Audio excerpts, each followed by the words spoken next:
Okay, so good morning, ladies and gentlemen.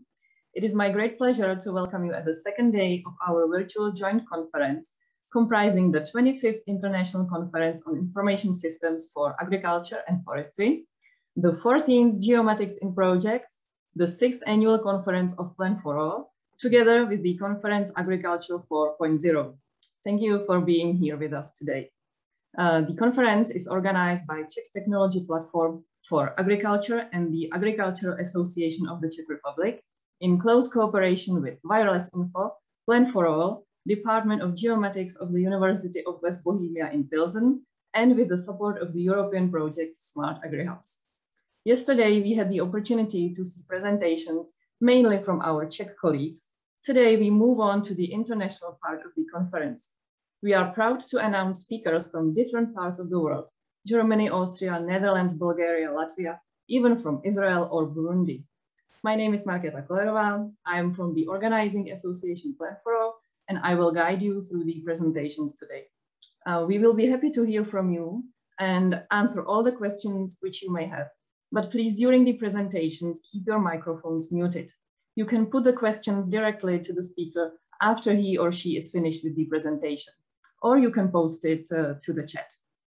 Well, I think we are ready to start with the program. So let me first give floor to the President of the Agriculture Association of the Czech Republic, Engineer Martin Pýcha, who will welcome you. So Mr. Pýcha, the floor is yours. Okay, thank you very much. I hope that you listen me well. Yes. Thank you very much for chance to become an open speaker to this conference. Let me cordially welcome on behalf of the Czech Technological Platform for Agriculture and on behalf of the Agriculture Association of the Czech Republic to today's Agriculture 4.0 conference. Today's conference is organized with the financial support, also with the support from Ministry of Agriculture of the Czech Republic. I have to say that the Czech Technological Platform was established in 2016, and members of this platform are research institutions, universities, farmers, and the other companies doing the business with the agriculture. The main objectives of this Czech Technological Platform for Agriculture are transferred to latest scientific and research findings into the practice, networking of research institutions, universities, and farmers, and also the agricultural companies, and setting the guidelines for agricultural research. In the last 2 years, the platform's activities have focused mainly on precision agriculture and its implementation in the Czech Republic. I have to say that the problem of our agriculture include the lack of skilled workers, climate change, and the competitiveness and profitability of the producing insufficient amount of the quality food. Modern technologies can solve these problems very widely. Our agricultural enterprises do not lag behind in the introduction of modern technologies beyond the outside the world. Most cave farms use modern technology and are not afraid of them. But the technologies such as GPS, autopilots, or sensors for variable fertilizing dosing are becoming standard. A certain problem is the further use of the data that these technologies bring in their operation. Again, this encounters a lack of workers in the management of agricultural holdings and their time. Here too, technologies and especially software solutions can help. The weakness of the secondary and higher education, which is often unable to prepare to graduates to work with modern technologies. Much progress in Czech research and application in practice has been made in land mapping and monitoring. Czech producers of sowing technology cooperate with the research institutes and universities as well as end users in the construction of machines. We also achieve decent results in this area of targeted applications of plant protection products, where another Czech producers of sprayer are also cooperate with research institutes and universities and users during the development. This success of these machines on foreign markets is sign of quality. Our exports is so-called controlled traffic farming technology are recognized around the world. The level of the Czech research, progress, and agriculture itself, it's a very high level.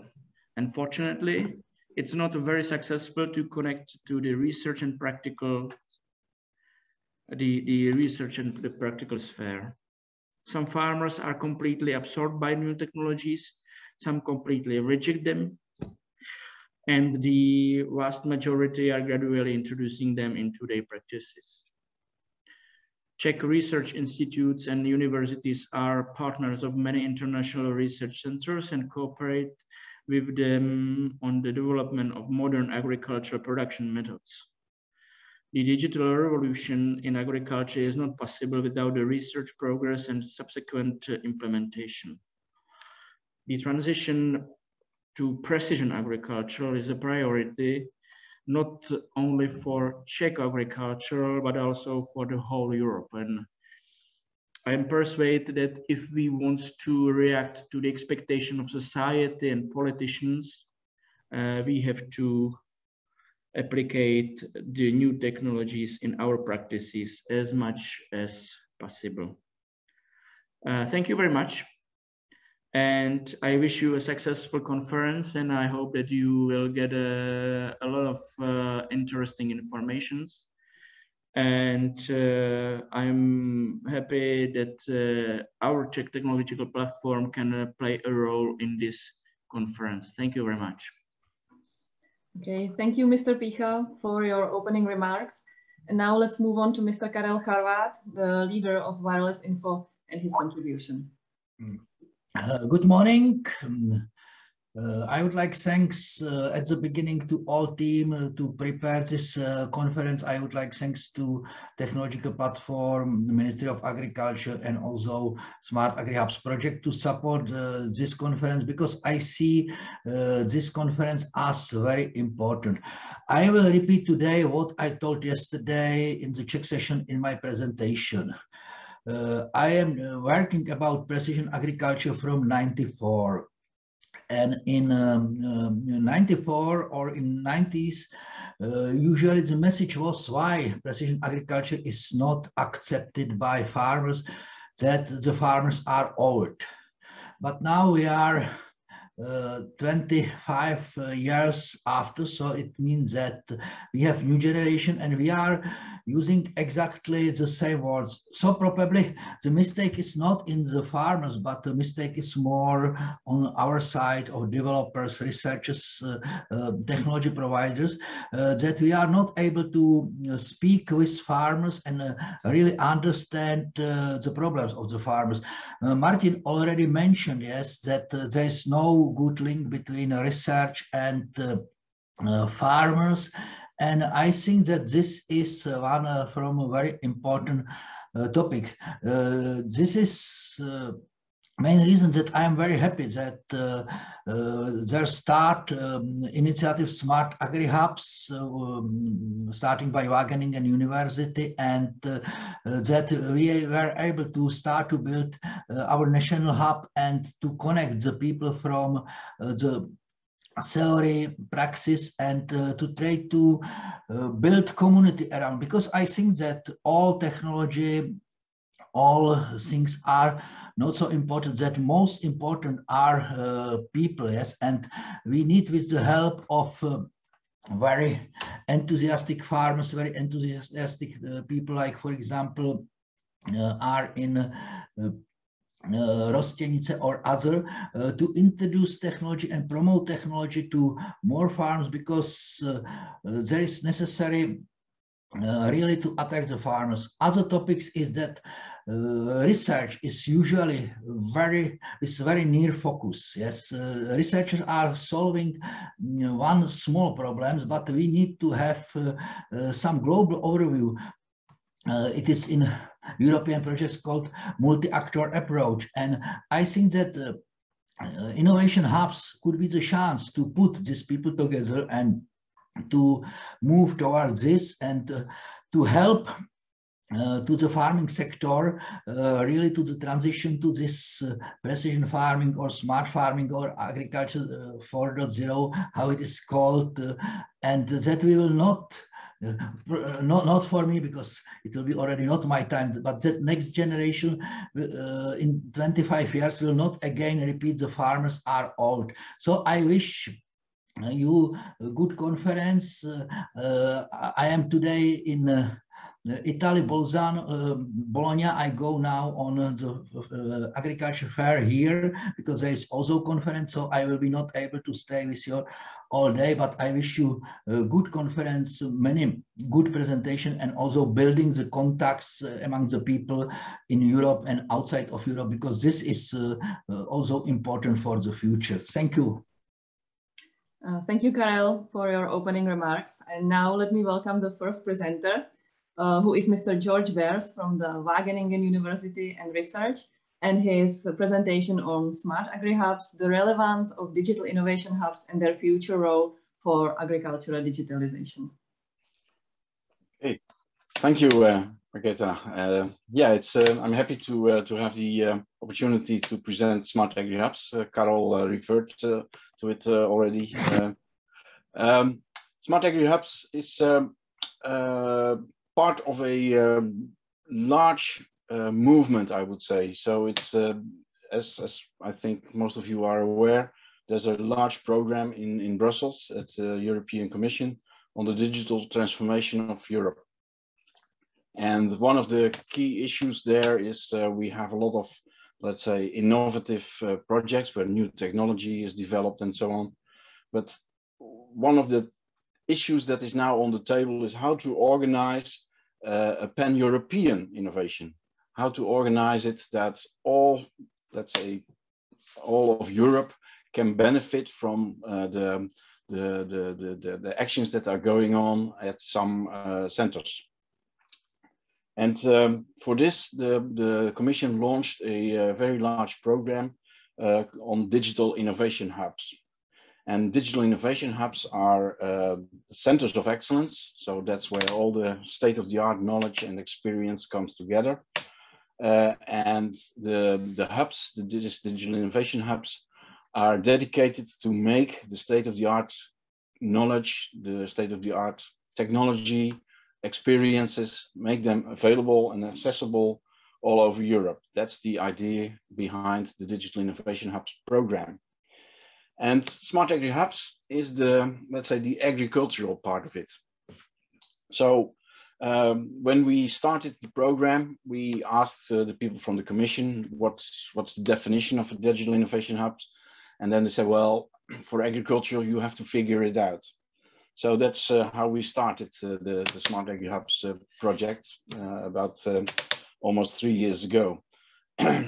One of the slogans that we are using is connecting the dots. And connecting dots is how to link the local communities. So digital transformation in agriculture takes place in the region at the local level. Farmers are ground bound.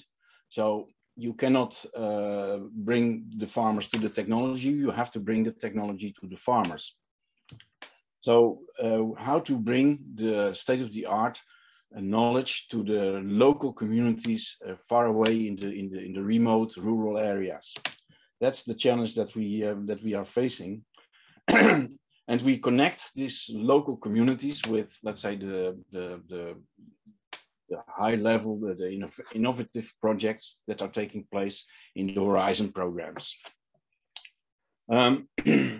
So connecting the dots is not only about making the knowledge available, but one of the issues that we faced in, let's say, the last 10 years of digital innovation, we saw a lot of exactly the same projects all over Europe.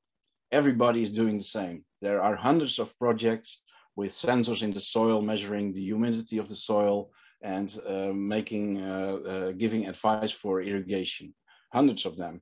There are so many on fertilization. So what we do is we do a lot of reinventing the wheel. Instead of that, we use each other's results and build upon each other's results to make progress. That's the idea behind the digital innovation hubs, that we know at least what is happening in other countries and how to make use of it, but not reinventing the wheel over and over again. And of course, if you have a nice, let's say, solution that works in Portugal, you have to be aware that you might need some changes to, if you want to apply it in Czech Republic. So modification and adapting to the local context is an important activity that still is called innovation in my view. To connect the dots, what we are doing in the project is building a network of digital innovation, agricultural digital innovation hubs. The target is that we want to establish a network of around 400 hubs all over Europe. Currently, we are now operating with almost 300 digital innovation hubs dedicated on agriculture. And in every member state, we have at least one digital innovation hub. And these digital innovation hubs are located in what we call the proximity of the farmers. So they are very close to farming communities. In fact, they should be part of farming communities. They are supporting farmers in their digital, in the digitalization, but they're also there to promote solutions that are successful elsewhere and to bring them to their own local community. That's the idea behind digital innovation hubs in agriculture.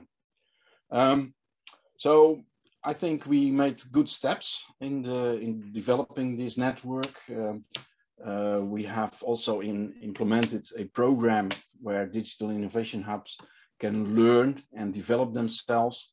And develop themselves means that the digital innovation hubs in agriculture are working on developing skills and skills that will be translated in what we call services. And the services are let's say, the tangible things that digital innovation hubs can bring to farmers. And these services, we have 4 categories of them. Of course, the technology, so knowing what the most recent technology is and what kind of standardization level is used in the different technologies, this kind of issues. It turns out that also thinking about business and digitalization is important. There must be a profitable business model for all stakeholders that are involved in solutions. And that's not only a profitable solution for the farmer, but also for the technology providers, the people that do maintenance, the people that provide the reference data, etc. Connectivity, of course. All those stakeholders need to have viable business models. And digital innovation hubs are there to advise the local stakeholders in this developing of the business models. Then we also found out that it's very important that digital innovation hubs are strongly embedded in the local community. We call it ecosystem development. And so they are in close contact with supply and demand of the new technology.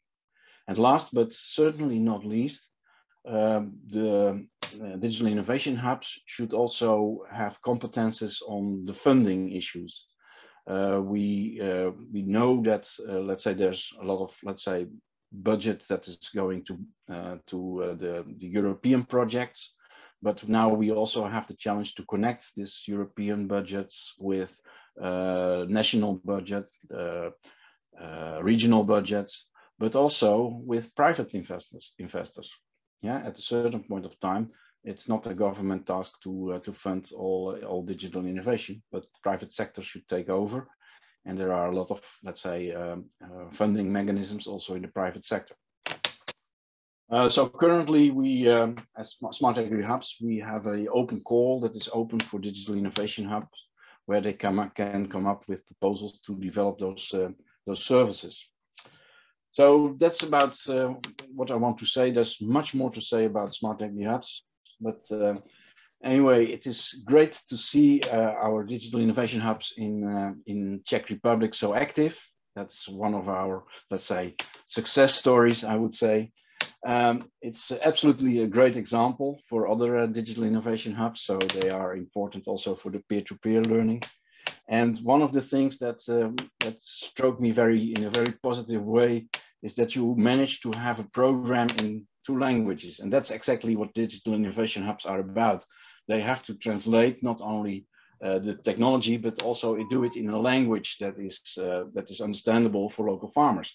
So it's excellent to see that you have a Czech program and an international program. I like that very much. So that's how you connect the dots.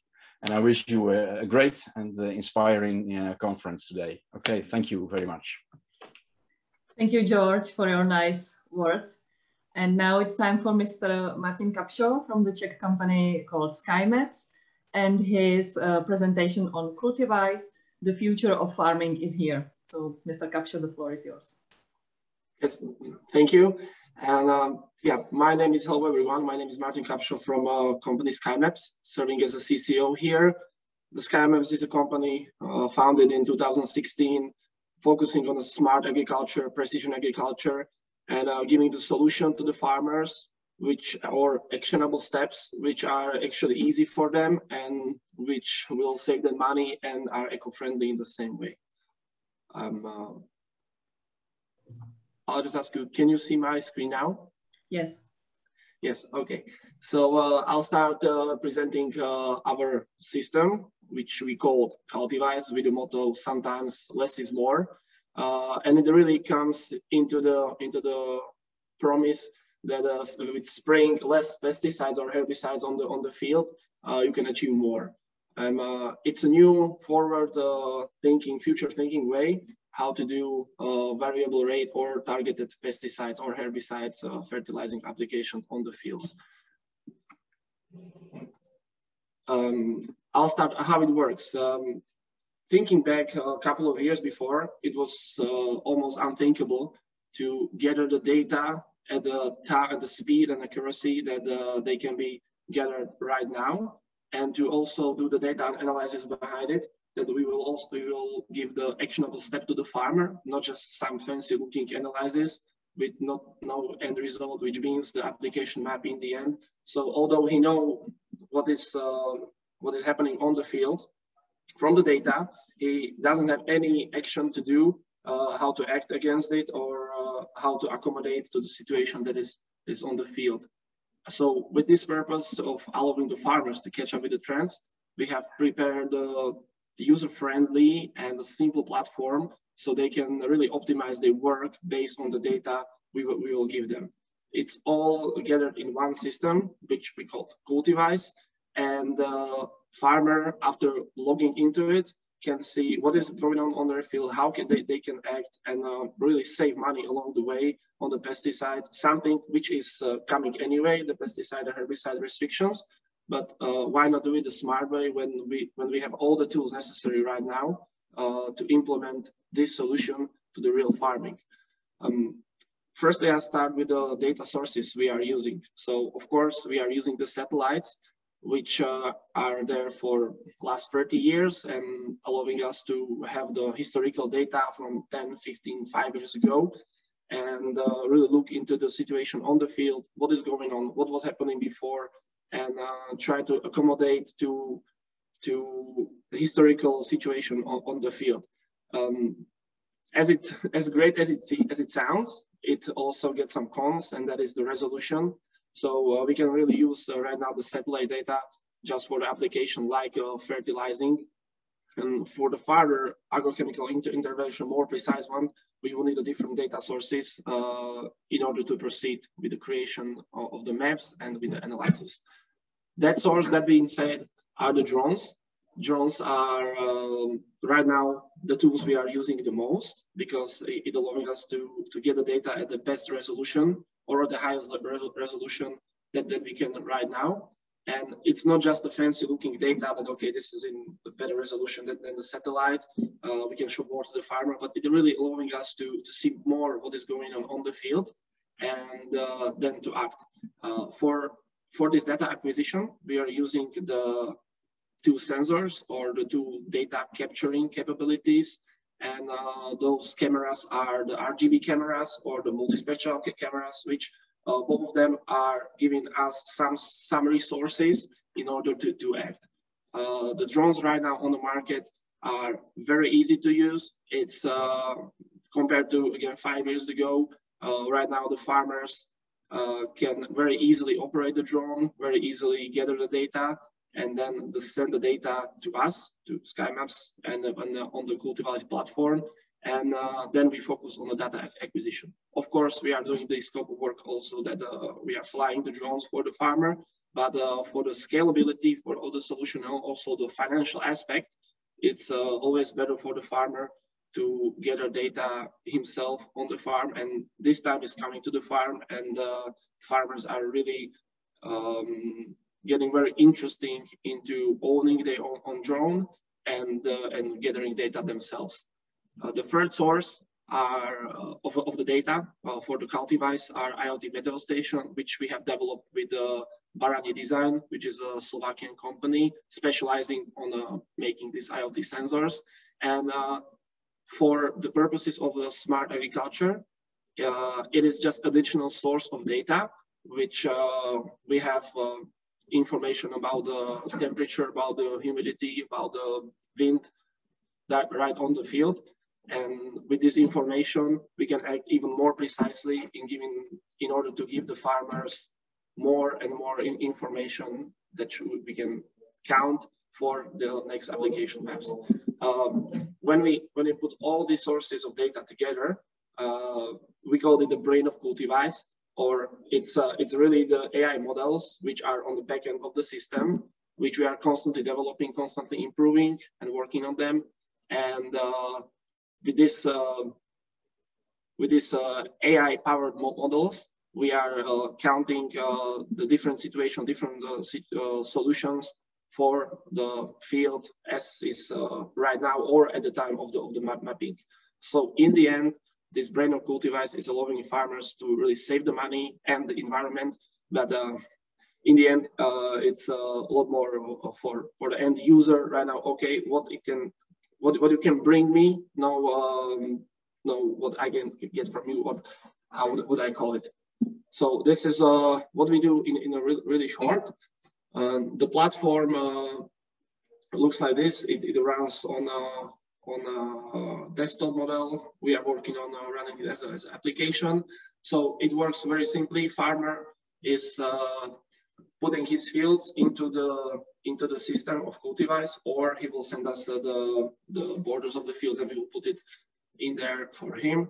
And for farmer, is as easy as just uploading the data on the portal Cultiwise and then downloading the actionable application map, which is suited for his machinery. So whatever he has on the field, he will always give us this information, and we will give him the file which suit him best, and he can just download it.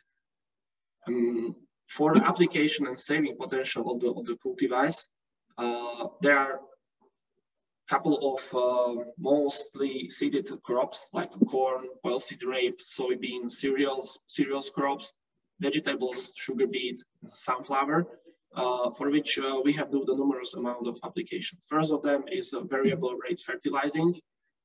For that, we are using the satellite as a main source, so there is no need to go to the field and fly the drone. Then there are the targeted non-selective herbicide and selective herbicide application. For these applications, we need the data from the drones because we need a high resolution in order to tell with the almost 100% accuracy about that the map or the detection that we done on the field is good, and the result will be the same with the targeted or variable treatment as it would be with the broadcast treatment. He can also do the crop coverage mapping. He can do crop condition variability mapping. He can do variable rate seeding in the field. But in the end, the most two important applications, or three important applications right now for the farmers, because they have the machinery which is allowing them to do the applications, is a variable rate fertilizing and targeted non-selective and selective herbicide applications. And then in a selected crops like potatoes, cereals, and oilseed rape, we can also do the variable rate desiccation, which is coming pretty popular this season, actually. We can do plant counting, or we can do variable rate growth regulator application. Sometimes the farmers are putting some of these applications together, and then we also can accommodate to the dosage and the application map, so it's suited for some combining applications. With a saving potential of a Cultiwise or the targeted or variable rate applications, from the numerous trials and the work that we have done with the real farmers, it varies from 28 to 71% savings, which can be achieved during the applications. The mean average right now, it's around 57%, but it's really hard to do average because all the applications done on the fields are pretty special. Some chemicals are cheaper, some are more expensive. So it really comes down to do the ones that are most important, most expensive for the farmers, to do them more smart and variable or targeted way. On the example of the farm size of almost 5,000 hectares, with in case of the application, the farmer would do 5 application on the crop. The saving potential is really high, almost $200,000. But for the purposes of this conference, I just prepare one real example that we as a Skymaps did with a Romanian farm in Glăbi, really future thinking farm in Romania near Timișoara, on the 25th May of this year, when we done 2 tests or the real application. The first one was done in the cornfield. The cornfield was 105 hectares big, and it was real application with a real farmer. But to show him that the end efficacy is the same as if he would have done the broadcast application, we divided the field into the 3 parts. One was the broadcast control, which was 24 hectares. And then one part of the field was the actual targeted application. And the second half of the field was so-called variable application, where we put a lower and a higher dose of the herbicide. In this concrete example, the farmer wasn't really sure about the targeted application because he was putting really low dose of a herbicide during these trials. But from the assessment flight, we see that even putting 0 or the full rate, so with a maximum of 72% saving, he would have done on the field. The end efficacy was the same as on the broadcast part, which was very interesting to see for us, but mainly very interesting to see for him, because after this he decided to go all into the variable and targeted application because he see the potential. Another field this is the real application maps as it was looking in the monitor of the sprayer, and a little layout we give to the farmer so he see what he was actually spraying. The second field we've done over there in Glăbi was a soybean field, where we would have achieved 81% saving on the field, but this time it showed the little cons of this remote sensing and still the machinery limits. This time the limit was the wind speed. That the wind was blowing at very high speed, and we were able to fly just 22 hectares out of the 140. But even out of this 22 hectares, he was able to save a lot of money. And he was after we done this application, we sat in the farm, did the counting, and on this for approximately 250 hectares, we saved almost 8,000 euros just on this one application, which was mind-blowing for the farmer and for the whole economy he's trying to achieve on the farm. This is a short, this was the short presentation of our company, of our portal, what we are doing. Thank you for listening. I managed to do it a little faster than 15 minutes, so right now I'm open to the questions. And yeah, again, thank you for the opportunity to be part of this call.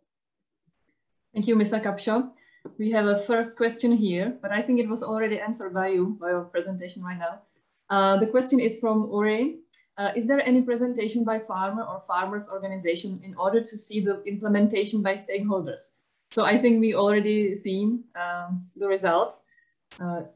Does anyone else have any question you would like to ask? You can raise your hand or you can just start speaking. If not, maybe I have one more question. If you have tried to compare the results when using satellite data and drone data, and if so, what is the comparison on your testing farm and what is economically more favorable? Economically more favorable is, of course, the satellite data. That's not question about it. And thinking maybe 20 years forward, I really hope it will be the standard and the resolution from satellites can be the same as for the drones, because the biggest problem of the scope of our work, but as in precision agriculture in general, is right now that people are still afraid to use the drones and to go there, because it's something really fancy for the very traditional market we are entering.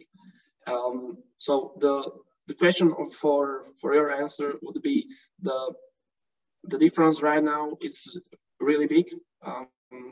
It's a 3 meter resolution per pixel, or maybe 1.5. Right now there are companies we can go 0.5 meter per pixel from satellites. From the drones, for a special application, we can go as down as to 1 millimeter per pixel. So it's 10,000 times difference with the resolution. But for the commercial applications for the farmer, I would say 4 centimeters per pixel resolution from the drone is enough to do a lot of applications. They will do normally broadcast, and they are able to fly very big hectares on one flight and in one day. And if they are doing it themselves, then it's 99% of times they will save more on the herbicides that they will pay for the package or for the software. And actually that is also our main motto, or the promise to the farmers, that unless they are not saving more than they are paying for the service, they are not paying at all, because then it doesn't make any sense. Okay, thank you, Mr. Kapšo, for all your answers and your presentation. And now we can continue with another speaker, who is Mr. Abdulrahim from the German company called Wageningen, and his cost-effective agriculture solution for smallholder farmers. So Abdur, the floor is yours. Good morning. So can you hear me? Yes. Okay, so thank you very much for invitation for this conference. It's really a pleasure to present the Wageningen initiative. So I will play a short video. I think it will really say what is Wageningen is about. Let me know if you can listen. Culture, wildlife, health, smart cities, industries. The possibilities of IoT in Africa are endless. On the if I am sharing my desktop now, maybe we can hear the sound, but we do not see the picture. Yeah, I need to share my desktop. Let me share my desktop. Give me 1 minute. agriculture, wildlife, health, smart cities, industries. The possibilities of IoT in Africa are endless. On the continent, Wageningen is here to help you turn your ideas into successful startups. For instance, our champion startup, Agritex, allows you to grow your vegetables indoors, all automated. Tractile is a startup that allows you to monitor concrete aging and construction quality. Africa Smart Citizen is a startup in Senegal that uses smart collars to fight cattle theft. PregCare proposes a device for pregnant women, allowing them to monitor their health. Those startups were incubated in our tech hubs. In the tech hub, our entrepreneurs are trained. They build their technical and business skills from the ground up.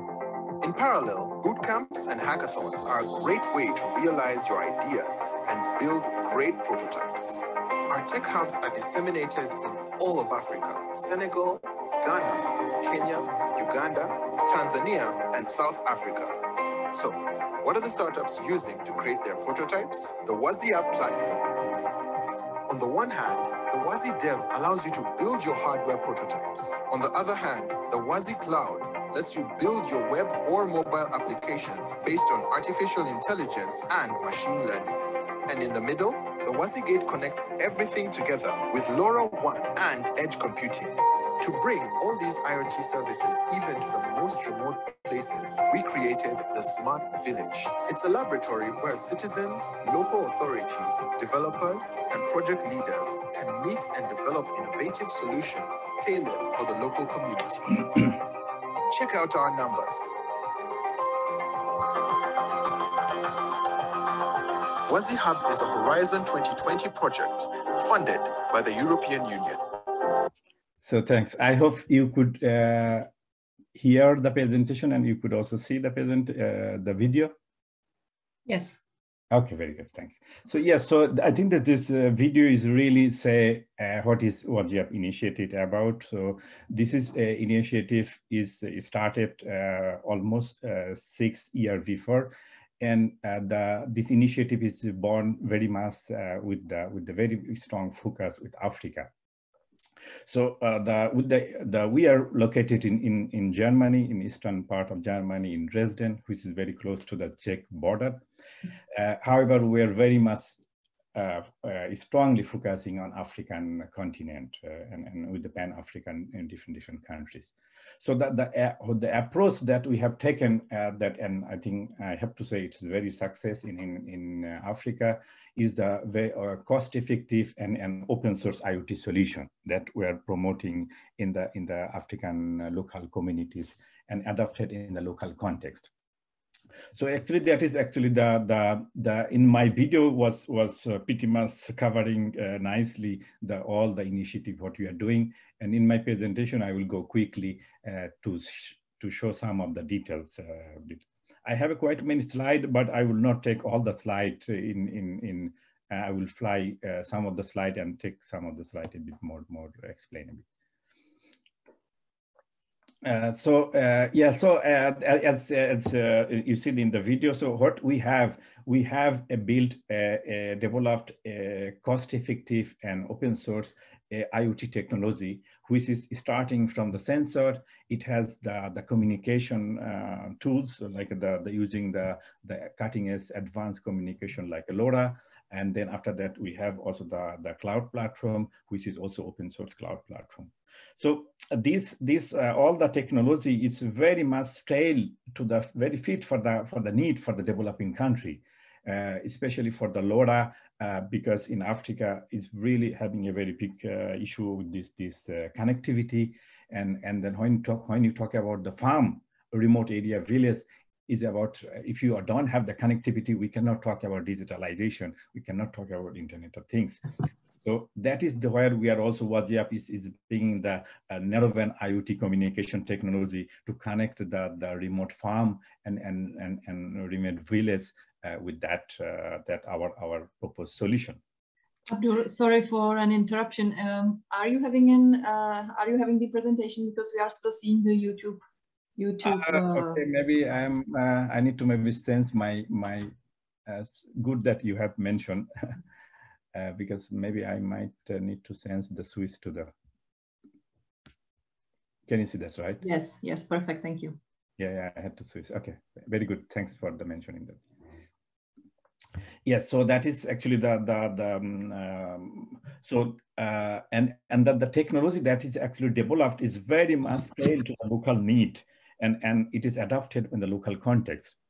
And another beauty of this technology is really co-design with the African community together. So we have been working last 6 years, and there are quite African tech community are involved in developing this technology, testing this technology, and innovate the application using this technology. And what we are also doing, we have been also even manufacturing those hardware in Africa in order to make it very much locally available. All the hardware electronics that is very important if we talk about Internet of Things. So that is actually the very much this WAGF initiative. It has built a very nice open source, cost effective technical tools. And these technical tools is very much fitted for the developing countries' need, and as well as like a kind of it's also open source. And with that technology in Africa, we could have built a very, I think, wider community now. Around 8,000 tech enthusiasm and tech hub and entrepreneur are part of our community. So that means that the based on this, the core asset that we have developed, this technology, we have spinning off many different activities. And that is, I will show that quickly, some of the activities that we are doing and using this technology. So yeah, so this is what we are talking about. This is a very, easy to use a single board devices, and it has everything inside. It has a LoRa, it has an antenna. So for developer who wanted to do IoT prototyping, just need to simply connect the sensor and then connect the gateway, and it will work immediately. So with that technology, if a guy has an idea to develop a prototype, he can done this prototyping with very quickly and with some one day work, and he can develop his initial concept prototype. And we are using open source hardware, which is Arduino Atmel microcontroller, and which is also quite widely used in African communities or developing or many other communities. So they know how to program them Atmel microcontroller. So it is really become handy for them. And it is very popular. This board become very popular. So based on that board, we have developed several other boards, which is very fitting for the particular application we call WAGSense, which is very fit for the sensor kind of application. We have also developed a very specific board, which we call WAGAct, which is very specific for the actuation type of application. If you want to turn on the relay, for example, irrigation or kind of application, you can use the relay. And then after that, we have also developed the gateway. In order to communicate the sensor node, we need to have a single gateway. And we have the single channel gateway, which is very based on the Raspberry Pi. Again, another open source hardware. Because of this open source hardware, it's easy to available in the locally. It gets very, very handy for accessible for the local community to use this technology. And we have also developed the multi-channel and single channel. Single channel is very cost effective, and multi-channel is also a little bit expensive, but it is still, if you want to increase your capacity of the devices, then you can use multi-channel. And another beauty of whole technology that we have developed the edge computing platform. And people talk about edge computing platform in developed country in order to increase the cope with the latency, and also increase the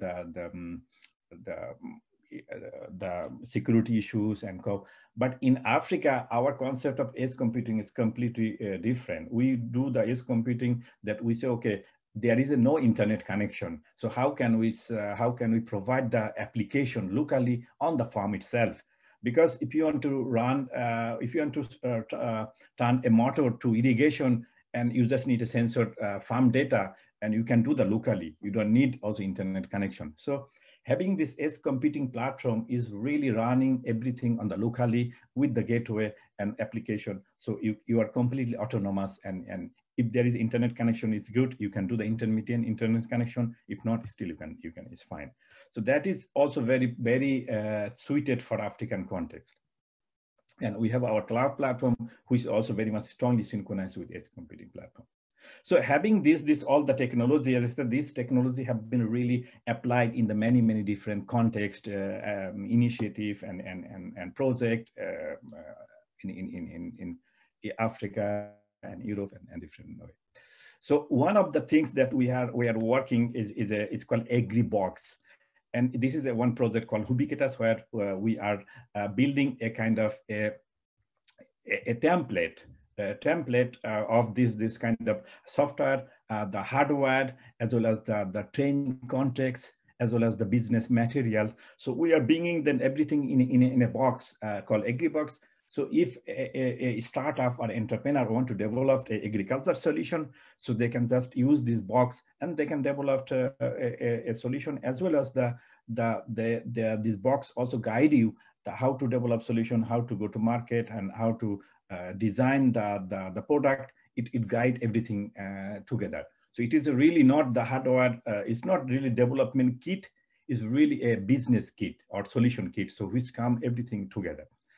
And that is also, for example, giving example, using this AgriBox, so one can, we created this soil moisture sensor, and one startup using that, and then also piloting on the farming application in Ghana. So that means that AgriBox is really a simplified and easy way to develop your prototype. And then another initiative that the project that we are working and where we are applying this same technology is called Intel ERIAS. The Intel ERIAS is funded by Prima. Is a Prima framework. You know, it's mainly the Mediterranean region. So we have a partner in North Africa, like the different Tunisia, Algeria, Morocco, Egypt. So we have a partner on that. So we are working together to how can we develop a completely autonomous irrigation solution. And the idea of this irrigation solution is to really being the first of all downsize the cost. So the main target is the small scale farmer, because in those countries, as we know, then in Africa, a small scale farmer is the really large number of farmers. And if we really wanted to improve the farming productivity, or if you wanted to impact on the agriculture, we need to address the small scale farmer. And one of the main requirements for a small scale farmer is the cost. So we need to downsize the cost. So our objective is that we wanted to downsize the cost from factor to 10 to 100 time we want to downsize. And therefore we have a different idea with using open source and cost-effective hardware and making it locally, package it locally, and then develop that. But obviously, it's not only the hardware technology. It's about also to how need to be engaged this technology with the farmer. So there's all those things packaged with developing developing highly cost-effective irrigation solution for small scale farmer in Mediterranean countries. And there we will be using also the different sort of sensor, and then also we are also using control unit. And as I said, that at the end, what we want to do, we wanted to buy a very cheap sensor, out of box market chip sensor. We will be testing, and we'll also do some kind of improving the chip sensor performance with using some kind of machine learning and using artificial intelligence on the device itself. And then after that, we are going to run the irrigation model on the gateway itself, on the local itself, not on the cloud, on the locally, so that if a farmer can also access the data even with the simply mobile phone, even with the simply SMS. So that is the app technical approach that we are taking in this project. And yeah, so at the end of the day, with that project, we are going to develop a farmer startup kit. So that means is a kind of farmer startup kit. A farmer can use this kit as a plug and sense the way. And we are going to, in the project, we are going to have 100 of a kit that we are going to distribute to the different farmer.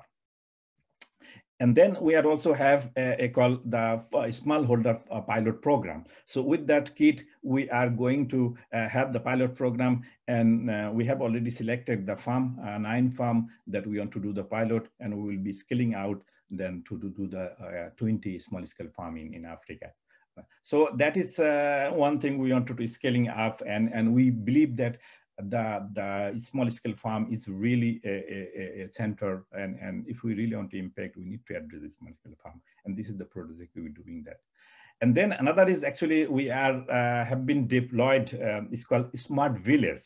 And the concept of Smart Village is the way that we have selected the 5 villages in the Senegal. It's a Senegal somewhere, and then after that we are deploying all the infrastructure. First of all, we are deploying the technical infrastructure, and we're deploying open infrastructure on that as a reference implementation.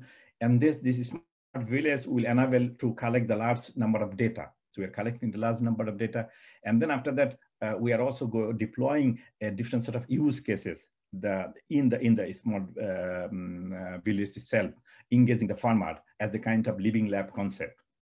And then on the data that we are collecting on the village, we are going to then use that data for developing different sort of application and competition and things like. So this is a kind of the concept that a village where being all the farmer, startup, tech entrepreneur, the local communities to being together and solving the small village problem using the technology that I'm referring.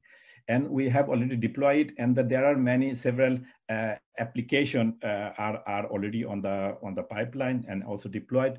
And as I said, that it is really being a kind of agri-hub concept, but in the smart village framework. So bringing the different agronomists, ICT expert, innovator, and farmer in the innovate the solution and different solutions.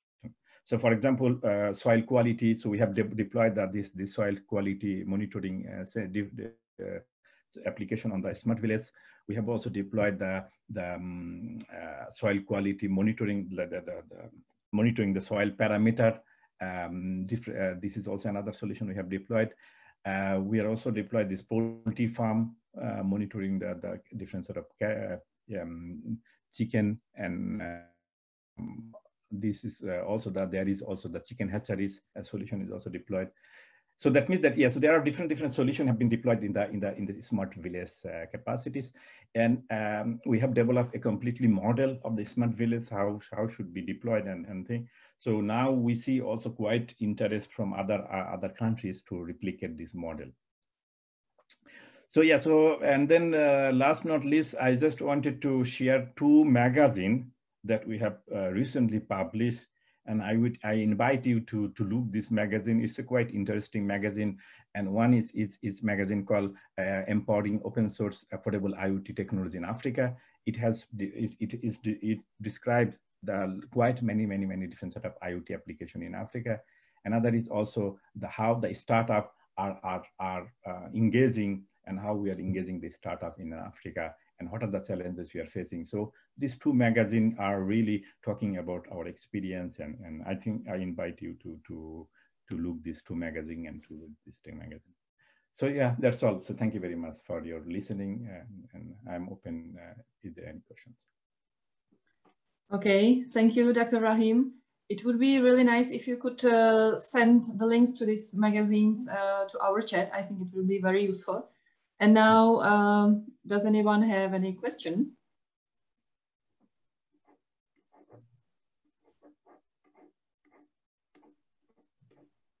So if there are no questions, I would like to ask something. You were talking about this starter kit for the farmers. Could you tell us how much does it actually cost? So the actual cost yet not defined yet, but I can give you an estimated cost. So first of all, the estimated cost, we want to buy the out of sensor, so it will be around €1, and then after that, altogether we want it to be in the €50 or something like that, 50, 60 euro in this range. So we wanted to, they said that we really wanted to downsize the cost, but we know still €50 could be even expensive for many small scale farmer. But yeah, so and with this engaging the local communities, who can also support that to develop that. So we wanted to, we are around, target is to around coming €50. Okay, Okay, thank you very much.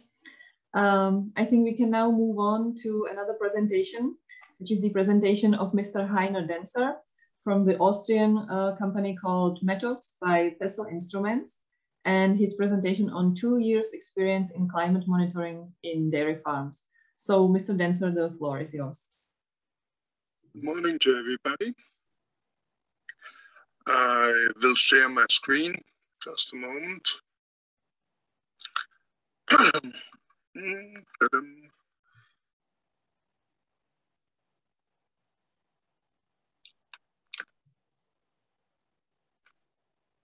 So, can you see? Yes. So you see it, I don't see it. It's good.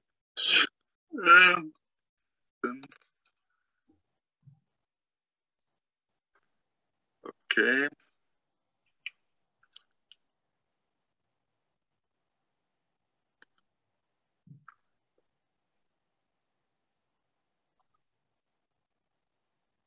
So now you should have it full screen.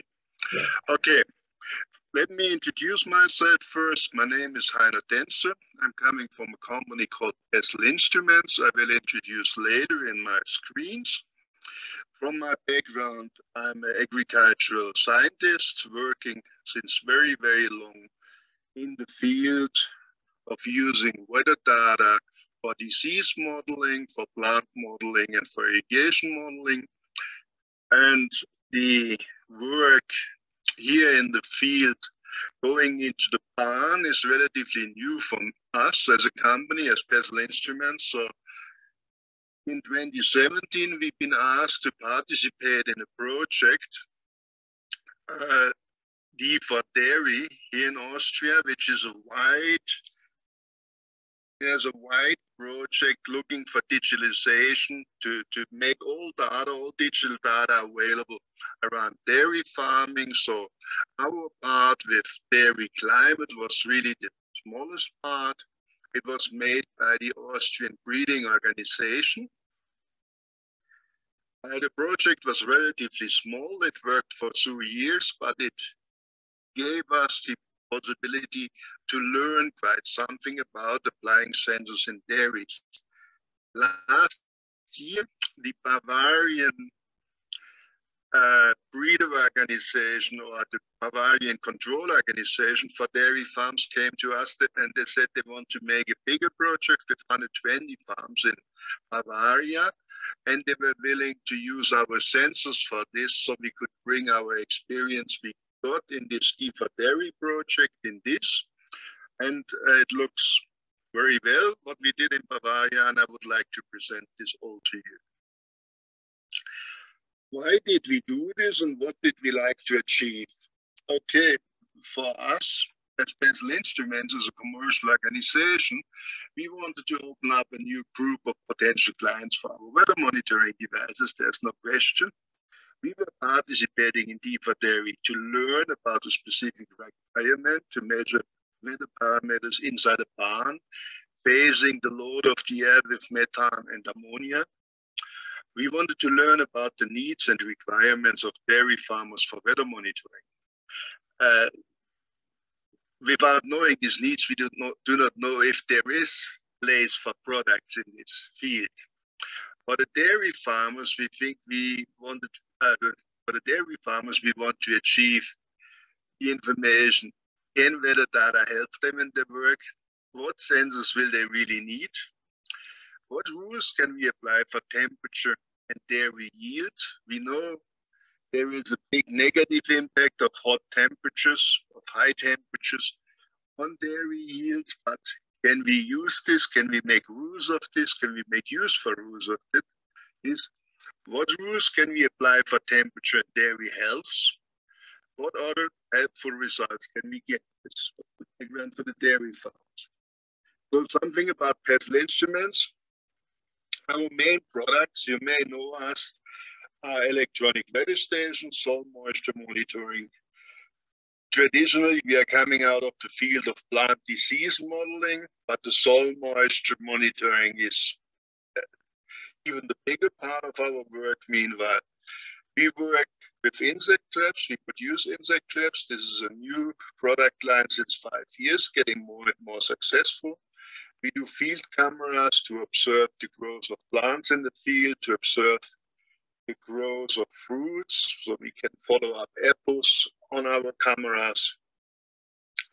For all this, we are operating Field Climate as a web portal, and we have the apps for Field Climate. And as a new area of work, we work at plant and soil nutrition monitoring. So we do SAP analysis. We have a device to measure chlorophyll content, and with this nitrate content on high value crops. So these are our fields of work, but 80% to 85% of our turnover we do with weather-at soil moisture. The DIHs dairy installation we did, inside the buildings, we had 30 units installed on 15 farms. There have been mostly 2 sensors with temperature and relative humidity on every farm. In the open area, we installed on every farm a simple weather station, only measuring precipitation, soil, air temperature, and relative humidity. And as communication systems on the farm, we were using LoRa. Why LoRa? LoRa, the good thing with LoRa is it has a very low power uptake. And inside a farm, we cannot use solar panels. So we have to make a maximum living out of a lithium primary cell. Not to change the batteries too often, not to have the need of the farmer to have to work with his sensors. But that's the reason for LoRa. The other thing is LoRa works quite well in the near field, and with this little LoRa gateway, which I show here, this is this TTN indoor gateway, we have a very, very cost-effective device. We do not sell it. We recommend to buy it directly either from TTN or from a TTN distributor or from an electronic distributor. So at the end, the client can get this sensor, this LoRa gateway between 60 and 80 euros for a gateway. So this is very cost effective. So I want to show some data which are coming out of the DIHs dairy with some example of the farms. Here, for example, this is a relatively new barn built in 2015. It's built for 45 cows, and it's at 750 meters upon sea level.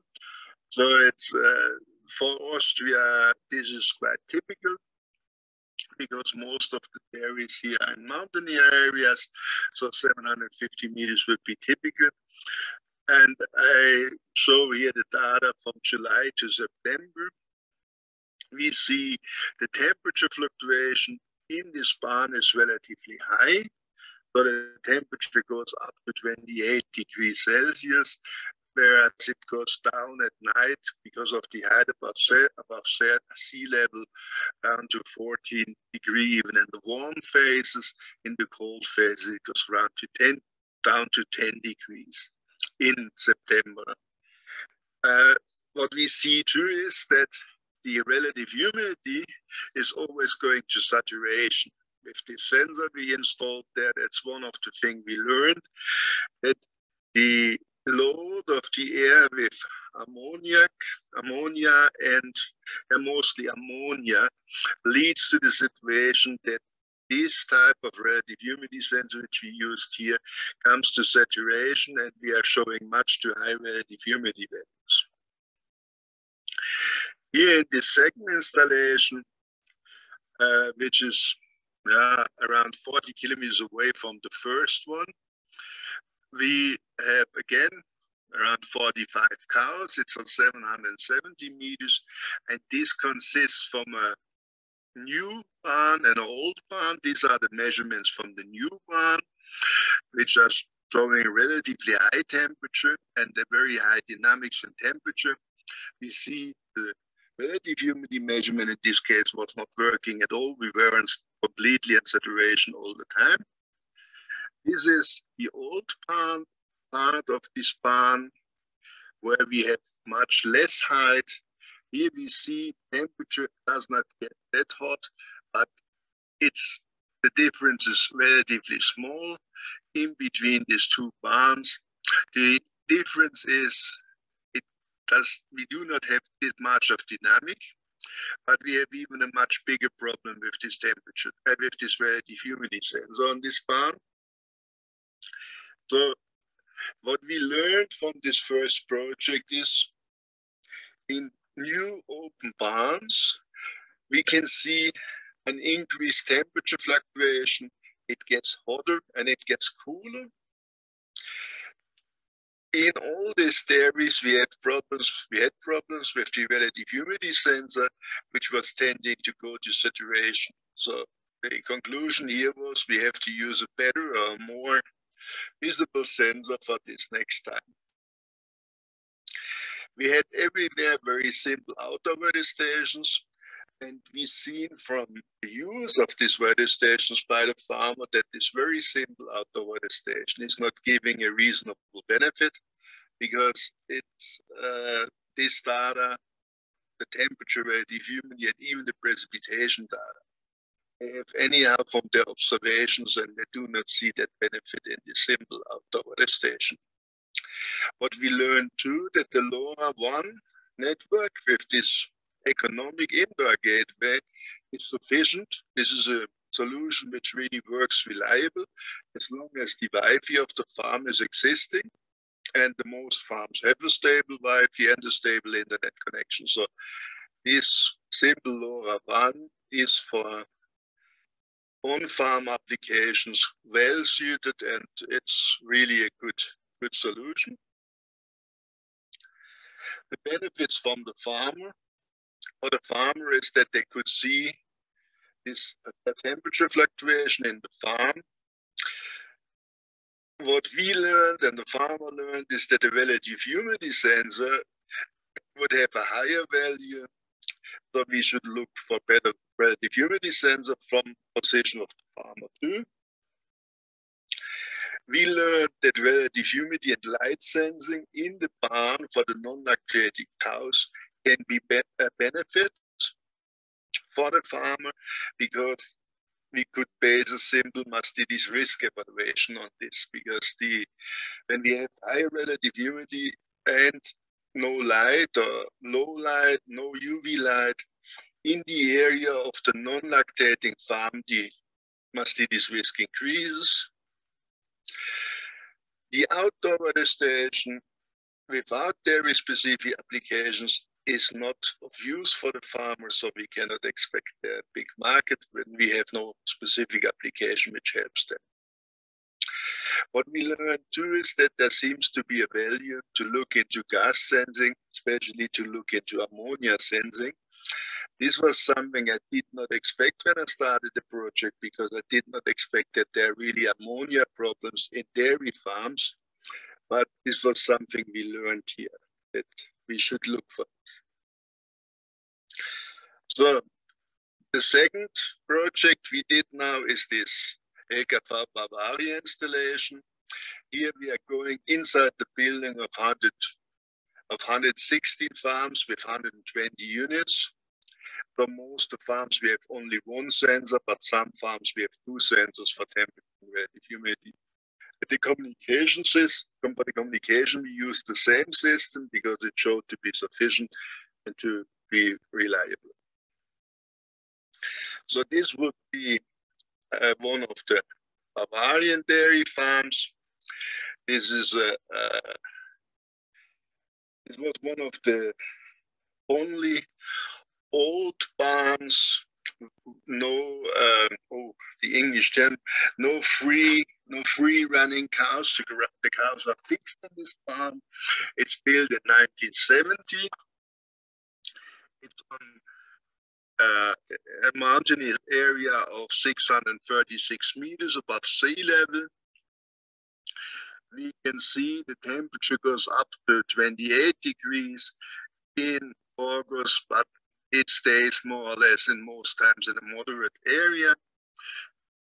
Relative humidity in this barn shows to be relatively high. Here we have an improved sensor, so we can trust the sensor measurements we do here. They are looking quite good, and we can see that in this barn relative humidity is going up to 80% most nights, and during the day it can fall down to 60 and 70%. The second, which I want to show you, is a farm with 75 cows. This is built in the year 2000. The situation here is a little specific because this barn is directly at the Main Danube channel. So it's quite close to the water, so the waterfront. So it's just the barn is just 10 meters away from the channel, and this is something we can see on the relative humidity figures in this barn. So it gets relatively moist inside the barn. So it's not only that the herd is bigger, but it's also an effect of the river which is close to. The other thing we can see in comparison to the other barn before, we have a much higher temperature dynamics. It gets much hotter during the day and it cools down during night. So these open barns are showing the higher dynamics. That's something we found already in the default area in Austria. The third I want to show you is a very big barn. This is a 400 cow farm. And what we see here, we have even more temperature dynamics and we have much higher relative humidity. So this shows us that the climate inside the barn, both relative humidity and temperature, is made in a big extent by the cow's themselves. So as bigger the herd is, as bigger the barn is, we have much more impact of the cows to temperature and to relative humidity. And it's not that much the outside, it's the outside temperature too, but it's very much the heat produced by the cows, which are increasing us the heat during the day. The findings so far from the Bavaria project, which is just started 3 months ago, the open barns are showing an increased temperature fluctuation, what we found in Austria too. And temperature is becoming a bigger problem with increasing herd size. But on the other side, this we have to see too, with increasing herd size, this temperature problem is seen as a problem by the farmers. There is an increasing awareness on the temperature. When we have a better relative humidity sensor, we can handle the problems with ammonia and methane in the air. The relative humidity measurement is looking good. Relative humidity is very much impacted by the herd size because it's the cows which are making the humidity which we have inside the barn. Okay. Short thing for our conclusions. We did, because we still work on this product and we want to make it as beneficial as possible. We did some installations here on an institutional farm close to us. This belongs to a hospital, this farm, where we installed 2 indoor systems to monitor temperature and relative humidity. Then we monitor the outdoor system, which we designed specially to gain data, which may be or which we think are relevant for farming. So it's again, temperature and relative humidity outside, it's precipitation and leaf wetness, it's wind speed and direction, and it's soil moisture and temperature. Oh, and I forgot a very important sensor in this list. There's a black body temperature on this sensor too, because with the Austrian rules now, especially the rules driven by Hofer, what is Aldi Süd, the cows have to be outside of the barn every day for a bigger number of hours. And we think with this rule, black body temperature becomes very important because the farmers will have to show why they did not bring the cows outside during the holidays. We are looking into ammonia too. We just starting trials with the low-cost ammonia sensor, which we designed. The device is measuring air temperature and the humidity and ammonia. It's again based on LoRaWAN. We expect that we have to calibrate this every 6 months, and we expect that the battery life will be 6 months too. Due to the fact that it has to go to calibration and the battery has to be exchanged, we think it can only be distributed by a rental model, where it comes back every 6 months to us or to our partner company. But these are things which have to be evaluated, and we have to see how this works. So thank you very much for your interest, and I will end my presentation here. Thank you. So many thanks, Mr. Denser. We have a question here in our chat. Dear Mr. Denser, I have one question. Were there any significant differences in measured values between the tested farms, or were they all conditions the same? No, we can see clearly impacts of the building. But the impacts are surprisingly in the other direction. I expected in the open buildings, we have lower day temperatures, but I found in the open buildings, which is the new barn design which we have now, in the open buildings, the day temperature are getting higher in summer. But it may have to do that in these open buildings, the isolation of the roofs are very, very minor. So there's very low roof isolation. But in general, they are getting hotter during the day. They're cooling more down during the night. But where we have a big impact in the open buildings, they are not getting that moist normal. So the moisture is not that high. In old buildings with less height, it gets more moist.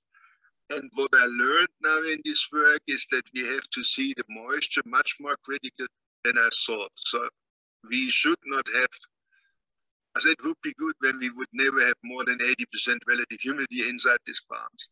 And that's better with the new buildings. And with the old buildings, when the heads are getting a little bigger, it gets very moist.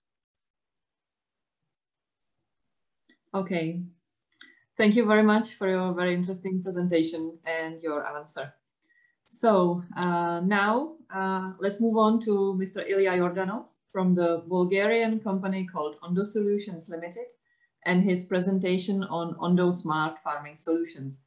So Mr. Jordanov, the floor is yours.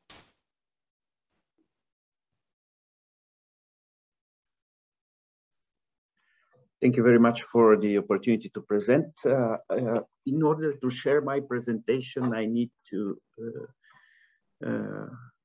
for the Heiner Denser to release. Yes, Mr. Denser, please stop sharing your presentation, Mr. Denser. Yes, I'm searching for the point.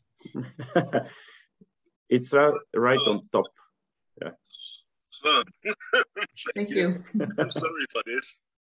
No. You see my presentation now? Yes.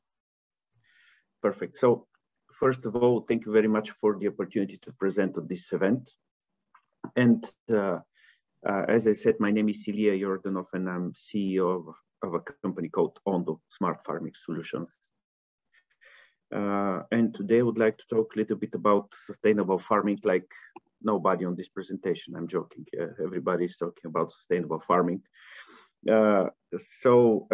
What we actually offer is a product which is a mixture of the things that both two presenters actually show. The first is what we do is take care of the irrigation and climate control. But let me tell a little bit more about this. Let's start with the problems of the farmers. Nowadays, farmers have multiple problems, but one of the most challenging one probably is the lack of qualified labor force. So for example, for the last 13 years, the decline in the volume of the agricultural labor just in European Union is over 35%. The farmers are in constant struggle to find workers, so they have to hire unqualified workers, which leads, of course, to human errors and losses. This is a problem that we see. I forgot to say that we are based in Sofia, Bulgaria, and we talked with a lot of farmers, and these problems which I'm talking about now are actually problems that they talk to us, the farmers talk to us, and they told us what actually they have. So besides the problems with the labor force, farmers have problems with the water. Due to the climate change, the water is becoming more scarce resource, and farmers need to use it smarter with greater precision. And which is also valid for the other resources like fertilizers, like energy. And due to some government initiatives like the Green Deal, the resources used, fertilizers, the pesticides and other chemicals should be reduced dramatically. So this is putting again pressure on the farmers.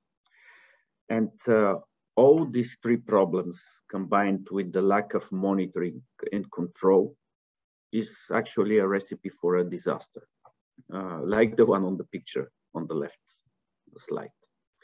So farmers have to act now. It's not a question of do I want to do it? It's a question if you want to survive, if you want to be sustainable as a business. I'm talking about business, B2B mainly. Farmers have to act now. They have to take care of the labor. They have to take care of the resources used. They have to take care of the different fertilizers and energy used, and of course track everything. And all these problems actually bothered us a lot, so we started looking for a solution. And the solution that we came up was actually a system, an automation system that that minimizes the needed human labor by automating the routine tasks, helps farmers to use just the right amount of the needed resources, and provides an easy way to analyze, control, and monitor the processes remotely. And the result of what we actually did is a system called Ondo. Ondo is a cloud automation solution for precise irrigation, fertigation, and climate control for various crops. Ondo is a product which contains both hardware and software, and it is installed on the farm. The box you can see in the middle of the screen is installed on the farm and connected to all the devices that should be controlled. Additionally, on top of this box, we have a cloud solution. Cloud solution which allows the farmers to access and control and use the system from every point of the world. How we are different? The one thing that the one before this presenter said is that we see that the farmers have problems with installing automation solutions because the available solutions that are coming from Israeli and other companies are very expensive. And we want to change that. So we adapt our business model in such a way, we designed our model in such a way that we made it available for the small and medium-sized farmers, because they represent 2/3 actually of the market, but they cannot afford the investment to use these similar automation solutions. So this is one of the differences, our business model. The other problem that we have identified is that the available solutions most of the time are very complex and difficult to use. And this is what we actually are doing. We are making it simple, more easy to use. And the last but not least part is that yes, we do take the support very seriously. because such system requires support from the manufacturing company to the farmers.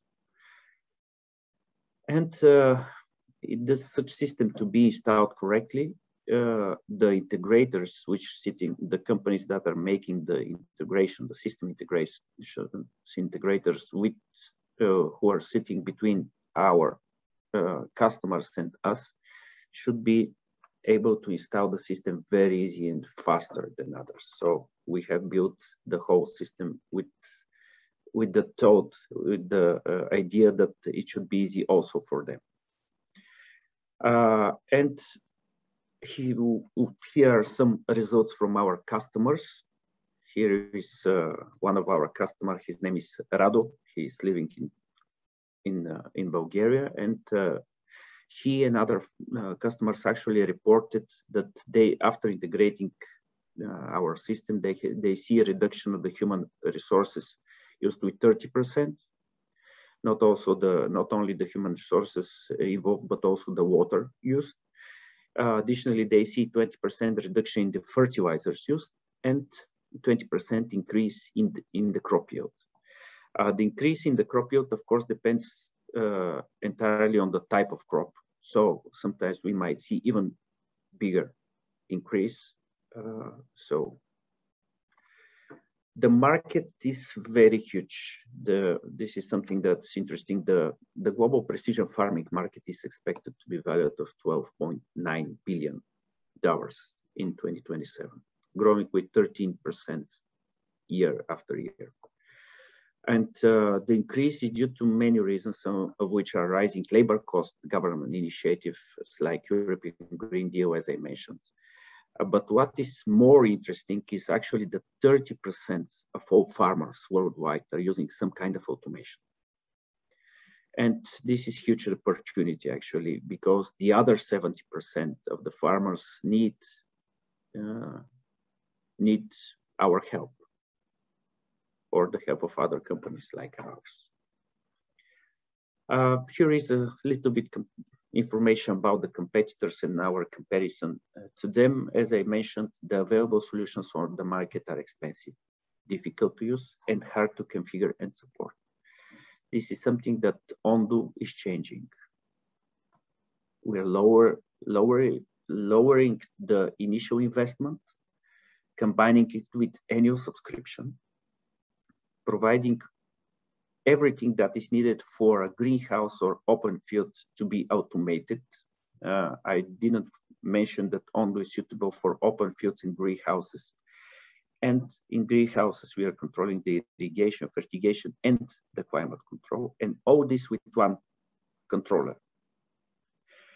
Additionally, we are controlling the irrigation, fertigation in open fields, and we are providing everything that is needed. Ondu is one-stop shop for the automation. So we are providing the additional power cabinets that are needed. We are providing nutrition systems, weather stations, different kind of controllers. So the idea of Ondu is to be your partner, which provides everything that is needed in order to automate your farm. And as I mentioned, the usability is very important problem, because farmers have, most of the farmers are not guys that are very technical savvy, and they don't have to struggle with the software they're using. It should be easy as possible, and as clear and cumbersome as possible. A little bit information about the team behind our platform. We are three founders, also known as the 3 I's, Ilya, Ivan, and Ivail. We have 2 decades experience working in software development and integrating crop technology management solutions, working for with companies like Netafim, Siemens, Honeywell, and others. Some information about our business model. We have, as I mentioned, we have one-time fee, which is the fee for the initial installation. Then we have annual subscription, which is paid, as I said, annually. And we are also selling anonymized data, because this data we are collecting is analyzed and used in ways to improve our value proposition. We are targeting businesses and not so much home growers. And we are also targeting small and medium-sized farms, which represent 2/3 of the whole market. Currently, we are located in Bulgaria, and we are targeting the countries around Bulgaria.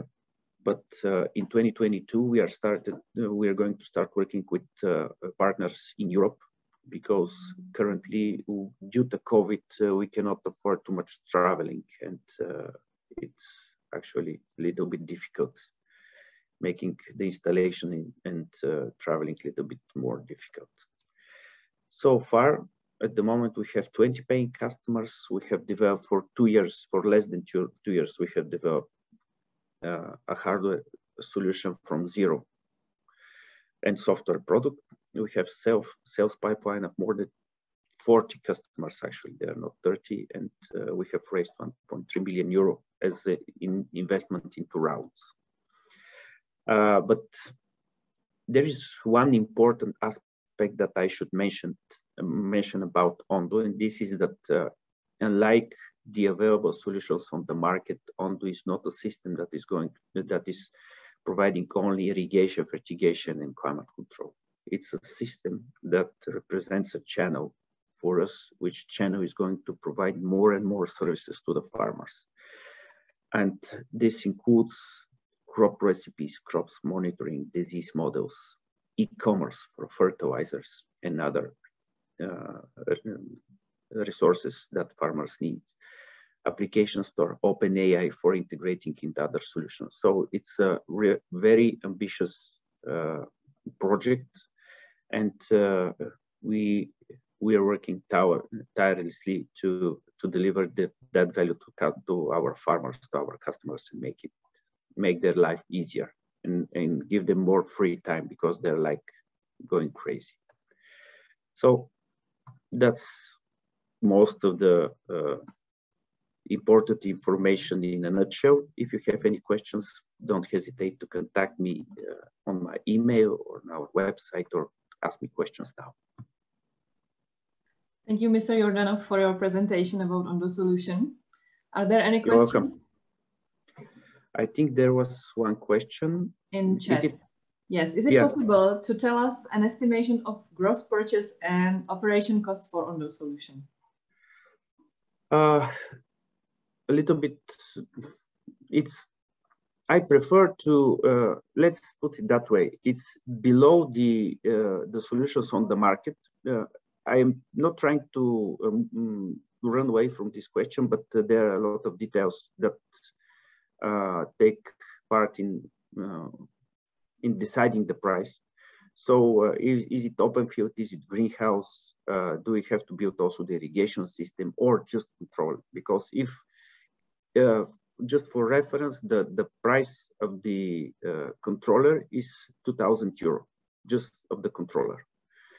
And of course, the annual subscription depends on the functionalities that we have to provide and control.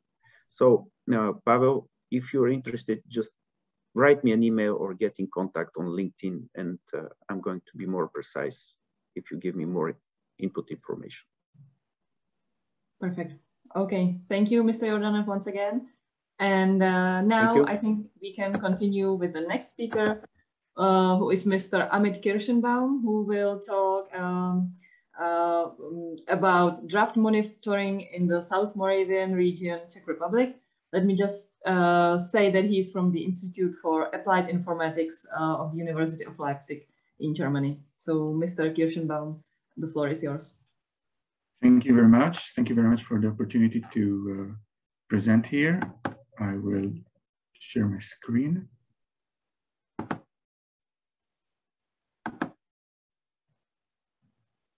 Everybody see it? Yes. Okay.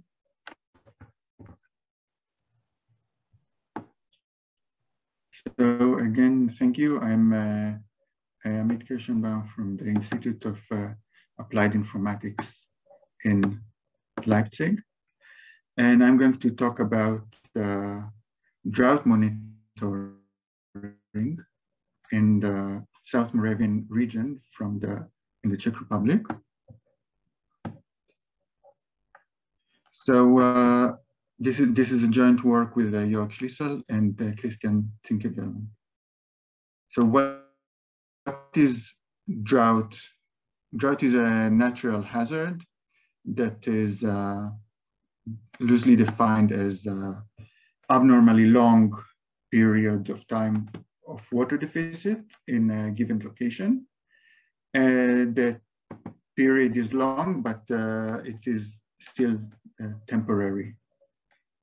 Drought cannot be avoided, but they are definitely can be monitored, and this will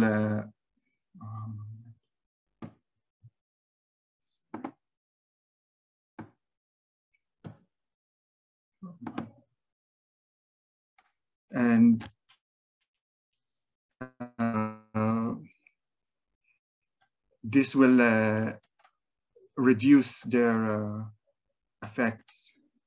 And Central Europe has experienced several drought events for over a decade, and this led to devastating impacts in livelihood, ecosystems, and agriculture. Drought is commonly divided into several categories based on disciplinary perspectives, and each discipline incorporates different physical and biological, socioeconomic factors in its definition. Here in StarDit project, it is in a Horizon 2020 project in the field of climate smart agriculture. And our interest, therefore,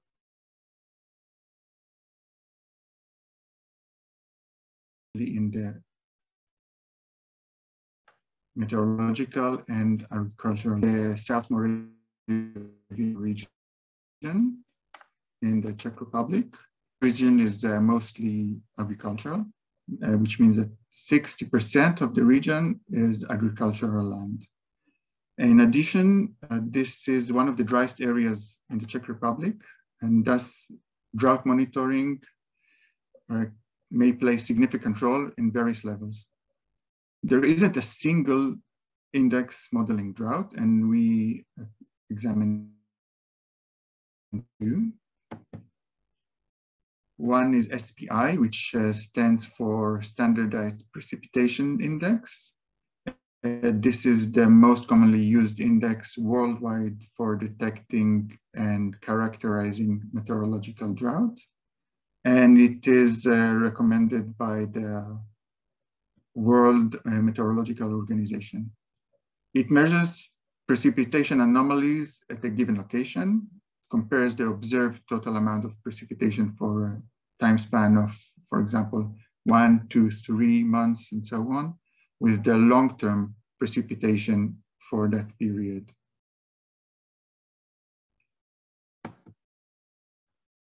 In addition, we examined SPEI, which stands for Standard Precipitation Evapotranspiration Index. It is also an established drought index. It uses monthly differences between precipitation and evapotranspiration.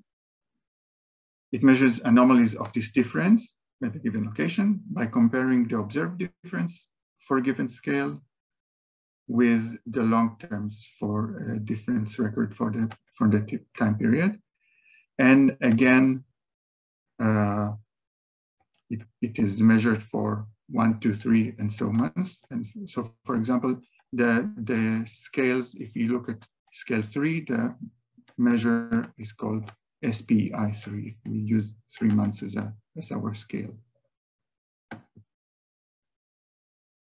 The two indices classify drought and wet conditions according to a given scale. So for example, we see here that a value of -1 or below is considered a dry condition.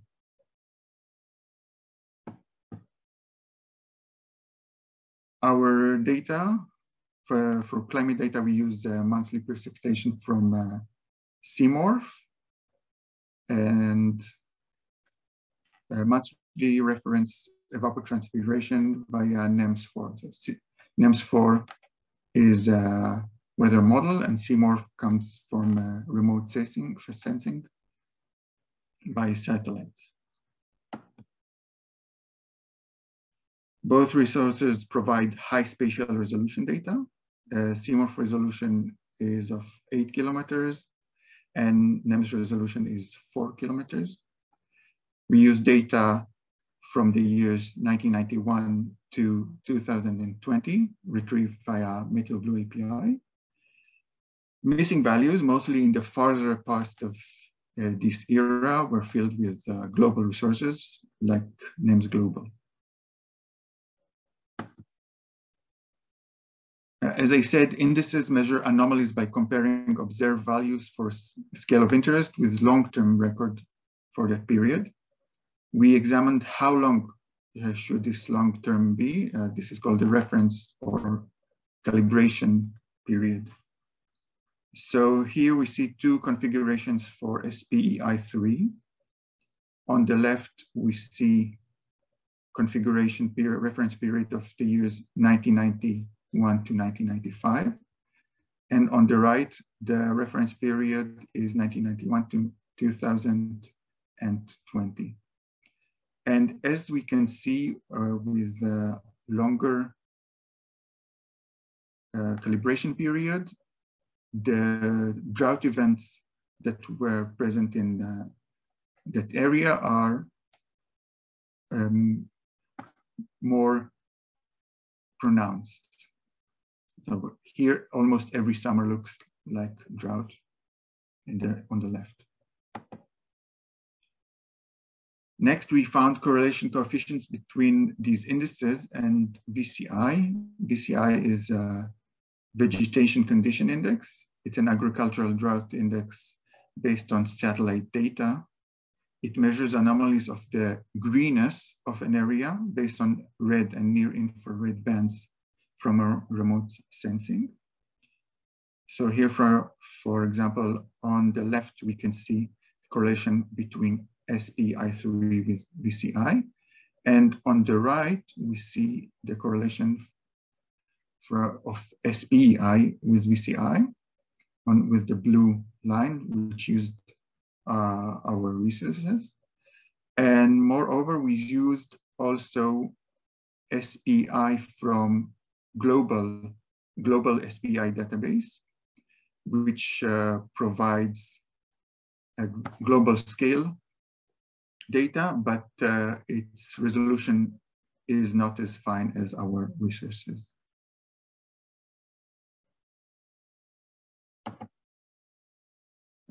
We found also correlation coefficient between these indices and VHI.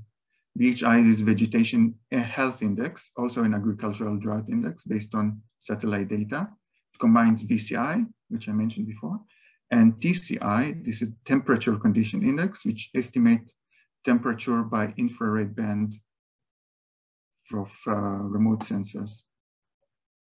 So VHI decreases, for example, when the greenness estimation decreases and the temperature estimation increases.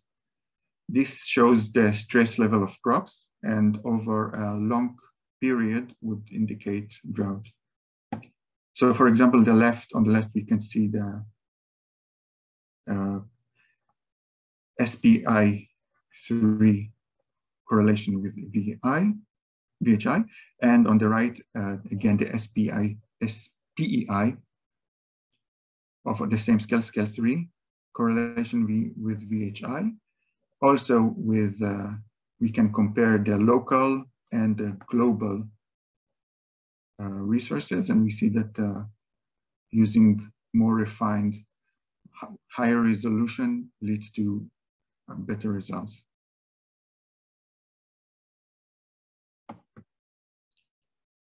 Finally, we computed correlation between SPEI and yearly yields tons per hectare of selected crops from the South Moravian region, based on the information from the Czech Statistical Office in the years 2002 to 2019. Here we can see correlation of SPI with different scales, with yearly yields of wheat. This is an important crop in the South Moravia and the Czech Republic at all, in general. What we can see here, so the wheat is sown in the autumn. So what we can actually see here that the values of the correlation here is higher, which reflects the conditions and the yield of the next year. This is true also for rapeseed. Rapeseed is sown in the end of August and harvested in July. So the coefficients from August are relevant for the next year. So there is higher values of correlation between the two. So to sum up the findings and conclusions, we applied two drought indices, SPI and SPI, to data from South Moravian region. We used resources which provide climate data with high spatial resolution. This can be useful, for example, in areas with low coverage of weather stations. We found that longer calibration period brings more informative results. And we also found that SPI is better for agricultural purposes. Availability of data is always important, and this was noticed when either climate data or yield data were not available. In the future, we also intend to examine more indices and more types of crops, and we intend to develop an interactive visualization system for displaying indices values for different time scales and durations. Thank you very much for your attention, and if you have any questions. Thank you, Amit. Very interesting. We have one question here in chat from Pavel Hayek. I'm curious, Amit, did you consider to use data with even higher spatial resolution based on in situ sensors instead, or together with the one you used from remote sensing? Yes, so this is a pilot that we used, and indeed SPI is not required to use models or satellites, and in situ this is exactly what we intend to examine in the future, because it's even more refined and can bring information for farms in the farm level. So indeed this is a good suggestion that you had, and we also had it in mind. Thank you very much, Amit, once again. Okay, so I think we can continue with another speaker who represents the Mendel University in Brno, Czech Republic. This is Mr. Vojtěch Lukas, and his presentation, evaluation of variable rate application of fertilizers based on the crop sensing. So Mr. Lukas, the floor is yours. Thank you. Can you hear me? Yes. Okay, so I will share my screen.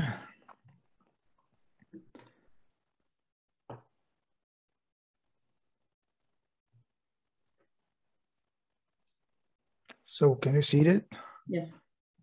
Perfect. So thank you for the opportunity to present here. I would like to introduce myself. My name is Vojtěch Lukas. I'm from Mendel University in Brno, and I'm coming from the Department of Agrosystems and Bioclimatology. And we have a small team for research activities in precision agriculture. Mainly we are focused on the mapping of soil heterogeneity and vegetation mapping and crop sensing, and also by using proximal and remote sensing methods. And my presentation is related to the variable rate application of fertilizers, which is the key part of precision agriculture, which allows a spatial distribution of fertilizers with the respect to the soil or vegetation spatial variability.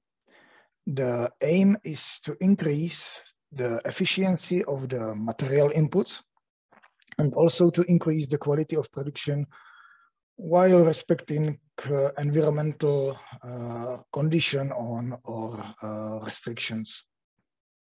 So here on this picture, you can see the uniform application of fertilizers based on the, let's say, field average values. And on the right side is more smooth distribution of the rates. In this case, it's potassium fertilizer based on the soil conditions.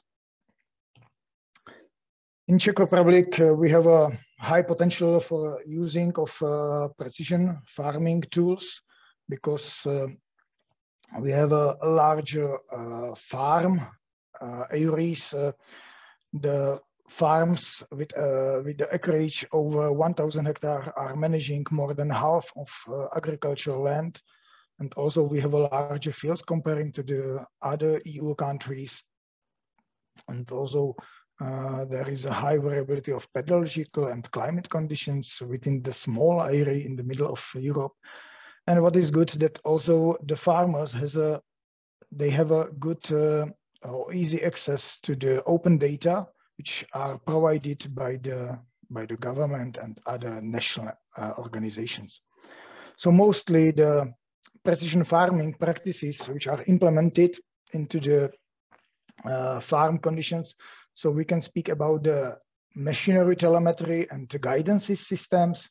Also, they are slowly starting controlled traffic farming among the Czech farmers.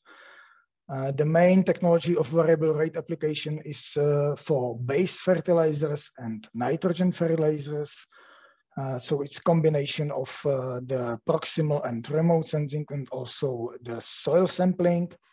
And also some farmers who are using the let's say, the newest machines, they are also mapping the crop yields, but it's not so common. And also we have experiences that the machine is equipped by the sensors, but the farmers, they don't use it. So the aim of my presentation the aim of the study was to evaluate the variable rate application of nitrogen fertilizers for site-specific crop management on the fields with the higher soil heterogeneity. The study was done in the middle part of Czech Republic in the farm Kojice, which is located in the highland region with a higher amount of precipitation, and the experiments were realized in 2017 to 2020. We choose 6 fields with winter wheat during this period, and it was carried out top dressing application of calcium ammonium nitrate by the spreader.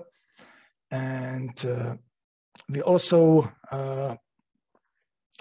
did the plant and soil sampling, the satellite and UAV imaging, but this will be not presented in this presentation. And the final crop yield was mapped by sensors installed on the harvesters. The variable rate application was done by spreader. I mentioned the nitrogen fertilizer. It was in 3 vegetation stages. The first one, after the winter, it was only uniform. but the second one and third one was in stem elongation stage and heading. Both were realized by variable rate application technology. All fields were splitted into the uniform and variable rate application zones, as you can see on the maps on the right side. And the application was driven by iSoil tool, which is on this small iPad, and there is a cable connection to the board computer of the spreader. Nitrogen rate distribution was based on the yield potential maps. I will later show how we are using that, and also it was corrected by the in-season crop sensing by Sentinel-2 imagery. The strategy of the nitrogen rates was additive. That means that we are covering the nitrogen uptake to reach the crop yield. So that means that in lower, there are lower nitrogen rates in low productivity areas and high rates in high production zones. And so I mentioned that we are using the yield potential maps to provide the information about the low productivity and high productivity areas. The common approach is to use the yield maps from harvesters, but this was not the case of this farm because they didn't use this crop mapping technology in the past. So we developed the algorithm to calculate the yield potential maps from the Earth observation data from the Landsat and Sentinel-2, and it's from 8 years time series data. So I mentioned Landsat and Sentinel. Now we are running mostly on the Sentinel data, but we decided to use the 8 years data set. So that means that we need also the Landsat data to cover the recent years in the past. And the delineation of the production zones is based on the satellite multispectral data, as I mentioned. We are we use the relationship between the vegetation indices and the crop yields, which was established based on the studies from MODIS data. And the main vegetation index is Enhanced Vegetation Index, EVI. And also we need to know the crop geometry. We are using the boundaries from the free available LPIS data set. So this is open data, and also for the specific farms, we can use the crop rotation maps if they have it in a digital form. Because we have a both source of open data, that means the remote sensor data and also the field boundaries, we are able to calculate these maps for the large area. In cooperation with LES project, we realized the map composition of the yield potential maps within the AgriHub project. And there are two versions of these maps. One is older from 2017, where we used only Landsat data. It has a 30 meter of resolution, and the newest is a combination Landsat and Sentinel. It's from 2020 with the final 10 meter resolution per pixel. And this is calculated for whole Czech Republic. So back to the experimental side, I mentioned that there was a combination of the yield potential zones and the in-season monitoring. So here's a description of this combination. So the base nitrogen rate were estimated from the yield potential maps, as you can see on the example of two fields from 2020. Then we used the NDVI imagery from the season. In this case, it was the second half of April. And the difference between these two maps in relative values was used to make a correction of planet nitrogen rates. Then the results, the final mapping method was to map the crop yields by harvesters, and also we made a statistical evaluation of crop yields and nitrogen rates within the yield zones and also the application zones. So the main results are that there was higher importance of the productivity zones on the achieved crop yields compared to the nitrogen rate level. That means that the yield distribution was mainly affected by the soil heterogeneity and not on the nitrogen application. This is the first result. Also, the increase of nitrogen rate in low productivity zones had not effect on the increase of crop yields. That means that if we use uniform application on the low productivity zones, we are overdosing the nitrogen with the risk with the risk of leaching nitrates into the environment. But also the increase of nitrogen rates in high productivity zones did not lead to the increase of crop yields. So that this is with the respect, or we expect that there was an influence of the, let's say, terrain surface and probably the nitrogen flow accumulation from sloped areas, that the higher productive zones are they have a lot of nitrogen from the sloped areas, so there was not a reason to increase the nitrogen.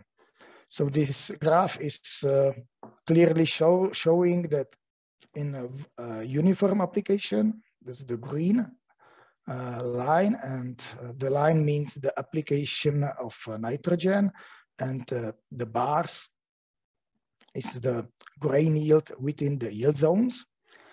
And if we increased the application rates by the variable rate application, we it didn't have any effect on the increase of the crop yields in high productivity zones.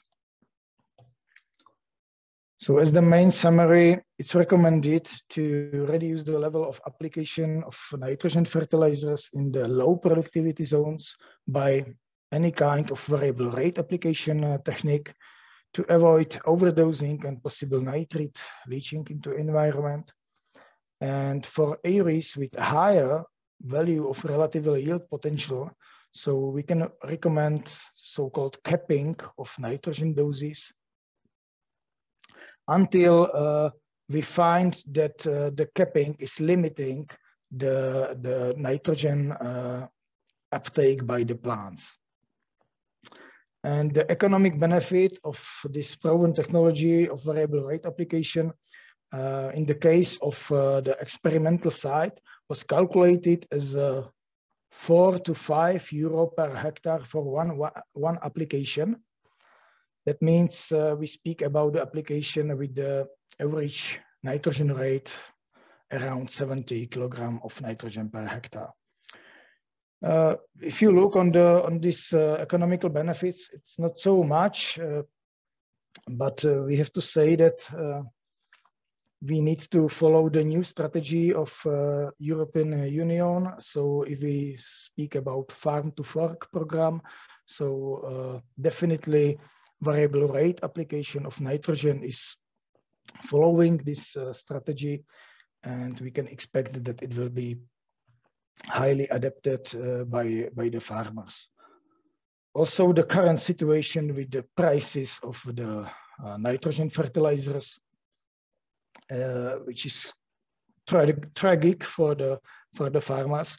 So also we can expect that now in the autumn, but mainly in the spring season, we expect that more farmers will ask for a variable rate application to save the money for fertilizer, for nitrogen fertilizers.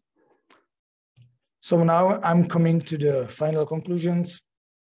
In Czech Republic, there is a high potential of adoption of precision farming because we have a higher field heterogeneity.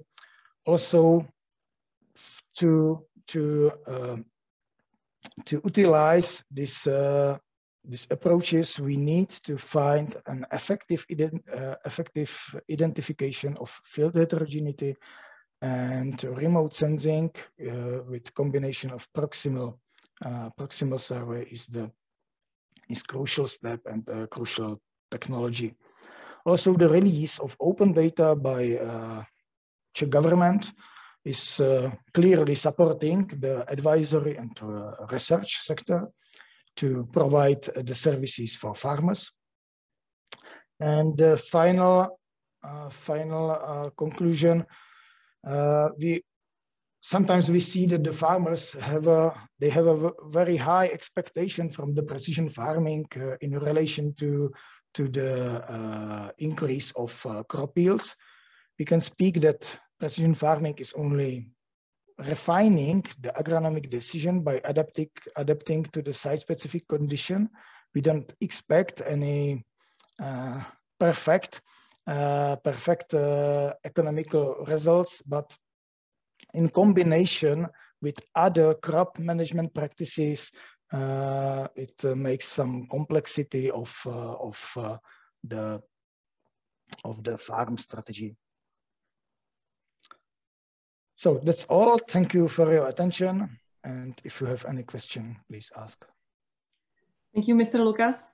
I noticed that we have a question in our chat from Mr. Jiří Kvapil. Do the savings on fertilizer, etc., justify purchase of VRT devices and machines? And what is the planned return of the investment? Yeah, it strongly depends on the size of the farm and also on the field heterogeneity. In this case, if we have a farm with 1,000 hectares and we can save 4 to 5 euro per hectare, so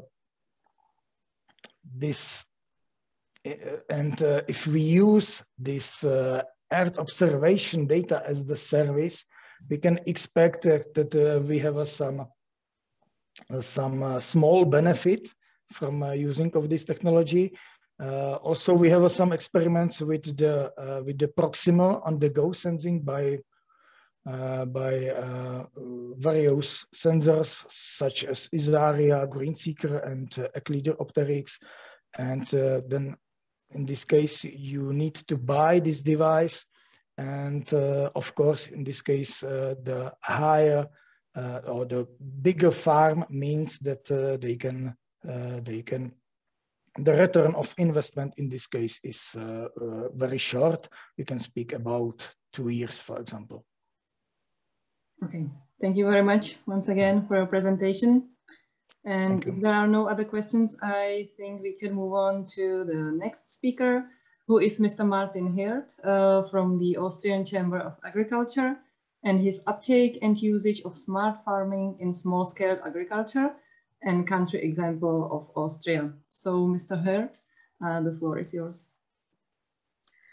Yeah, thank you very much, Mrs. Kollerová. And first of all, thank you for having me today and for the invitation to present at this very exciting conference.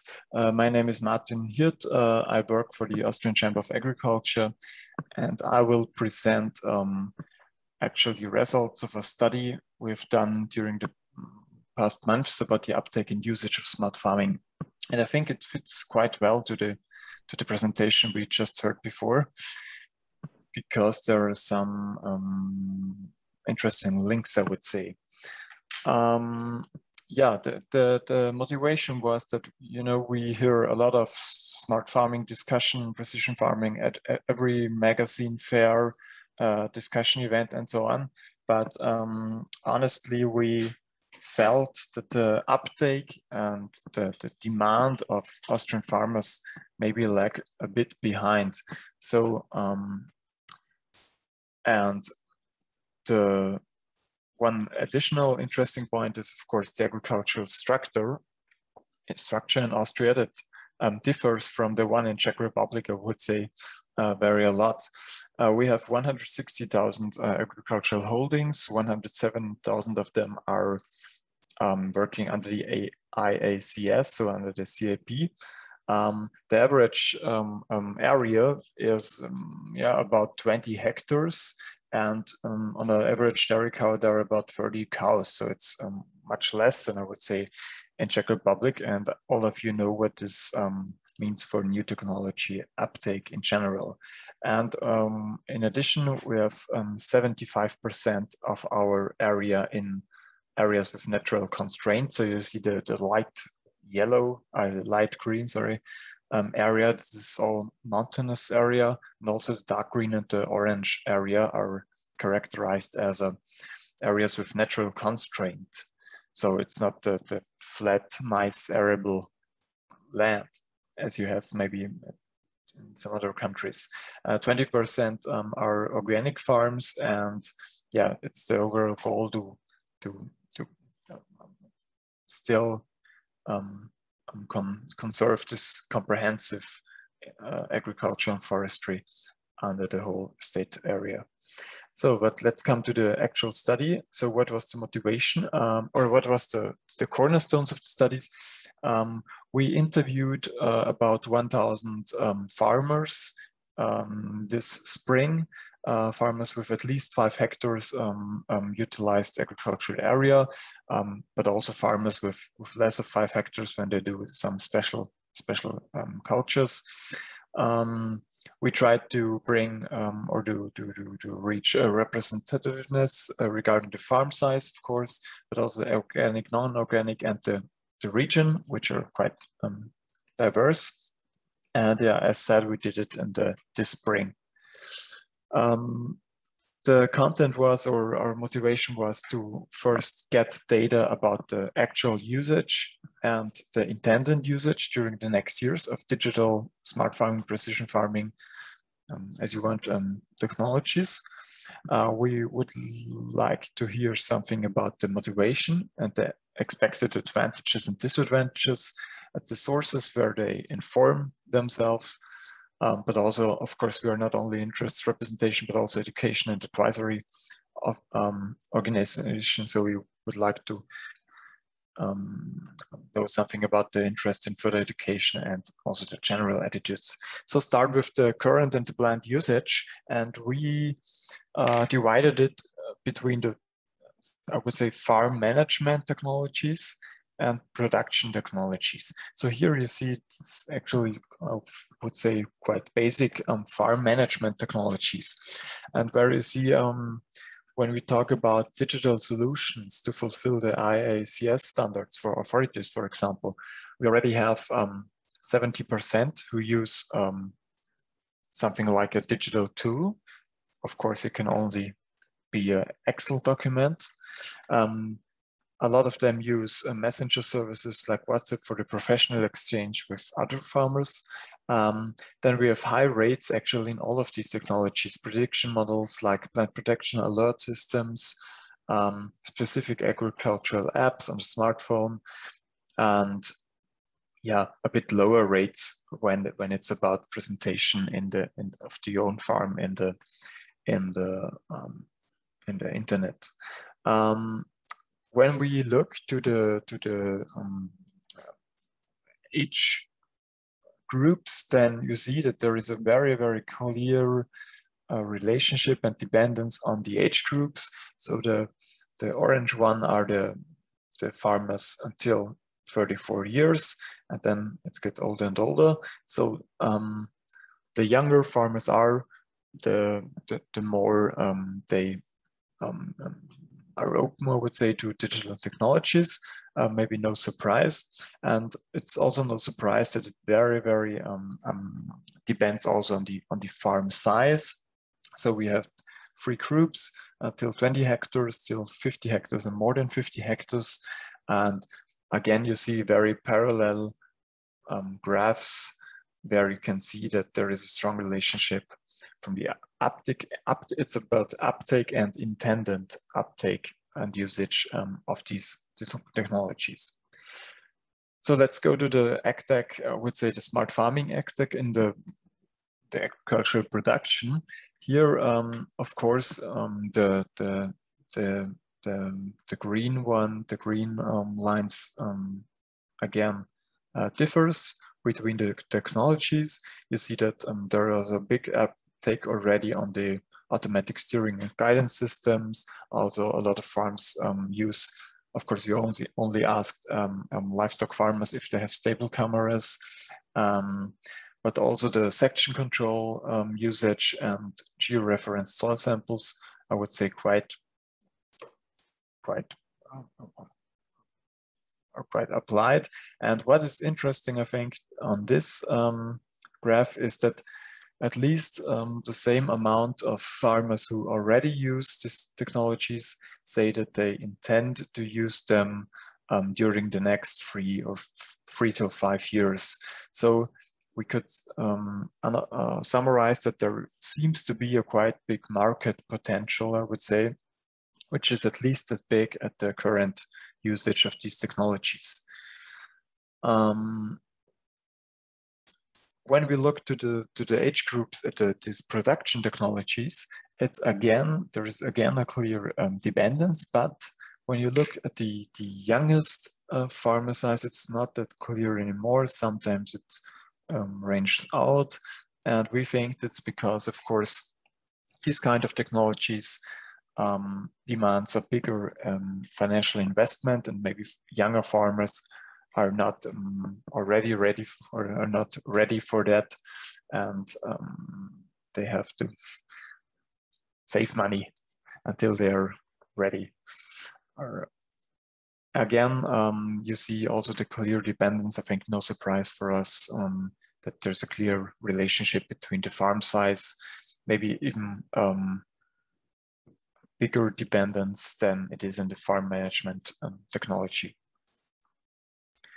Then we asked, of course, what is the motivation for you to use or not use these kind of technologies? We asked you in the question before.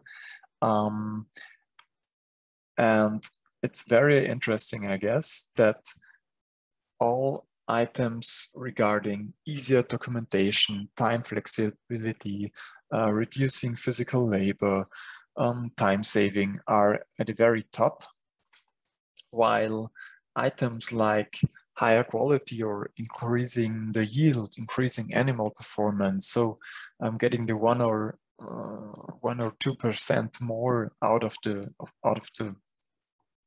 soil or the areas are not that important for farmers. So you can analyze 2/3 of Austrian farmers are part-time farmers, so they have also a non-agricultural job they do. So it's very, very important, of course, for them, this flexibility,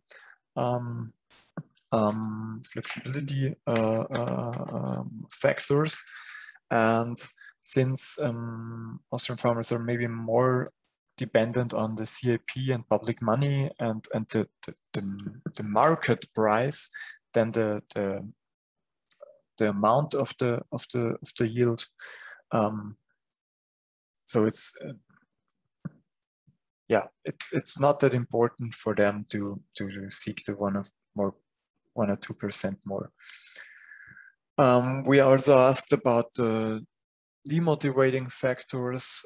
Why are you not interested, or why you don't intend to think about using these kind of technologies? And I think, as maybe also in other countries, everything related to the costs, to the initial investment, but also to the running costs are the most prominent answers. For us, again, very interesting was also the question about complexity, about competences, about advisory, and we see that farmers farmers trust themselves that they are ready for using these kind of technologies, that they have enough competences for it. So they expect, if I invest in a digital or in an agricultural technology in general, then I expect to have a plug and play solution, and I don't have to visit any courses or trainings or advisory. So it's an expectation for me as a technology user that this works without any more preconditions. Yeah, then of course we asked, are you interested in additional further education, further trainings or advisory? We have a very big rate saying yes or yes maybe. Of course, I think it's maybe a bit overrated because everyone would say yes, an offer is always good. It doesn't mean that I would also visit it, but nevertheless, I think we see that they're at least interested in information and in hear about and in discussing about these new trends and technologies, even if they maybe will not use it in the next 2 years. And then we asked a more precise question. We worked, okay, if you said yes or yes, maybe what topics do you want to hear about? Do you want to visit in a training? And then we experienced, sorry that is in German now, but I will explain that there are very general answers. So of course, some said GPS technologies. Yes, it's very common today, so they know about it. But then they asked about animal health, about documentation, marketing, fertilization, plant protection. But they don't really seem to have this clear technical approach when they hear about technologies, but they seem to, and I think it's a quite sensible approach. They want to use the technology for a farm, for a specific farm goal, but not for the technology itself. So it means for us that for us as an educational advisor, we always have to integrate these questions about smart farming, precision farming into more general and more common topics like fertilization, for example, that farmers are familiar with and they know what is reached with that. So, and last but not least, we also asked about the general attitude. So after they have heard of all of these topics and they were asked about these questions, we asked, okay, what do you think about in general about this more and more upcoming digitalization and automatization in agriculture? And it was interesting that you see 46% neutral and 43% positive or rather positive, only 10% negative. And how can we summarize it? Yeah, if it brings a benefit to me and if the expected benefits are bigger than the costs, then of course, why not? So a very positive, pragmatic attitude, I would say. So in summary, there is a high awareness, or seems to be a high awareness of these technologies. They state that they know and they know what is meant by, for example, variable rate control. The usage, of course, differs between various types of technologies, but also of regions and farm branches. The adaptation in farm management is higher than in production, of course, because it's cheaper and maybe also easier to adapt. But nevertheless, in production technologies, a lot of farms say that they intend to use them during the next 3 or 5 years. So at least the same amount of farmers that are using currently. There is a high relation between the usage of these technologies and the farm size, but also the age. Yeah, the most common motivation factors are everything related to reduced work, time flexibility, time savings, and the demotivating factors are cost items. Farmers' attitudes are quite rather positive. So again, if the technology works and the expected benefits are higher than the costs, why not? And the lack of competences or lack of information seem to be not a barrier for the lagging uptake. Farmers feel themselves as ready for the digital change. Nevertheless, there's a high interest in getting information, but also there's a high heterogeneity between, I didn't mention it in detail, but high heterogeneity between regions, farm branches, age, and farm sizes. So thank you for listening again, and if you have any further questions. Thank you, Mr. Hurt, for your presentation. I think we have a question in our chat from Pavel Hayek. So you showed us information about smart farming in small-scale agriculture in Austria. Do you have any information if the situation is similar in other countries or in large-scale agriculture as well? Yes, thank you for the question. The thing is that it's, and one motivation factor why we did the study, that there seems to be actually very little data about actual technology usage and uptake. Of course, you know the statistics about sold tractors and so on, but when it really comes to digital technologies, then there's a lack of data. So this is the reason why we did the study. I don't know, because of a lack of data, how it is in other countries. I guessed until today that, for example, in Czech Republic, the uptake would be much higher because you have much bigger farms. It's easier maybe to get, with the economic scale effects, to invest in them. I think you in Czech Republic also have, I'm sure, a high uptake, but I don't have reliable statistics about digital technology uptake in Europe. I think it's not, if you know a data source, please tell me. We don't, obviously. Okay, we have another question. Thank you for answering. Did you ask what are the sources of the information of the farmers? Yes, thank you. Very interesting question. We asked them. I spread it out because of time matters. You can say communication with other farmers, fair trades, farm magazines, so professional magazines, and of course just research on the internet by your own. This was the answers with the highest rate, and then with 80%, and then a bit further than with 60%, they told us, yeah, federations, production federations, advisory services, trainings. So yeah, but I think the most, and retailers, but the first source they try to visit are the other farmers, magazines, and internet. Okay, thank you.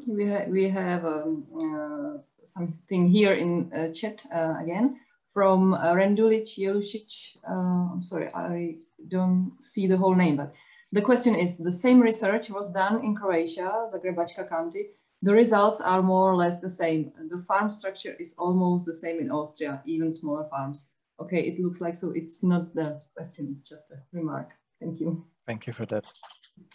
Okay, so are there any other questions? If not, I think we can conclude this morning series of the presentation because I think we all deserve a little break right now. You can have lunch or coffees or any other doping you may need, and we will meet again at noon. Thank you. Dobrou chuť. Dobrou chuť, děkujeme. Okay, so good afternoon, everybody. I hope you enjoyed your break and got some fresh air, but now it's time to move on with the series of presentation. Let me welcome Mr. Tomáš Mildor from the University of West Bohemia, Czech Republic, and his presentation, Locally Organized Transition of Urban Sustainable Spaces, LOTUS. So, Mr. Mildor, the floor is yours. Thank you, Markéta. Good afternoon, everyone. I will share my screen. So you can see the slides, actually.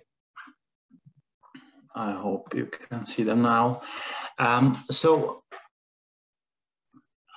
will present a project that's been funded by Erasmus Plus a few years ago already. We have been involved for the last 2 years, and there is another year and something to go. It's called Locally Organized Transition of Urban Sustainable Spaces. Next slide. Yeah. So as I said, the funding comes from Erasmus Plus. The official end of the project was in August 2022. So next year, the project was extended by 4 months. So there is another year and a few months, a couple of months to go. There are 6 partners from 5 countries, which are mentioned on this slide. So the coordinator is Hochschule from Kiel, from Germany, and there are other 4 universities involved, including our University of West Bohemia in Pilsen. It's the Riga Technical University, Politecnico di Torino from Italy, and from France we have Gustave Eiffel University. The key outputs of this project are 4. They are mentioned here. One of them is a curriculum of urban transition of energy. So it's a curriculum that can be applied to different master, bachelor, or other programs at higher education. Then it's a catalog of use cases collected from the partner countries, including some good practices or best practices in terms of using sustainable energy. And eventually there are, from this we will combine that into a serious game, so role-playing game, which is called Urban, so Urban Energy Management Game. I will show some sample pictures of how it looks. It's gonna be a board game that can be played only physically, not online. And the final output is a textbook. So a textbook which will summarize all the use cases and the curriculum, and also include some information about the serious game.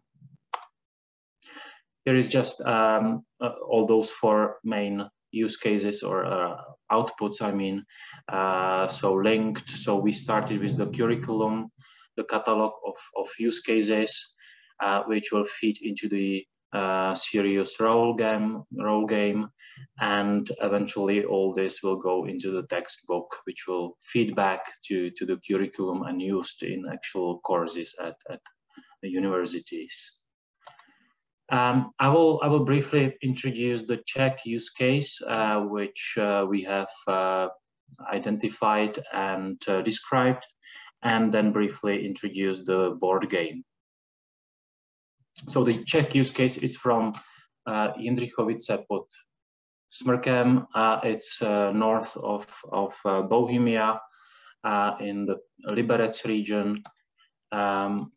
There are several, we call it actions, that they did since I think 2002 or even earlier with the biomass heat production. So key sustainability actions they did within the last 20 years. So I will just go through those. So the first one is biomass heat production. This was owned and funded by the municipality. There are different scenarios of let's say funding and the return of investment of the various actions here.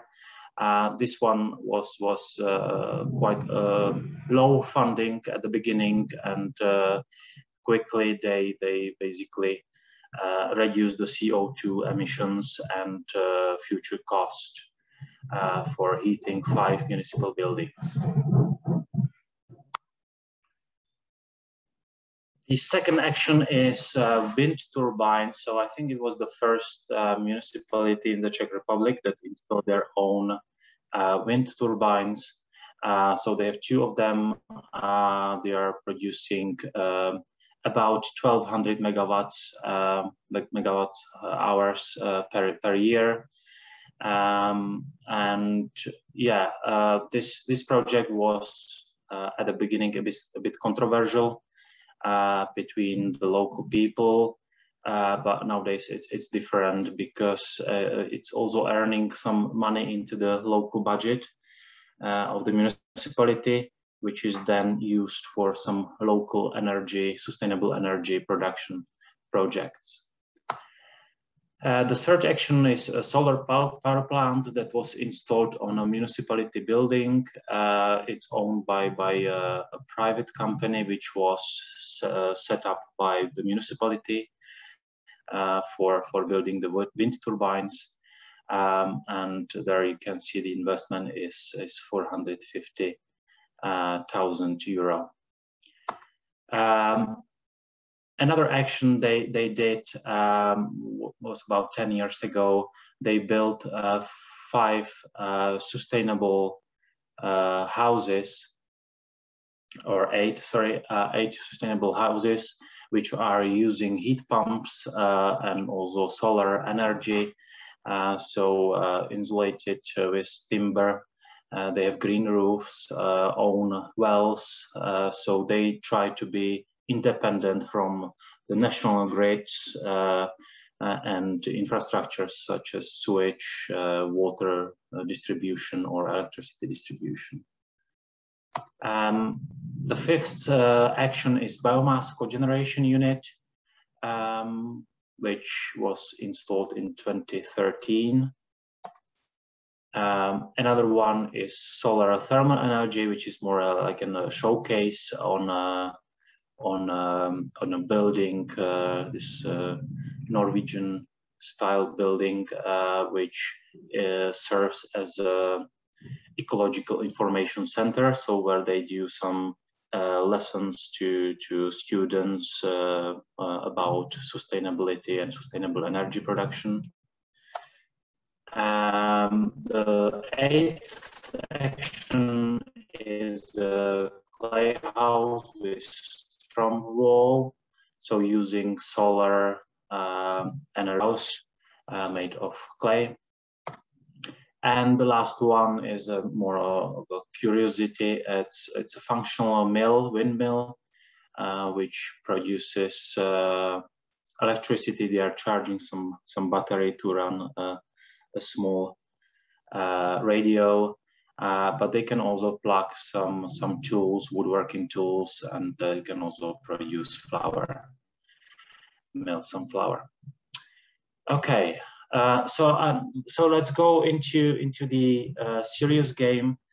Here you can see some examples of the layout. So on the right hand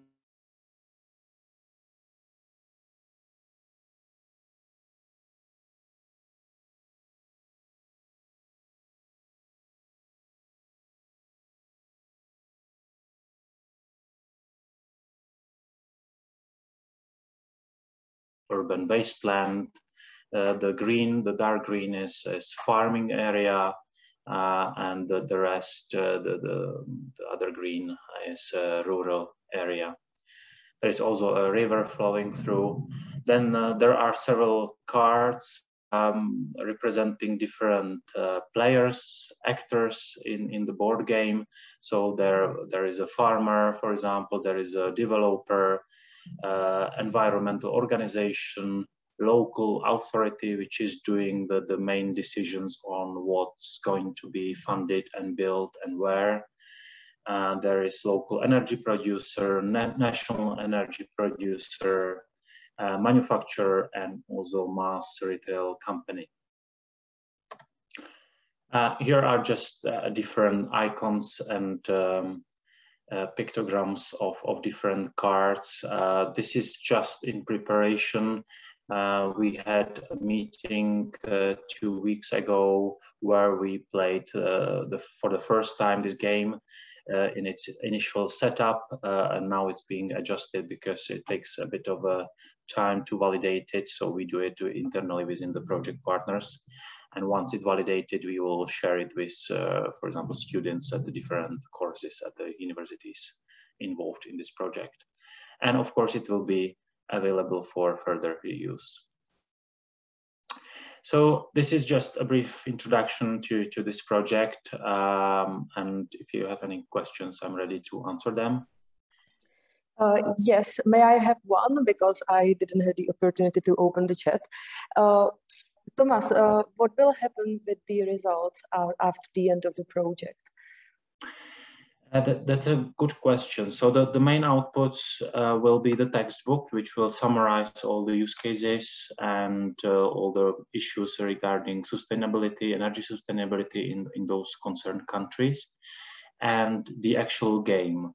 The game will be available as a board game, will be printed and probably sold in some shops, but also probably available online so people can print them for their own purposes.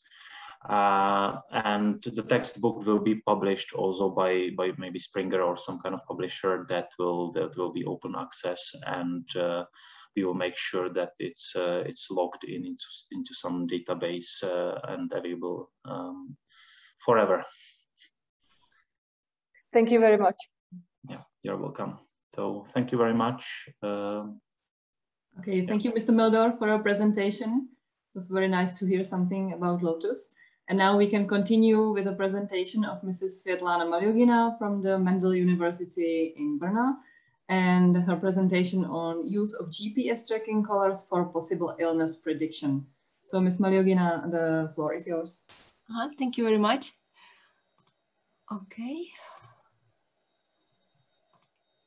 Is it possible to see? Yes. Yes, okay, thank you. So dear participants and the speakers, hello everybody.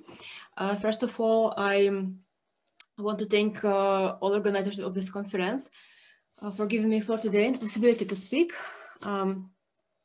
and share our experience about applying agriculture for consumption annual production. My name is Svetlana Malyugina, and currently I'm a PhD student at the Mendel University in Brno at the Department of Animal Nutrition and Forage Production. And our research team is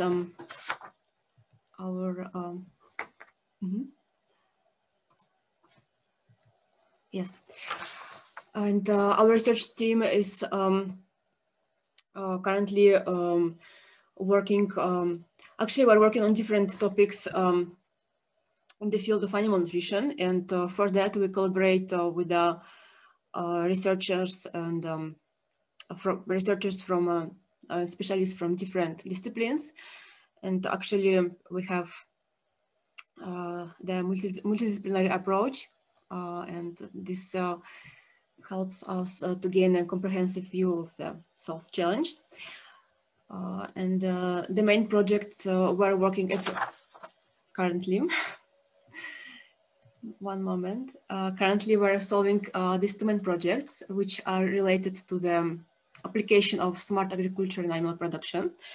The first project is Toucher Trend project, and its name Smart GPS Pasture. Yes, it's here. And actually, this project is Now, in this project, we are collaborating with our partner, which is Agrokonsult Žamberk, and we are working on development of completely new smart GPS collars, which are intended for controlled GPS grazing of dairy cows. And actually, now we're on the level of developing these collars, and now we had first testing, and it looks promising. But by now I cannot share this data with you. And well, this GPS collars are for positional monitoring of animals themselves, but the facilities will be able to help the animals, the embossed area, with the help of special application, which you can see on this slide. This is the scheme, and keeping the animals in the reserved area will be achieved with the help of customary electrical impulse, of course, with the respect to the animal welfare. And our collars are containing the number of different sensors to catch the different health parameters. And the application developed by our partners will use this extensive collected data to predict cows' behavior and to predict possible health problems. And by now, from the first testing, it looks very promising. But of course, we will work on it more. Our technical specialist and our IT specialist, of course, and for sure, this big data are very important and are believed to lead to improved animals' productivity. And this real data will help to, as I said before, they will help to predict possible problems, and this will help farmers to improve the productivity on the farms, which is believed. And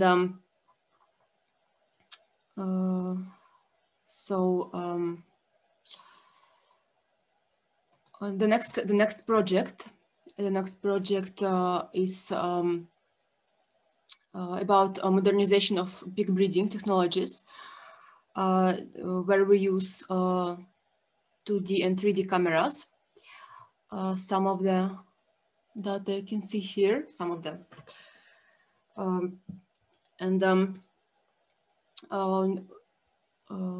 Using these cameras, by using these cameras, it's possible to estimate the animal's leaf weight based on the determination of individual body points. And based on this data, it's possible to modulate the feed ration, an average growth curve of animal, and predict also the mortality. By using these cameras, actually the breeder can save up to 10% of the feed cost without adversely affecting the performance of these animals. Because of the general trend is such that animals in farms are often overfed, and that's why it's important to collect and evaluate this data. And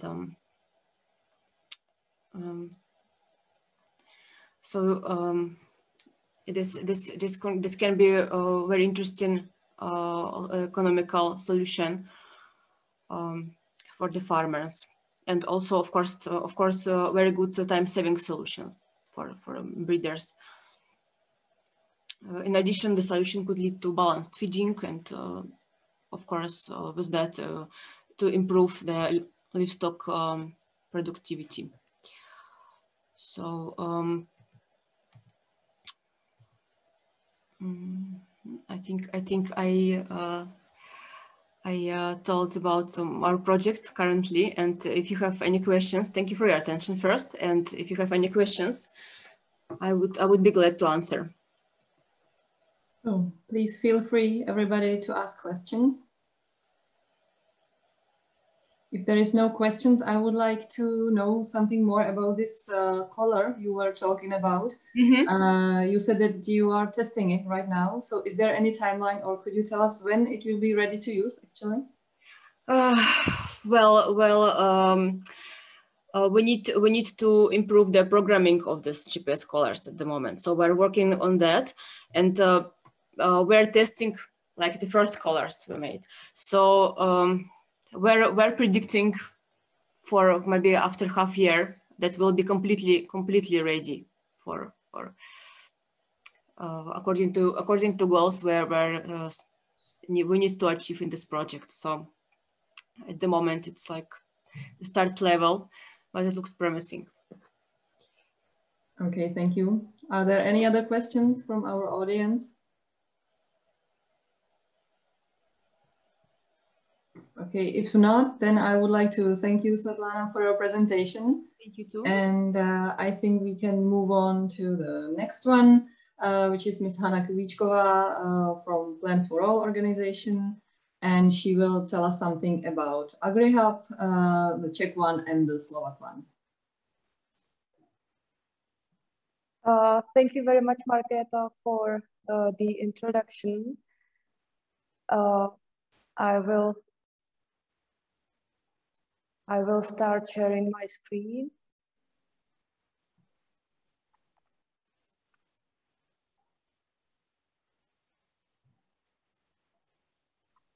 Can you see the presentation? Yes, we can. Excellent. Thank you very much, and good afternoon, everybody. My name is Hana Kubíčková. I am from Plan for All, and I would like to introduce you to the Czech and Slovak digital innovation hubs for agriculture called AgriHub. First of all, I would like to talk a bit about what is the digital innovation hub. Digital innovation hubs or digital innovation centers are emerging in various eras. In general, they can be imagined as focal points with a range of support services for small and medium-sized companies, startups, researchers, accelerators, and investors, providing access to digital knowledge, technologies, or prototype solutions in given era or sector. In simpler terms, they are places where research can be linked to practice. And since Plan for All, together with Wirelessinfo and Les Projektslužby, have long been involved in agricultural research, data integration, generating their own data and developing web applications, not only for agriculture, as a part of the involvement in European projects, the idea was born to take the results achieved in the projects further and to unify this data into one portal and make it available to general public. Our aim was therefore to go the way of data management and data sharing and demonstrations of live applications and tools, as opposed to existing portals such as the Farmers Portal, which is managed by the Ministry of Agriculture, or there are many interesting Facebook pages.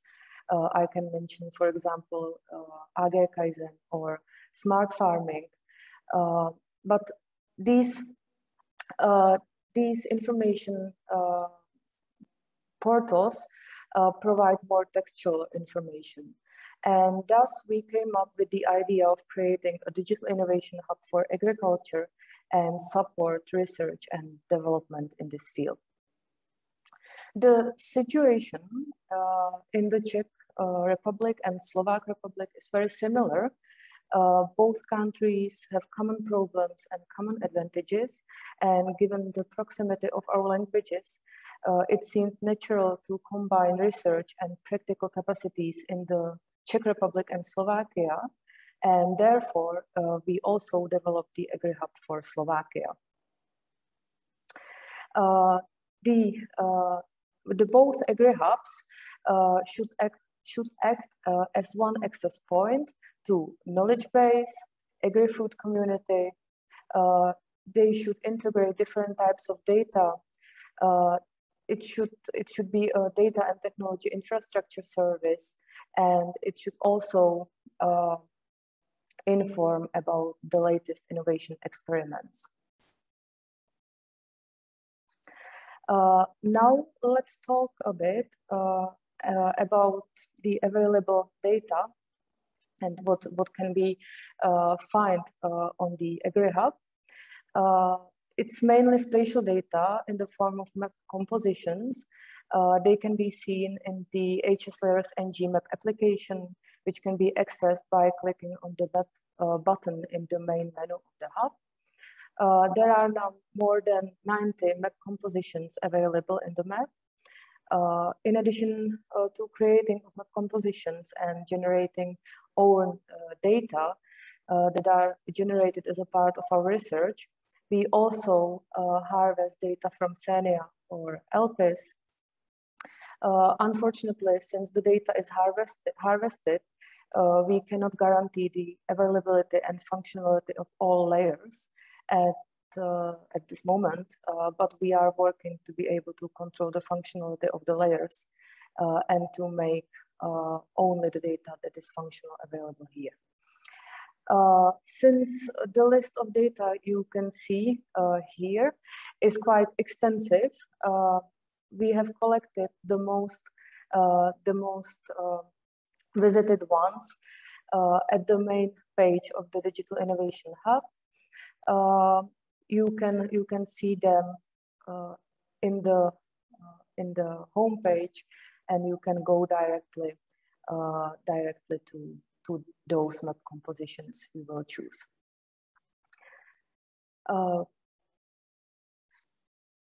Okay, here remained some Czech heading, but I will show you what HSLayers can also do. The HSLayers web application doesn't just allow you to visualize data.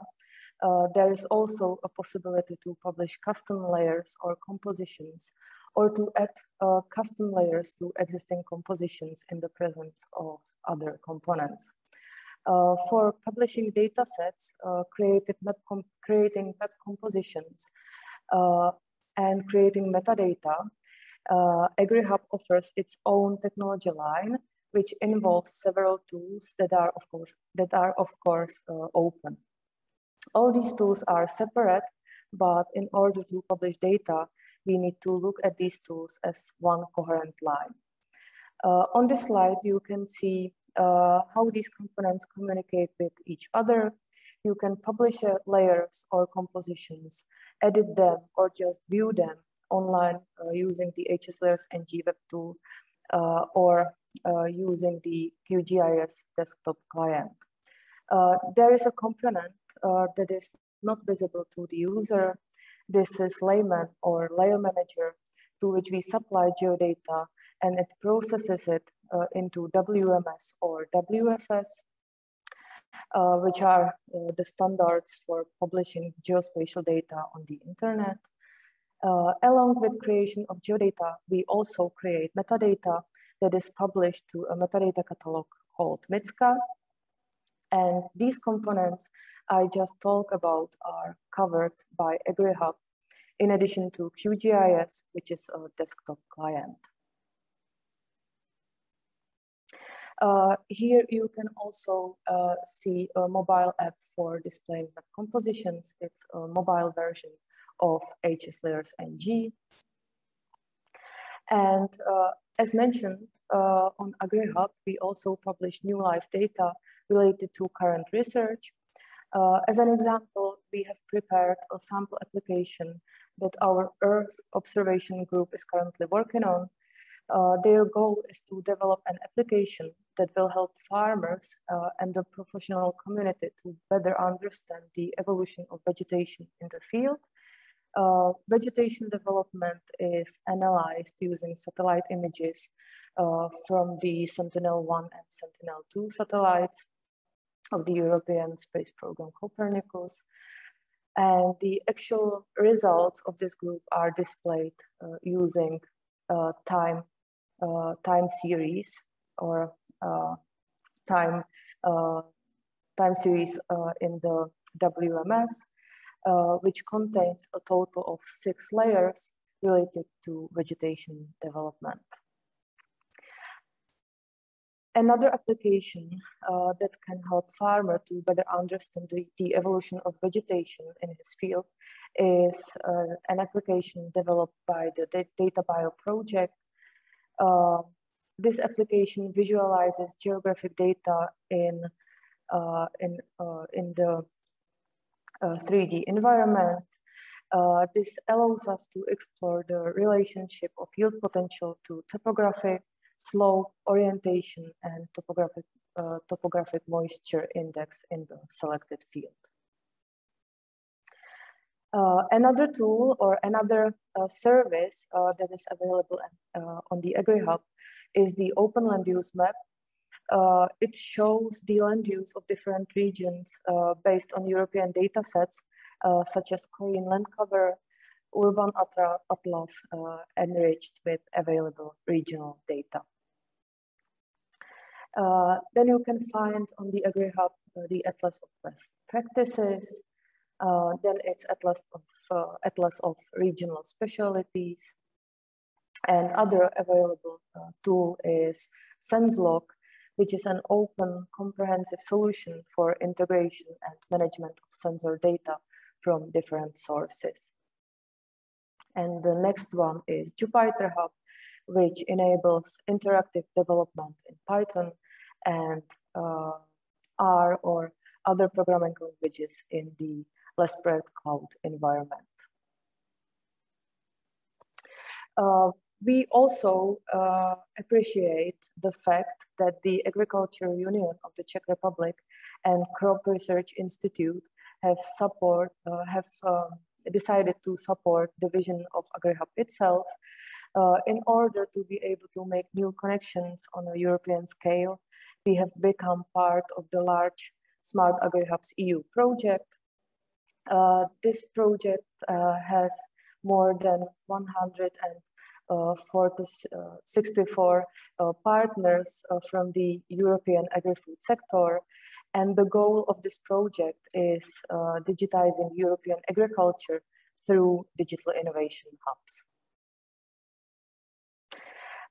We also maintain other digital innovation hubs, and we are very proud that our Plan for All Digital Innovation Hub was labeled with BDVA iSpace label. Then we also have some digital innovation hubs related to the projects we are working on. So this one is Soil Hub, this one is SmartAgriHub, and this one goes to Kollerová Hub. And I will conclude my presentation with the invitation to AgriHub Inspire Hackathon. This hackathon aims to extend the data sources on AgriHub CZ and AgriHub SK. And now I will play a short video to you where you can see all the challenges that were defined for this hackathon.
So this was all from my side, and thank you very much for your attention.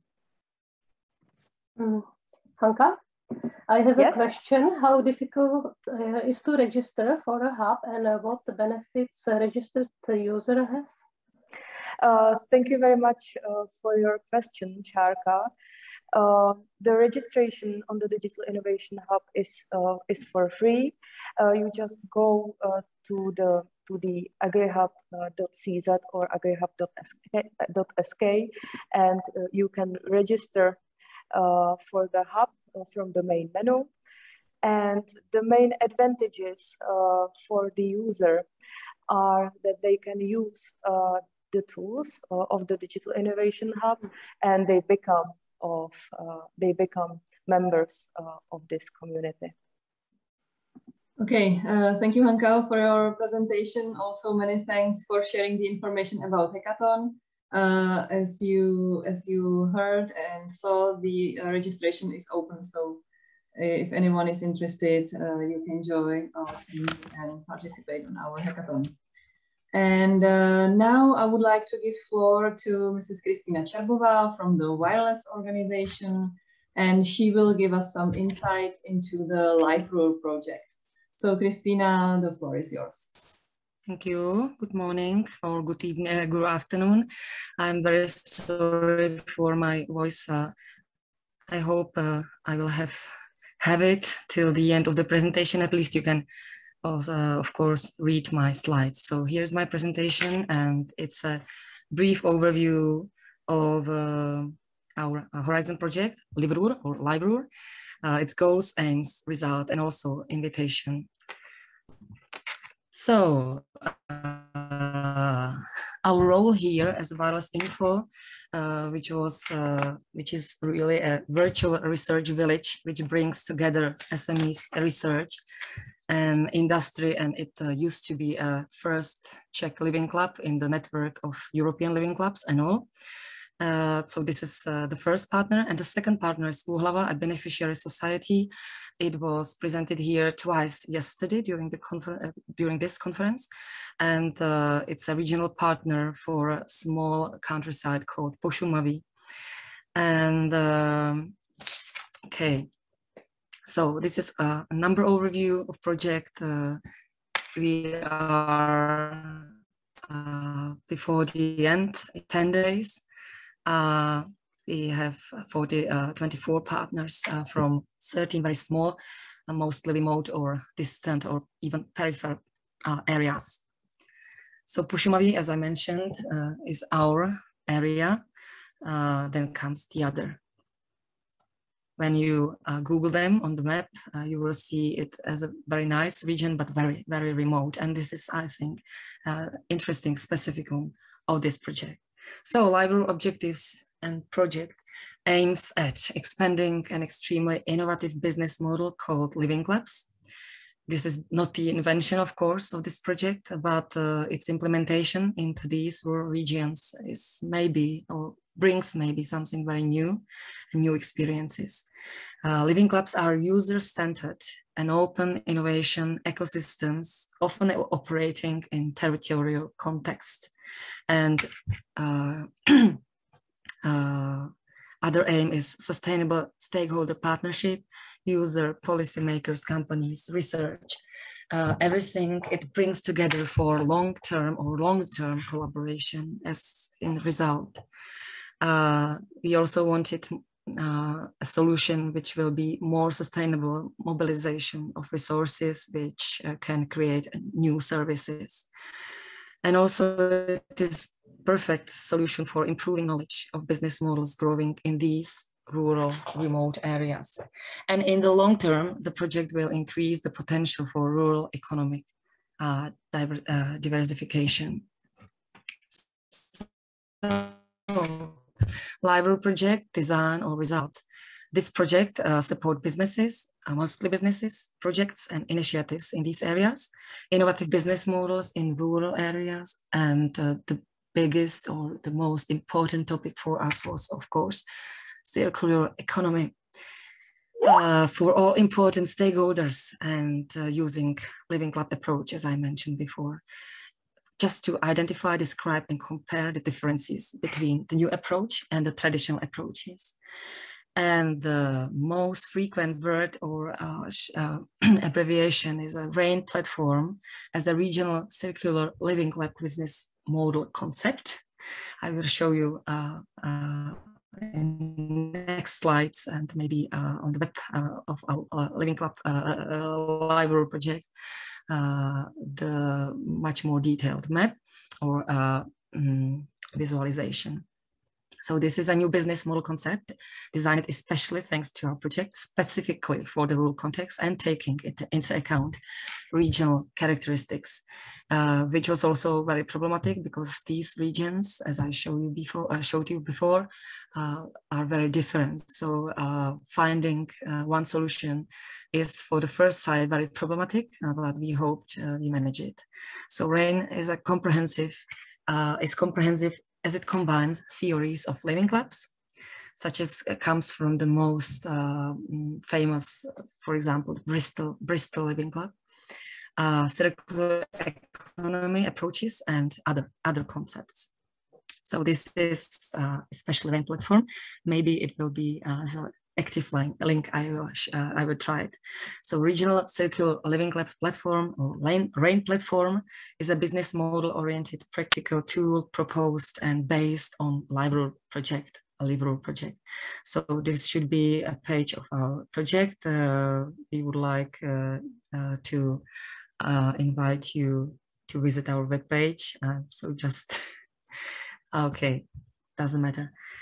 It's an entrepreneurial tool targeting entrepreneurs, potential entrepreneurs and policymakers. So everybody, as well as an innovation ecosystem community to support implementation of these circular economy solutions for the supply value chains. And I tried again to show you the link of a RAIN platform. Should be somewhere here, hopefully. I hope. Doesn't matter. I tried here.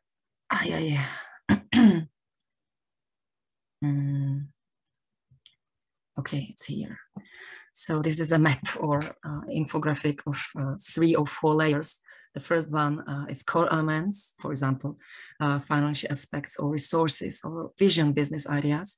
Then comes the second layer, which we call RAIN principles. Here you can see the mentioned circular economy, but also other terms corresponding with, for example, research and responsible innovation systems or economic sustainability, open innovation and open access, ecological sustainability and others.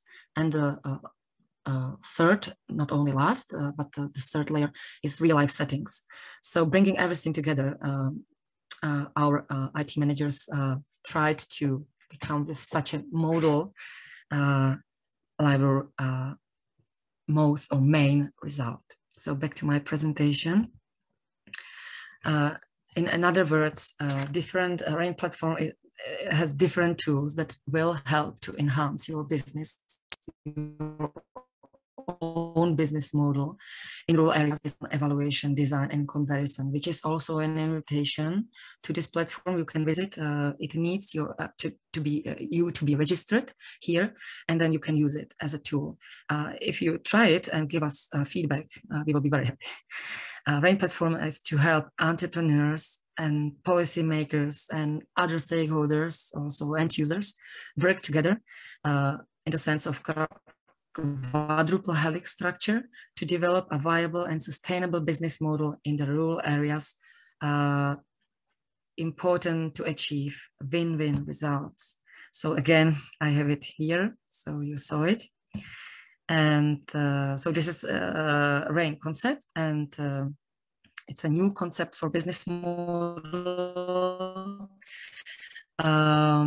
And the main advantage is that it brings a complex situation. What it means when I say it's rainy, the fourth layer I didn't mention is the frameworks of every situation or the framework of the rural area. So plus minus results, RAIN business plan. So pilot regions as a basic target group, how to transmit it to them as a basic question. We also put in our Library web page a video tool.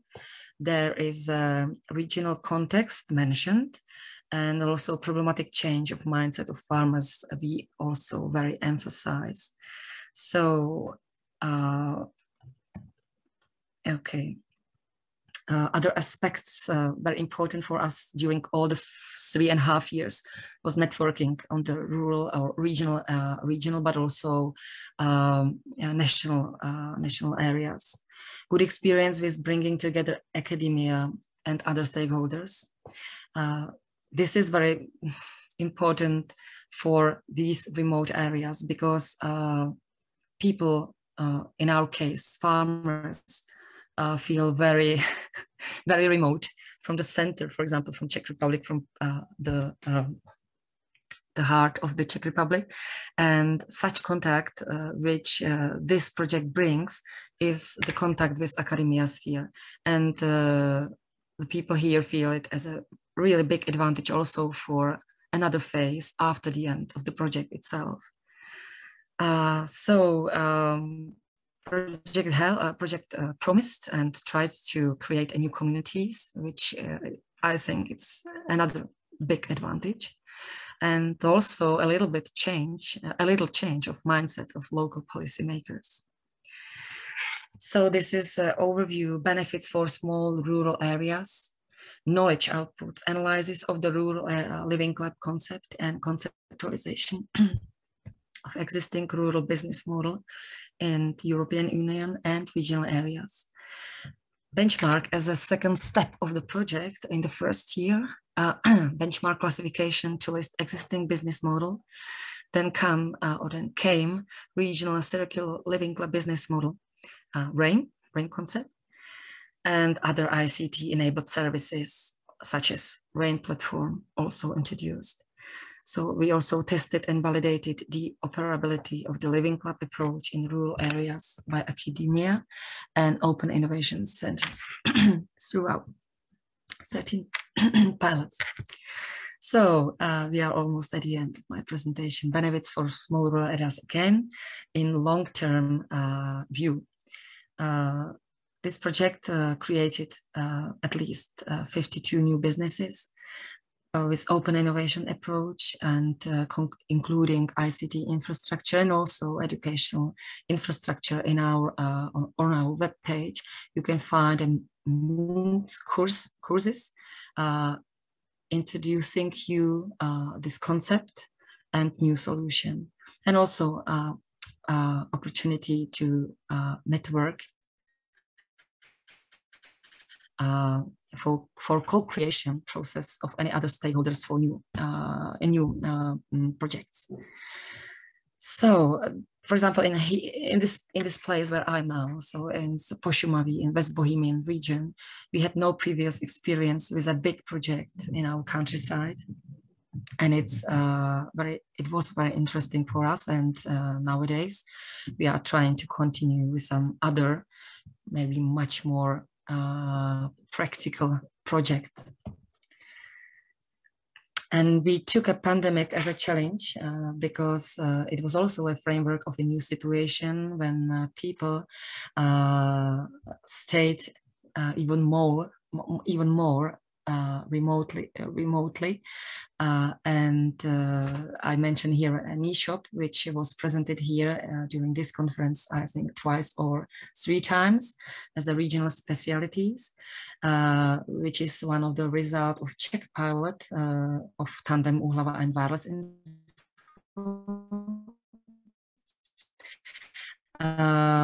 Which ideals to be closer to farmers and also to closer to others. So again, to build something like a bridge between the very important stakeholders with a poor cooperation before the project starts, just to become or bring a quality of life, just to increase attractivity of this region with a new design and also online. So this was maybe the help of pandemic, which ensured us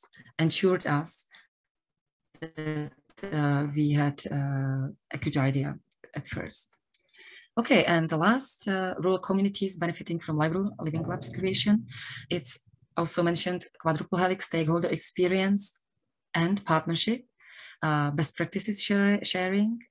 We have and used best practices, atlas of best practices, and circular economy principles as a chance for bringing new ideas, changes. And the major benefit, and I will read it again, is the development of sound local rural community, where single actors trust one another and act for the enhancement of their area, lifestyle, and their relationships. So this was, this we see as a big and major benefit. So that's all, and thank you for attention. Thank you, Christina, for your presentation. Do we have any questions from the audience? If not, so I may ask, what were the biggest obstacles or challenges you had to face while verifying the solution? And is it possible or real to use the solution also in different regions? So we have only one region because we are Czech pilot, so I don't know if others had some other problems, but firstly, as I mentioned previously, the pandemic was a big challenge, not problem, but big challenge. And I showed or tried to show, but sorry for I have no voice more, that we try to compete with this situation and with these settings. And I hope that we were successful. Okay, thanks a lot for your answers. And now let's move on to the presentation by the Masaryk University team and its speaker, Mr. Tomáš Řezník. He will present the development and verification of a 3D-based advanced optimized farm machinery trajectory algorithm. Okay, Mr. Řezník, the floor is yours. Thank you very much for your introduction. I'm afraid that my camera is not working properly, so I don't know how you can see me or not. Anyway, I would like to ask you if you are ready for a heavy metal presentation, because this will be about heavyweight in at least two meanings. The first one is the broadness of the authors team, because as far as I know, we are the broadest authors team in this conference. And the second one will be about farm machinery and its weight and soil compactness. So when I will move one by one, our basic motivation is, I would say, very simple, because traditional approaches model the optimal trajectory only in 2 dimensions. And you can find plenty of scientific papers, methodologies, algorithms, and so on dealing with that. But on the contrary, the true world is 3-dimensional, as we are all aware. So the consequences are also clear. Soil compaction and soil erosion are the most tangible ones. So here are the examples from Germany on the left and from the Czech Republic pilot on the right part. And so for that reason, we have fortunately also a bilateral Horizon 2020 project entitled or abbreviated SEO-Soil. So all information could be found on the SEO-Soil.eu. And our primary aim is to monitor status and threats of soils. So for that reason, soil compactness and soil erosion fits absolutely perfectly. We are just in the final year of this project, and I am the technical coordinator of this project. Here is how geographically is our consortium balanced. And the study I would like to share with you today is exactly about optimizing a trajectory for farm machinery in 3D to minimize the soil compaction. So the partial goals are, first of all, what are the input requirements? If you would like to be as realistic as much as possible, What are the desires of farmers, of advisors, of environmentalists, and so on. The second point is what are the ways to formalize it, how to handle this kind of information, who will develop some algorithm, and how to share it with the community. And the third very interesting is if we take into account, on the one hand, real trajectories, and on the other hand, theoretically optimized trajectories, how they will differ, what will be the consequences. And this will all be the content of my presentation. So we started with related work and gaps that I have briefly introduced to you already. That first of all, the majority of algorithms are working in 2D solely. That's the very first thing. The studies are aiming at partial aspects and usually across domain synergy is missing. And on the contrary, when following the gaps, in fact, the plot is considered as a homogeneous area that should be cultivated in one day, in one time, which especially in the Czech Republic is not true because we have dozens of hectares. So for that reason, it could be some plots even 3 days that you can go through and to make it cultivated. Then also having the 3D, so the elevation and slope especially, optimize and have the real entry and exit points, because from common sense, it's clear that you cannot enter and exit a plot at any place. We also took into account real obstacles and modeled them, and we made a formalized workflow that I will share with you in a few minutes. Our testing farm has been already introduced in this conference. It's the Rostěnice farm located in the southeast part of the Czech Republic. The farm is quite large. It's 10,000 hectares. And for this proof of concept study, we took 3 quite big plots. And when I spoke about heavy metal, this is how our heavy metal and sensors look like. So this is the harvester case with axial flow recording machine. On the left, you can see something that we internally call a tractor art. So this is the pure measurement and the associated about 60 attributes to each point. And it's second by second measurement in the RTK quality, so 10 centimeters or up to 10 centimeters positional accuracy. And second by second means that usually during a harvest, we have 1.55 meters spatial resolution to usually 9 meters, which is the cutting bar width. And as you can see, you can see also the number of harvest sequences. So how many harvesters or harvested days were employed in reality, and the number of harvesters. What is the number of points collected? What is the area? As you see, it's up to 70 hectares. And how many turns were needed to cultivate the field or to harvest the field in this case. So we took the real machinery, really second by second measurements that you just saw. We have broadly discussed the requirements for optimal trajectories with farmers and other stakeholders. We define the modules, so it's not something that is carved into a stone, that it would be only a one module or one complete holistic algorithm. There are several modules that you can use or you don't have to use. It's up to your conditions. And these are, for instance, bypassing the obstacles, balancing between ecological and economic point of view, and several others. And we have also statistically evaluated and map evaluated the differences between our model and its result and the reality.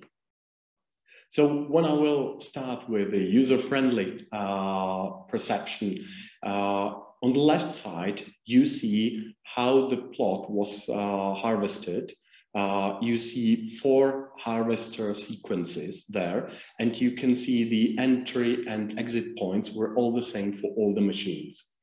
And here you see the plot division according to 3D, optimizing the number of area that you need to cross. So to minimize the soil compaction and to respect the 3D to minimize the soil erosion. Here you have another plot, and here you will see the third one with, again, real-world obstacles. In 3D, it was a very challenging task because we have reached visualization limits in GIS means, usually about 2 or 3 dozens of thousands of point symbols that should be displayed. So this is how reference and optimized trajectory differs. Our algorithm, that everything is completely described and completely available in Principles of Open Science. So for that reason, the algorithm is placed on a GitHub. The whole methodology is described in a scientific paper, in a peer-reviewed open access journal with impact factor. We are providing everything we can except for the real trajectories that we don't have to share, we cannot share. So the full documentation is available to you. We have also a pseudocode of the developed algorithm, so you can see the example of the exposition or how to divide according to the slope the plot segments. And finally, the helicopter point of view. In comparison to reality, we theoretically saved 14% of trajectory's length, which was quite positive. What was very positive that we have by 1/3 lowered the elevation gain, which is a significant in terms of also economy of consumed fuel and so on. But of course, there's always a price. And the price for being more ecological is the number of turns. And when being still economically profitable and be as much ecological in the trajectories as theoretically you can be, it means that the number of turns raised for 40%, which could be challenging also from the autonomous driving point of view. So going to the conclusions, we have an open, modular and scalable farm machinery route algorithm. Everything is publicly available to you. We have, as much as we could, stick to reality in the division of plot into segments that should be operated by more machines. So we took really the real number of machines. We completely employed the elevation. We took into account entry and exit points and so on. But we are aware that, first of all, it was still more a theoretical exercise. And when we will stay somewhere between the theory and practice, we first need to employ also the erosion model. We need to employ model for fuel consumption, which are 2 ongoing directions. And also, of course, it would be a dream if we could ask some farmer if he or she could do the routing in line with the algorithm and compare, for instance, 2 years or even more years. That is a dream that we still have, and we still believe that it will come true one day. When I have mentioned the full text, it's publicly available in the Sensors Open Access Journal. And this was all from the heavyweight and heavy metal presentation. I would like to thank you for your participation. Thank to the organizers for inviting our presentation, and I'm ready to answer your comments, questions, and remarks. Thank you, Mr. Řezník, for your presentation. And yes, now it's time for Ask the Questions.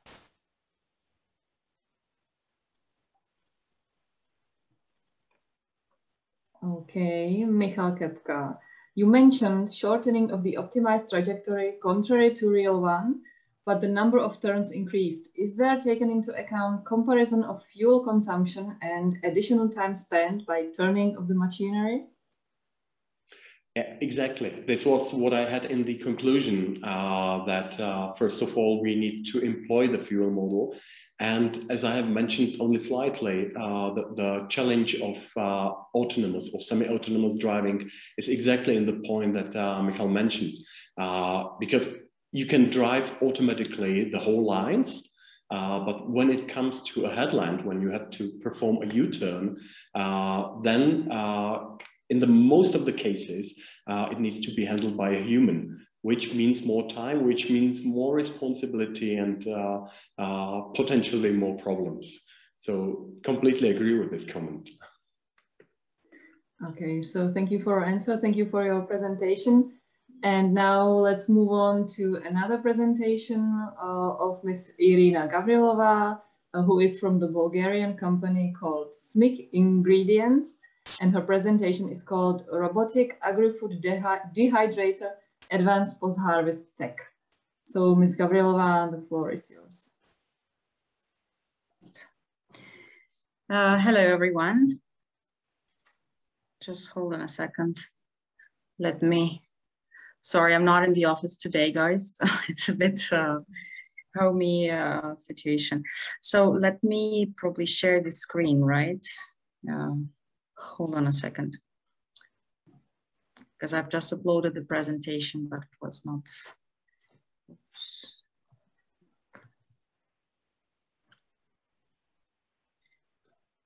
PowerPoint, share. Okay, can you see the screen now? Yes. Is everything okay? All right.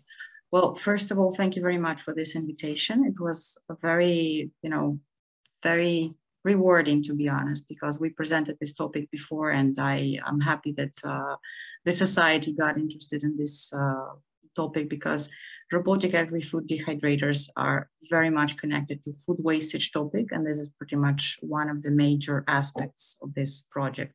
So we're going to talk about advanced post-harvest tech, which is being developed now by Zinke-Wehlmann in Bulgaria. And very shortly about who I am. And I'm a person from agri-food tech with about 5 years of experience. I'm the head of Zinke-Wehlmann, which is a private food tech center, agri-food tech center located in Sofia, Bulgaria. I'm an inventor, the company head. I'm a researcher. I'm also an investor in certain projects. I'm an active evangelist of eco-consciousness, sustainability, and healthy food. We also write grants successfully. We won a few grants this year.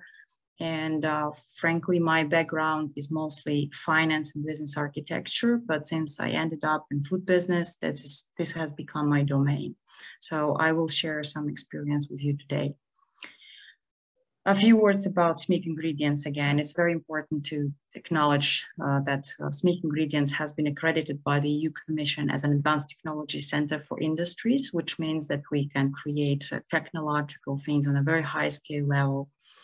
Also, we're a resident of Sofia Tech Park, which is the most scientific and entrepreneurial, let's say, area in Bulgaria for startups and so on. In 2019, we have been named a top 500 global food tech innovative company.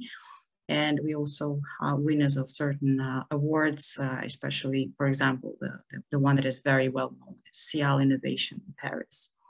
So that is just to kind of give you an idea that we do have credentials to speak about these kind of things, and we do have a lot of knowledge and expertise.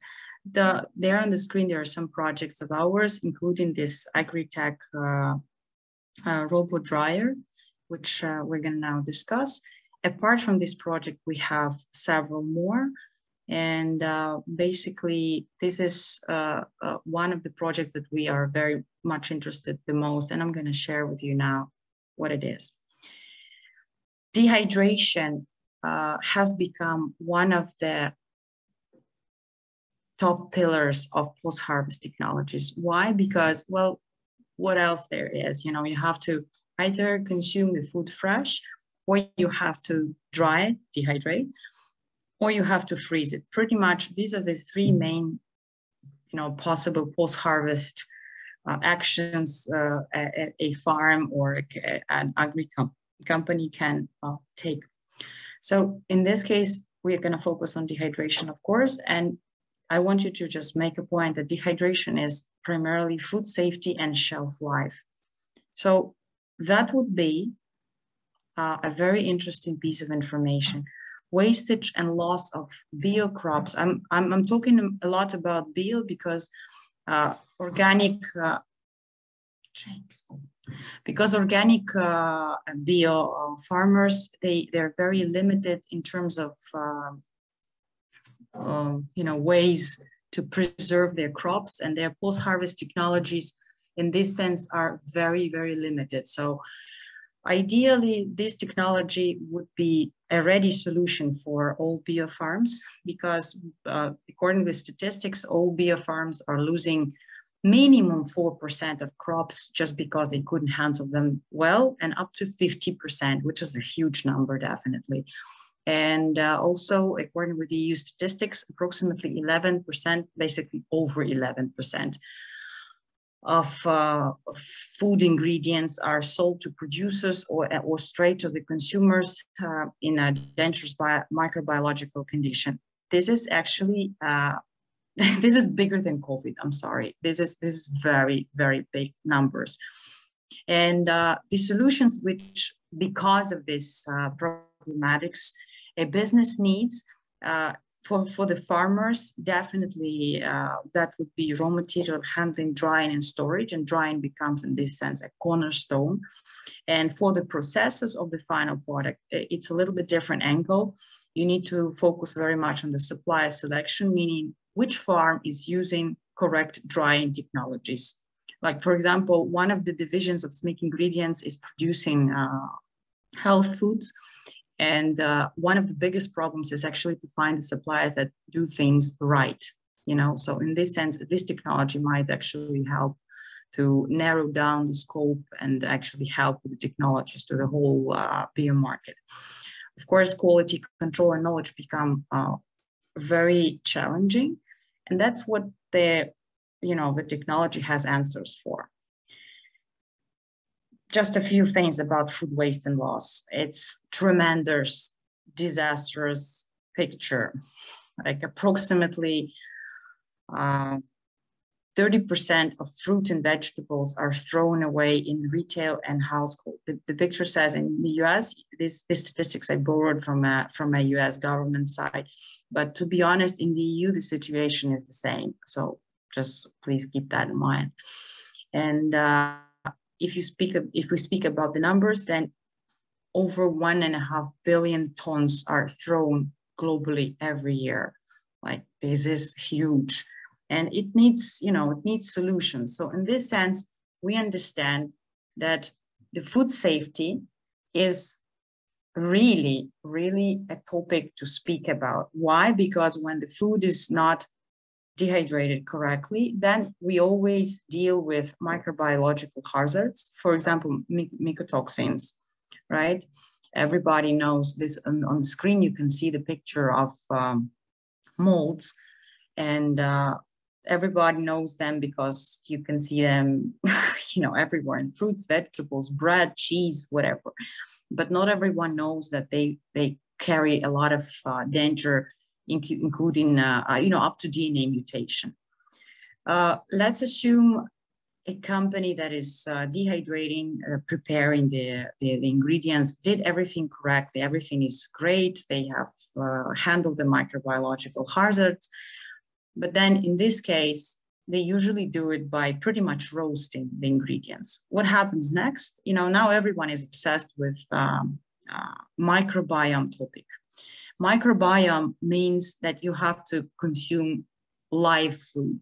So whenever you roasted your, buckwheat, carrots, whatever, which can be dried in a different way, then the destruction of healthy compounds is becoming another topic. So we're getting to the next stage. We kind of took care of the hazards in terms of molds and other, microbiological problems. But then in the end of the day, we end up with dead food, which is another problem.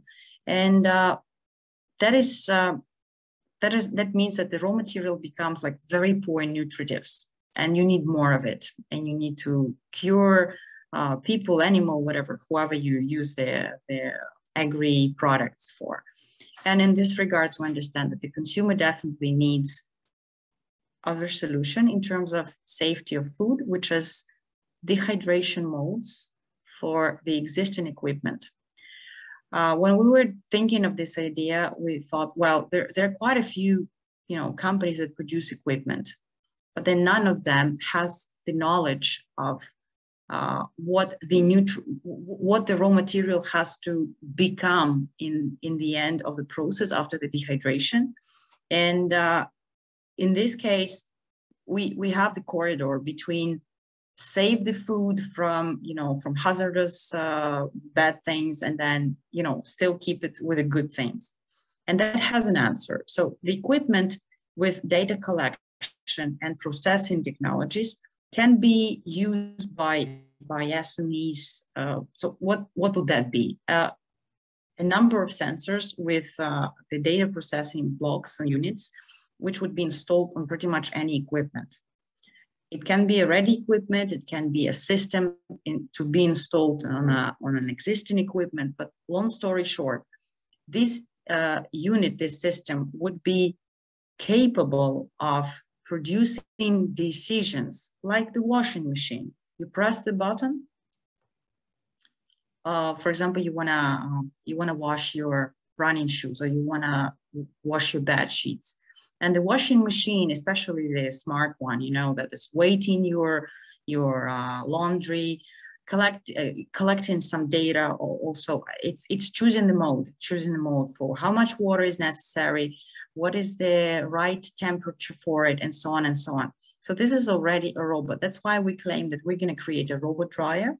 We're already in process. We have passed successfully the first prototyping stage.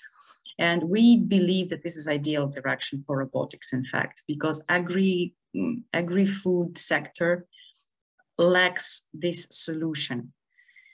And speaking of the potential for this technology, well, in the EU alone, there are almost 300,000 SMEs in the sector. So imagine how many companies would potentially be able to influence the food wastage topic, and what kind of impact that might have on the on the global food wastage reduction.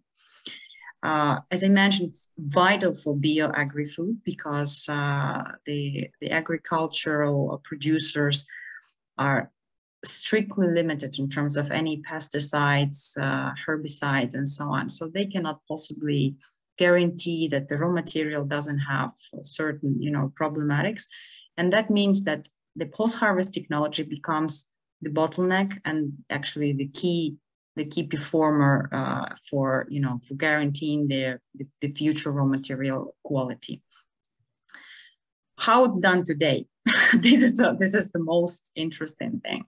The pictures on the right of the machines are very simple machines coming from China, but you won't believe it. Till now, most of the SMEs use a very primitive equipment, or whatever the dryer looks like. It's still well, you put the time and temperature pretty much.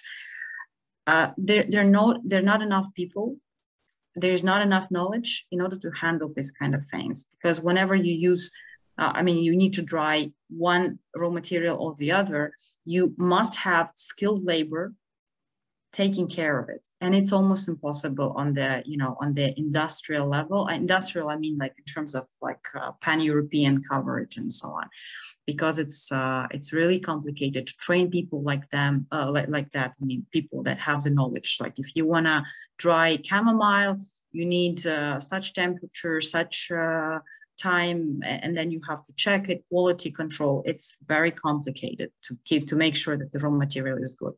So the dehydrating robot that we have come up with and we're working on right now is a universal solution for installations of different dehydration technologies. In fact, it will measure humidity, weight, density, size of the particles, and so on, and collect the data from these sensors, process it, make decisions, and turn on the right program. And then, if you see on the screen now, there are different modes in which it can possibly be controlled. For example, the profile of drying a carrot or ginger or whatever, rosemary, would have identify certain characteristics. And then the sensors will check it until the profile matches the ideal one. So these kind of programs are now being developed, they're in progress, and we will have them pretty much like the bread maker, has different modes. You want to make white bread with raisins, or you want to make rye bread, or you want to make, I don't know, brioche or something like this. So you have different modes for different inputs, and that's what the machine will be capable of. Some resulting products you can see on the screen, so it can be pretty much anything, it can be, here are the pictures, the most beautiful pictures, of course, are coming from fruits and vegetables, so we use them just on purpose. And in this case, you can see that it's anything, pretty much. It can be slices, pieces, cubes, powders, doesn't matter. So dehydration gives you the opportunity to actually do the job in terms of long shelf life, safe storage, and so on. The advantages of correctly dehydrated food are very, very obvious. You keep the vitamins and minerals, you have great color, which is very important for product presentation. You have correct, right, good aroma, texture. The shelf life of correctly dehydrated food is at least double from the one dehydrated in the so-so mode. And marketing-wise, you get so many claims. It's very important for the future sales, for the profit margins that one can charge, and so on. You can claim nutraceuticals, superfoods, functional vitamins, minerals, eco, clean label, whatever. It's really, really endless opportunities in terms of marketing. But then you can actually produce the product that corresponds to those claims. Well, the targeted equipment can be different, as I said before. It can be trays, the drum type. We're not considering conveyors yet. It's next stage probably, but we wanna really give this to the SMEs. Frankly, this is very important because so many SMEs lose so much raw material because they're not capable of processing it correctly. In terms of post-harvest technologies, there's a huge gap between what Europe needs and thinks of itself as an IT area, this highly digitalized area and so on, and what the farms experience, especially the bio farms. For this project, we're actively looking for partners. We're very willing to work with different universities and research centers. We are willing to work with conscious farmers who want to actually, digitalize their post-harvest technologies, starting with dehydration in this case. And we are, of course, interested in attracting certain investment, because the project has passed its pre-seed stage with successful prototyping, showed very good results. And now we're raising money for it. And basically, after 2 years, more or less, we plan launching this technology across the EU. And 3 years from now, definitely in Asia, because that would be probably our top destination.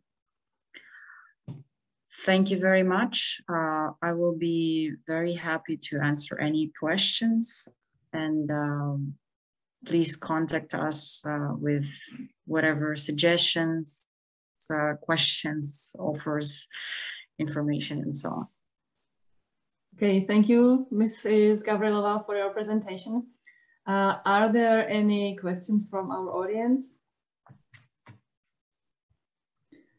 If not, I was wondering if you have any idea how it is with the comparison of costs. I mean, the dehydrated food or raw materials comparing to the normal food or raw materials on the market. What do you mean by normal food? It's very important to please let's say fresh food.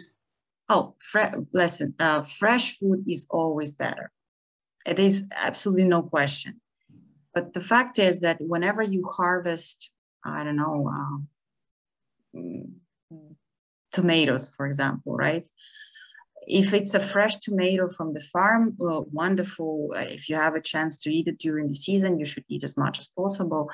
But then whenever you eat tomatoes from the greenhouse all year round, which are not containing enough nutrients, which have very questionable texture and flavor and aroma and so on. So we know that we're speaking about two different fresh, right? In this case, if we're speaking about like real fresh, then the season is always very limited, extremely limited. So the rest of the year, you either eat the same, same food from the greenhouses, or you can eat it in frozen way, in frozen product presentation, or dried, right? In this case, some products like tomatoes, you can sacrifice, let's say, your perception and say, okay, fine, I will eat tomatoes from the greenhouses, but how about fruits? You know, the pears, the mangoes, whatever. I mean, it's really not possible if it's not the season. So we are facing a huge food wastage problem in this regards, because if you harvest tomatoes, just speaking about just one thing, you know, or I don't know, lettuce or spinach or something like this. If you have not managed, if you were not lucky, if you were not skillful business-wise enough to sell it fresh at a decent price, then you must do something about it, or you throw it away. So composting is also very noble in a way, but then if you can turn it into an economically feasible product, instead of composting it, then why not? And it's economically a totally different picture. The numbers of wastage from not having decent post-harvest technologies for EU farmers are tremendous. They're very, very depressing. You know, it's like seriously, the numbers that I mentioned in the beginning, minimum 4%, but it's 4% wastage. It's a super organized, disciplined farm with excellent processes, with excellent management and so on, which is very rare. Up to 50% wastage. So imagine you process, let's say on average, it would be like 15%, 15% wastage. If you can handle that, and instead of throwing away the fresh food, which is wasted, you can process it into a decent, good product in a dry form and use it in other products other than, for example, fresh salad, right? Then it's just really huge impact on the economy of the European Union, frankly, every country, every farm, every household, and so on and so on. So it's not a substitute to fresh food. Let's say it's a parallel alternative, which is giving more opportunities. Okay, thank you. Thank you so much for the answer. I have another question. Dear Irina, this is a project of your organization is selling dehydrated robots directly to SMEs?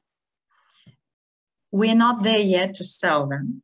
It's in progress, but yes, the business model is to sell the robots to SMEs directly. Yes. Okay. All right then. Thank you. Thank you for your answers. Thank you very much. I think now it's time to give the floor to Mr. Andris Lapans from the Latvian Wageningen University of Applied Sciences and his presentation on tools, processes, and challenges in multispectral data collection for smart agriculture. So, Mr. Lapans, the floor is yours. Ms. Gavrilová, please stop sharing your presentation. Thank you. I was just handling. Thank you very much.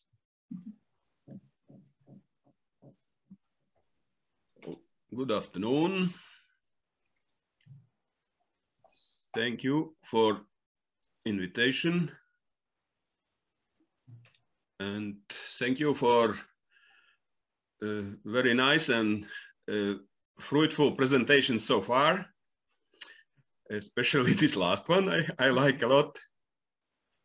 So can you see my screen so far? Yes, yes, we can. Okay, thank you very much. So I'm coming from Wageningen University of Applied Science from Latvia. And my presentation mostly will be about Stargate project we are participating in, and all these results and challenges and some findings is mostly coming from there. And just a few words about this project. If somebody don't know, so Stargate, it stands for Resilient Farming by Adaptive Microclimate Management, Visualizing Modern Farming with Microclimate Tools. And where this word is coming from, you see this is not bad, my English writing, but it is just how it's made. Participants of this project, so coordinator of this project is Research Institute from Greece, and Wageningen University of Applied Science is one of the participants. Altogether we are 26, and some of them are coming from Czech Republic. And this project is focused on integration of different data, sustainable productivity, and microclimate features.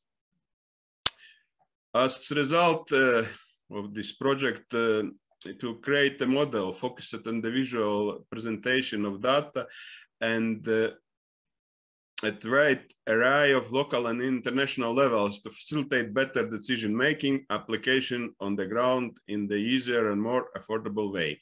So, and if you want some more information about this project, so please visit the homepage and see more information there. Regarding what we are doing there and what is our tasks. So the role of Wageningen University Applied Science in the project is to create simulation model which will predict or which will estimate harvest yield losses and maybe also some other related things for future when farmers or scientists creating their job and doing their job and growing plants and as we know, climate is changing and we have different impacts from weather, from soil condition, from sun, which makes quite different results in yield, and sometimes it's useful to know what will happen next, and for farmers is quite often it's question how many losses I will get and what I should do. So what will be yield, what will be losses, can I do watering or fertilizations or not? And the task of this project is to create a simulation model to provide this information to decision makers, to farmers, and it should be done in easy and understandable way. And this presentation is not about full this cycle of this project. We already did only first year, and as for any model to produce some results, we need some data, and therefore this presentation is more or less about data collection. So here in your slide, in my slide, you see our region, our Latvia, which is a research area, and we have I forgot to mention this. Our research is narrowed to potato growing fields, and because these simulation models could be similar, but not exactly same for different vegetables or plants, and we narrowed it for growing potatoes. So we need to collect data and not from 1 year, for more years, and to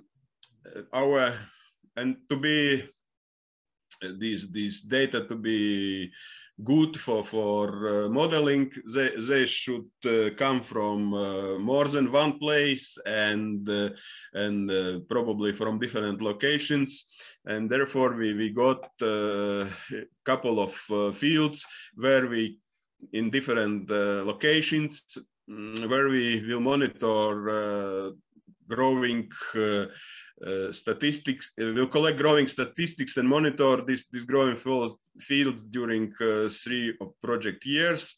There is same seedlings planted, and each place similar planting technology, and so we are not real farmers or agriculture scientists. We more or less are related to IT technology. Therefore, we have also professional consultants from agriculture institutes also in our team. And so this presentation mostly will be, how it is said in title, mostly will be about collection of data collection for modeling, and also how to manage this data.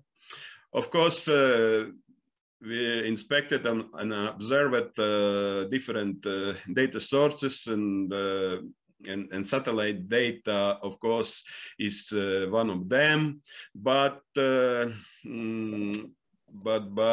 for example, Sentinel data, it's okay. But as it is mentioned earlier in today's presentations, it is also resolution question, and I don't know how it is in Czech Republic, and maybe more to south in Balkan states it is more better situation, but for us it's availability of good data is quite limited because of cloudiness, and even as you can see in this slide, we can have, for example, DVI index map from July and from September, and in the between there is just mentioned that there is too high cloudiness, and we cannot get good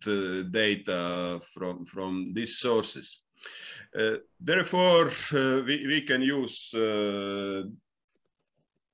different ways to get data, and of course, we need historical weather data, historical yield statistics, which we can get from institutes for base maps and different sources how to visualize in good way our data. We can use also some VMS services, for example, from joint stock company Latvian State Forest, we can get a lot of data. And as for this year, main sources of data capture, we had its Phantom 4 multispectral drone and temperature and humidity field sensors directly installed on fields. For data processing, we are using Pix 4D Mapper software, for GIS software QGIS, and what I would like to point on it, we would like to improve this and create good data management system for different kind of data coming in and for integration of these data. And of course, since and it will be a relation database management software. And of course, data storage and good hardware is very essential as well, because if we collecting data with drone and it is many gigabytes of photographs, we need a good backup service, good storage space, and also backup of data, because normally when we are working in field, we don't have time to analyze and use this data during season. So mainly we will work during winter, and then we should have this data available and in good shape. So first of all, regarding data collection methods, as Karel already stated in the morning, many farmers are coming more and more advanced, and also we know many of them are buying, for example, drones, but it's quite common issues, and not everybody knows what to do with this equipment and how to capture and use this data. Therefore, one of first lessons even for us was to create good data collection methods and workflows. And since this is a little bit different stuff, it's not car anymore, then we also need to consider about weather conditions, about restrictions, where to fly and when to fly. And even from my own experiences, I was very sad when I was traveling 100 kilometers, open my box with drone, and there was no SD card inside drone, and it is kind of checklists we need to collect always to make sure we can follow our workflow. And post-processing and data collection, data transformations, all these things are quite important. And so this is my main office, my field office, which about which I was happy a lot. Small things can impact very many things, other things, because we have sun, we have wind and sand flying around. It's good to have some good equipment how to collect data. Outcomes from our data collection are, first of all, it's RGBI and 5 different bands collected separately with drone equipment. Then we can create orthophotos, orthophoto mosaic for each band, and produce in DVI index map, and also 3D point cloud. which is, I will show you later. It is also quite good and interesting source how to examine growing of our plants.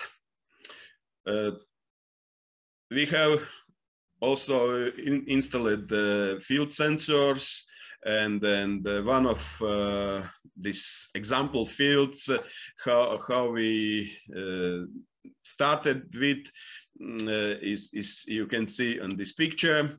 And so idea behind is to monitor growing statistics for each potato plant.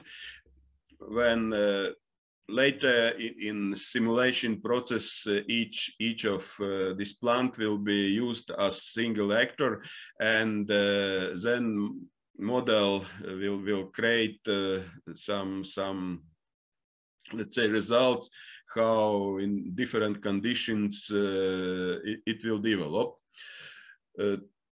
So what was good to us, and we introduced QR codes, which is quite helpful to enter data and then monitor each plant we have, because many persons many analysts who doing this field work still are happy to use paper and pen or pencil. They are going later at home and maybe during the night rewriting it to Excel, and after that sometimes it is needed third process to convert this Excel data and then put in database. So this what we developed and introduced is online data processing, where we can insert data directly to the database directly from the field, and we can go to plant, scan QR code, and automatically enter into the database observations, and even take pictures. And each plant is precisely geolocated in space. So also sensors data are coming directly to the database, and we can have a graph and see how was temperature during the day or night, and humidity. And when it goes after some transformations, when it goes to the database, we can have some kind of GIS application where we can check which plant in which location can have what observations. And as I mentioned in the beginning, also 3D models 3D point clouds is interesting to generate, and during the winter it will be possible to check what happened what was yield from bigger this leaf area or plants, or smaller, which kind of plant get better results. And here we can inspect and check why happens, and what happens, for example, there where it's not where some of what was there before we before seedling, and why these plants not growing here in that place, and then is it same will happen, for example, next year. And yes, and later we can analyze and compare this yield results and how it was growing these potatoes because of some disease, Colorado beetles, which was quite big problem for us this year, and then some disasters what happens during heavy rains after quite long dry period. And going back to spectral images, so since we are collecting separately 5 bands, we can later do visual analysis, mixing them in different ways, and it will be good later to develop some machine learning or supervised or unsupervised classification algorithms to get better results, to insert observations into the database. Of course, we are not reinventing the wheel from the scratch. It is, we are lucky and we have quite a lot of information and quite a lot of publications already, where some kind of things already is developed and done.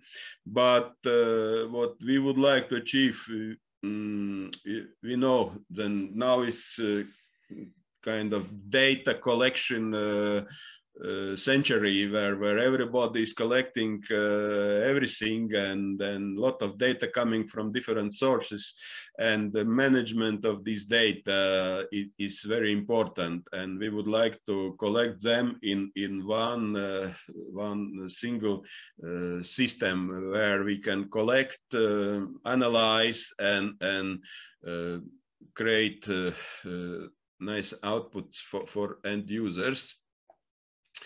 A little bit about at the end how this QR code systems works. So scientist or farmer or we can take phone or a planchette, go directly to field. Each plant has this QR code, scan the code. It brings us directly to database to exactly right seed, right potato, let's say, and then we can put information needed there from field. We can enter this observation. If it's needed, we can even take picture and post directly to the database, and someone in the office immediately can see this data from this multi-user environment. So what will be main goal of this?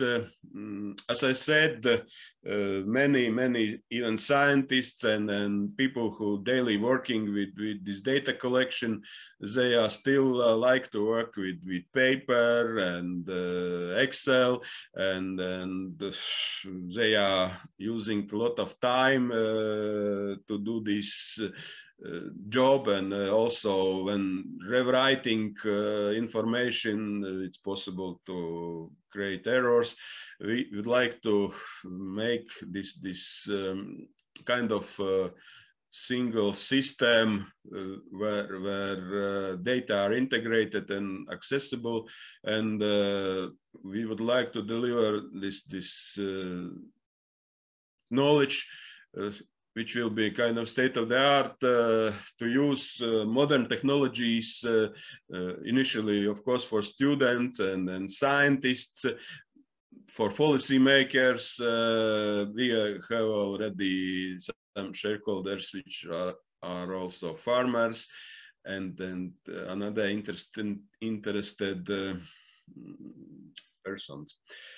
So this I think it's everything I want to share with you. It is just first season for us. We are learning a lot and ourselves, and hope we will get more results next years of this project. And of course, we appreciate to have such an important partners in our project, like for example. We got some presentation, some information during these sessions today, and then I hope sooner or later we will maybe meet each other not remotely only, and then we will be happy to come to your country also to visit your farmers and then your scientists to exchange of information. Thank you, and if any questions, please. Thank you, Mr. Lapans. So are there any questions from our audience? I don't see anything in chat, but I have a question. You mentioned the monitoring of conditions for soils for rows of seedlings. Do you measure local conditions by meteo stations as well? Meteo stations, of course, we have, but they are not in these places where these our fields are, because it's quite. If we want to create and calibrate good model, then we need quite good data exactly from the field. Therefore, yes, this is too early to call. It's at meteo stations, but we have these sensors, and this is a temperature sensor what we see on screen right now, and it sends directly to the database. We can put each second, for example, or each 10 minutes, any time interval sends data to the database, and it goes online. And here is no in the slides, but of course we have also humidity sensors which do the same. And yes, it's sometimes a problem with Wi-Fi or internet coverage. We also using this LoRa network, how to connect these sensors from field to local, not local, central database. And then this data, yes, in general, yes, we would like to get maybe more information also from colleagues and from you, and from, I saw already today in presentations in Africa projects, there was nice way how they are proposing and getting data from field. This is exactly what we also would like to implement, and to maybe cooperate and do these things better together. But yes, it in general answer, yes, we are planning to have online registration of different meteo data from small meteo stations, let's say, directly from the field. Yes. Okay, thank you. Andris, may I have a question? Yes. You mentioned traveling 100 kilometers without SDI card.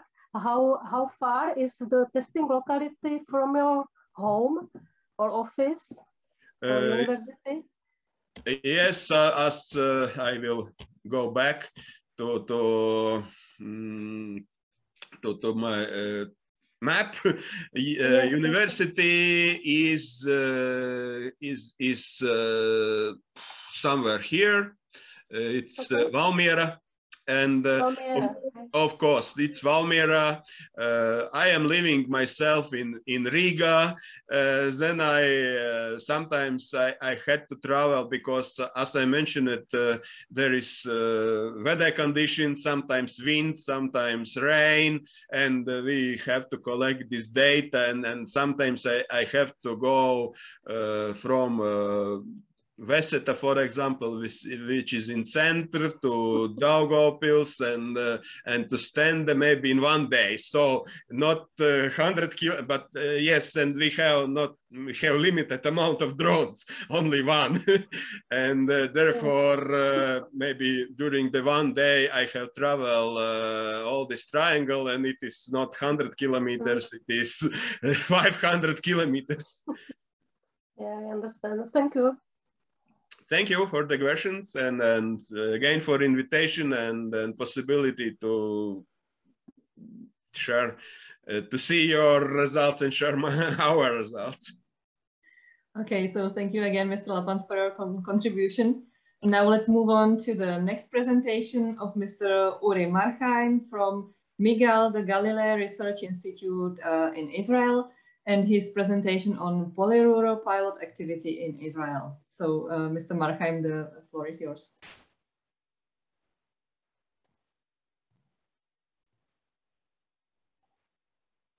Mr. Marchaim, you are muted. Just unmute your microphone.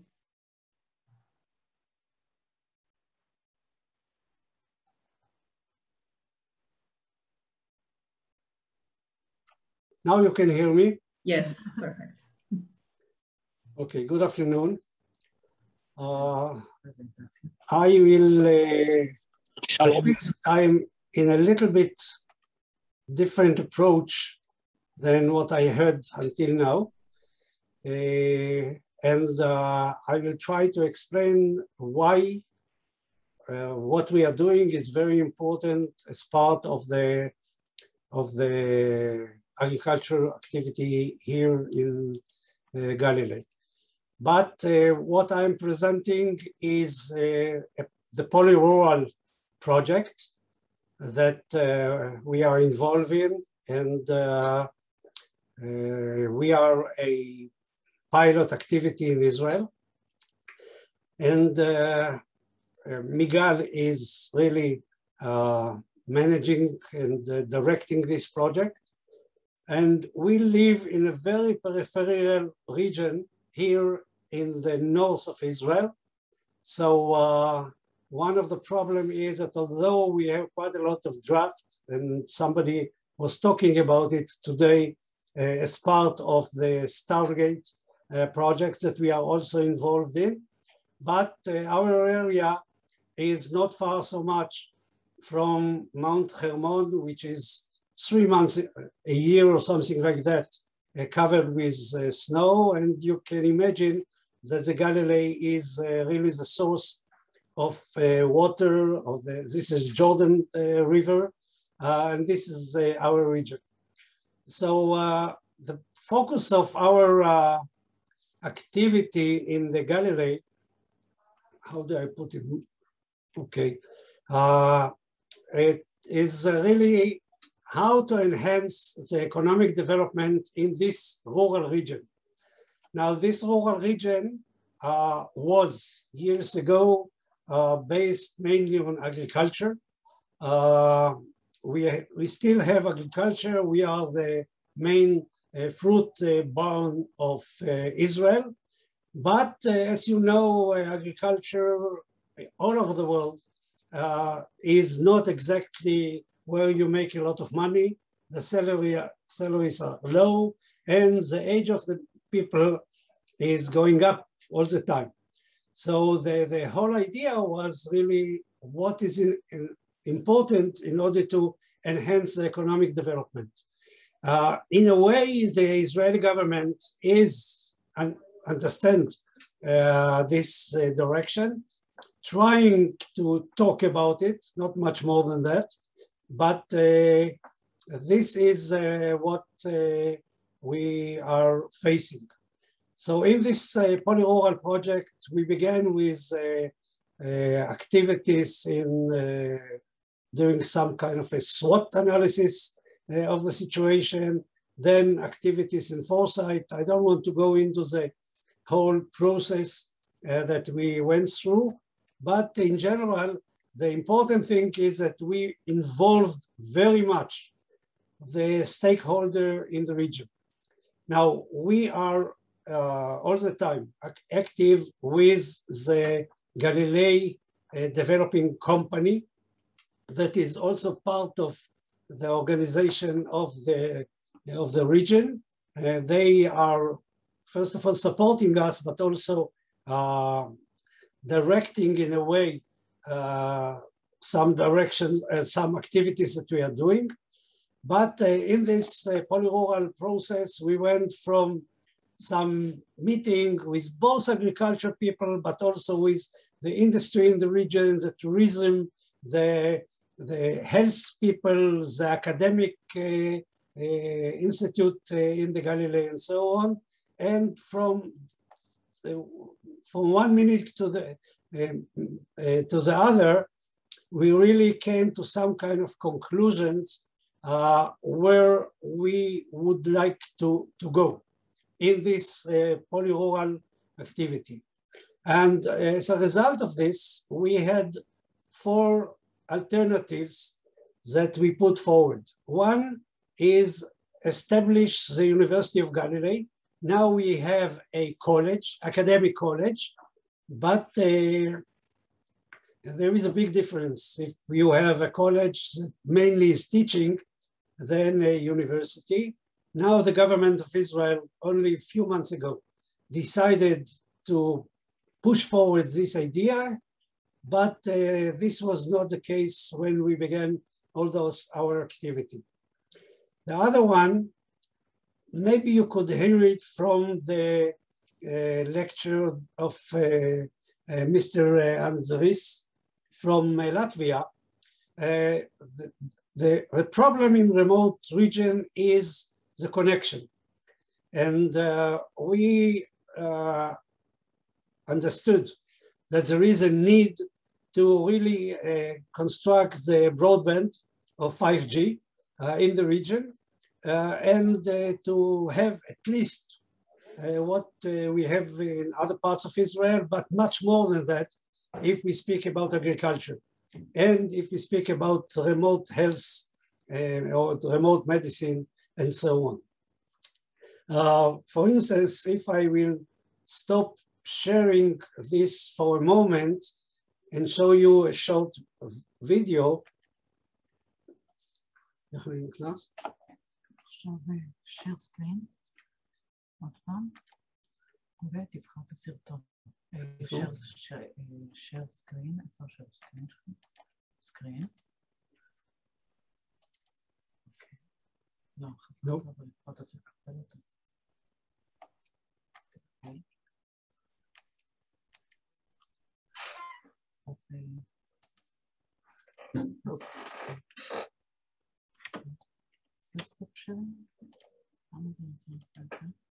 אז תקפל את זה על המצלמה.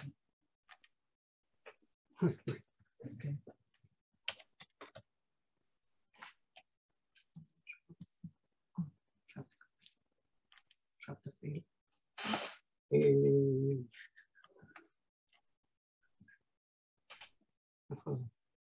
שמת את זה פה באמצע. ואם הם בואי תשאל אותם, הם רואים. Do you hear me? Yes. Do you see it? And can you see also? We can see you, but we are not seeing your screen. No, אז הם לא רואים. How we envision? Sorry, we are talking to farmers. Can one by one of the farmers where our system. אוקיי, I will. תקפל, עכשיו תעשה. נוותר על הטובות שלך. תעשה פשוט share screen עוד פעם, אל תבטל. תן עוד הזדמנות, share screen. שקט עכשיו. לא. I'm coming back to the למה אתה?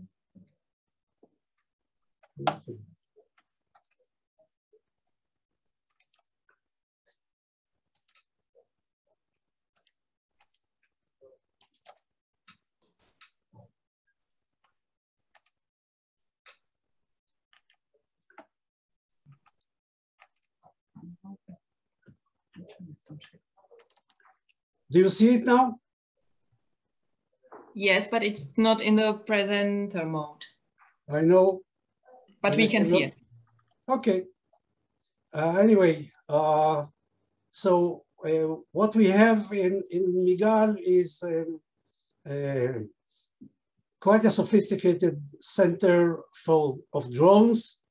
Yuri, I'm sorry for interrupting you. We are still seeing the very first slide, and you will, yes.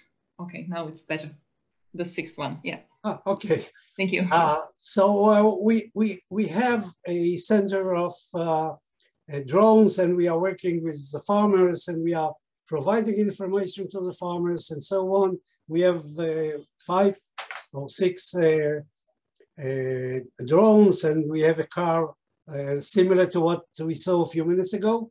But anyway, the activity is difficult because in many places we cannot use at all transferring information to the clouds, etc. So this was another problem that we faced. Another problem is that we don't have a railway in the region. And if we will extend the railway that is something like 70 kilometers western field from here, this is another possibility. And the fourth possibility that we were discussing was dealing with the tourism sector. We have, this region is really a region of tourism, but as you probably know, salaries in the tourism sector are low, and therefore, it's not an option. So when we went into the selection, we decided about dealing with telecommunication. And we found out that although in the center of Israel, we have a lot of fiber optics, we don't have any, almost nothing in the Galilee, and this is for sure, as you can see in the map on the right, no antennas of 5G or 4G or something like that exist in the region. I would like to have a presentation, but I don't see why I don't have it. Anyway, okay. So therefore, we began to act in trying to find out, as part of this polyrural project, how this can be developed. And the approach was to, first of all, we understood that it is a big investment. So we need somehow the activity to be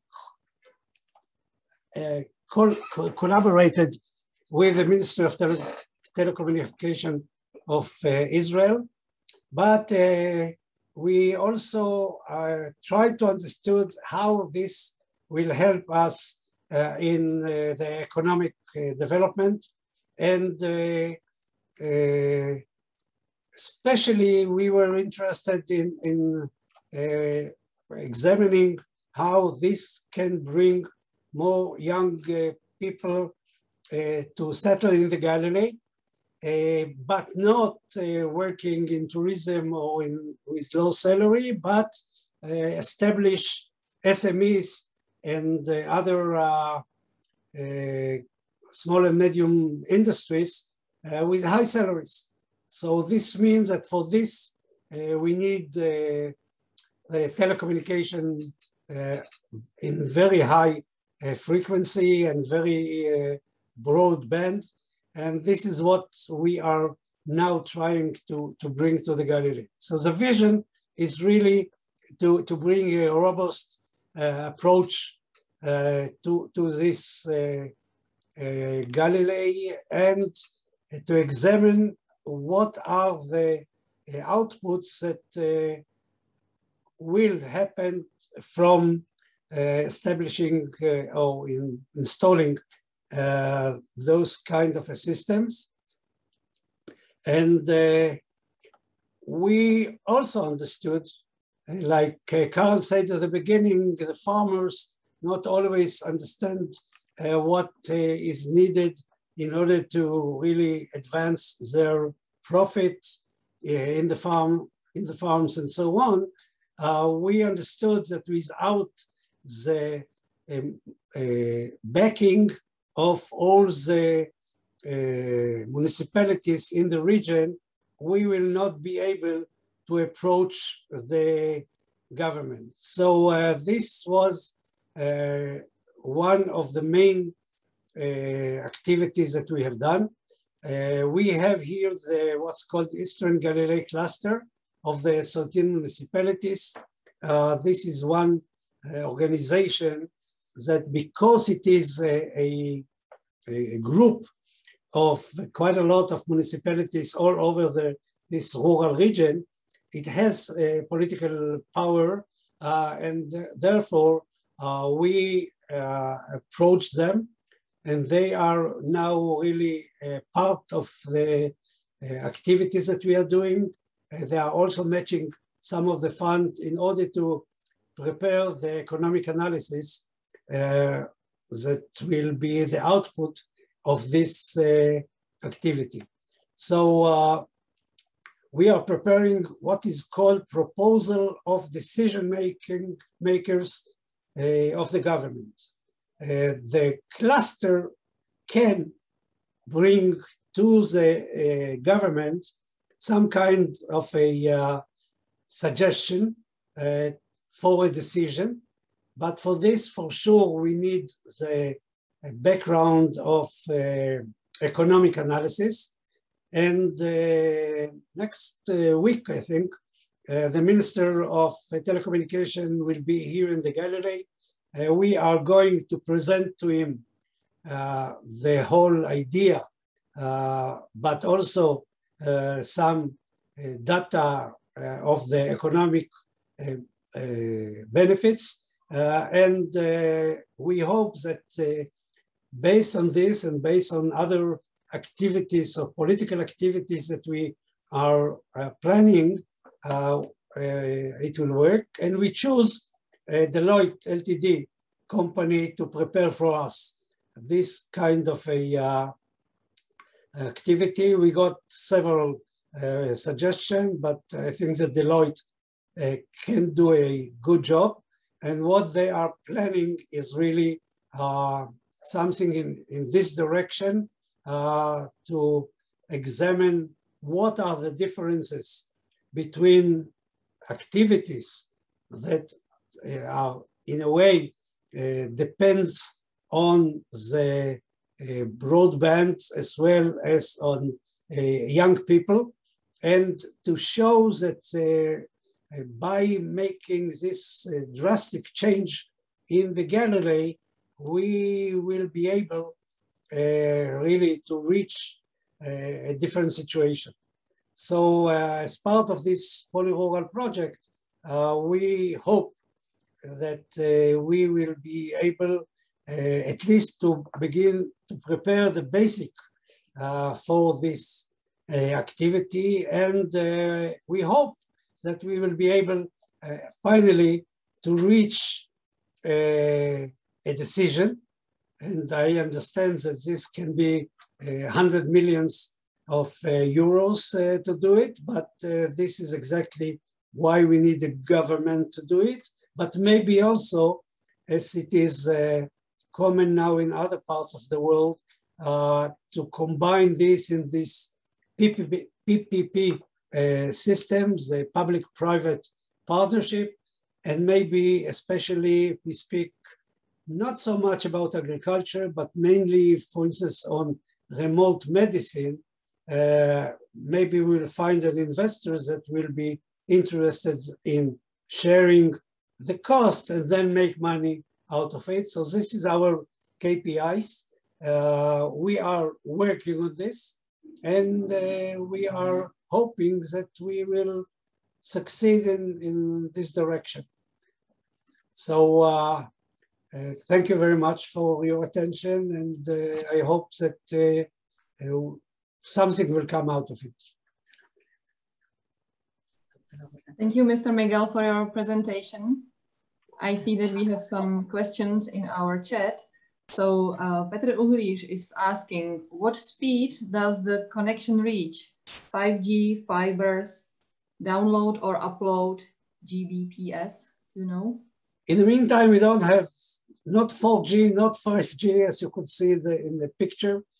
We have some fibers, but for instance, at Migal, we are very much involved now in developing a vaccine for the coronavirus.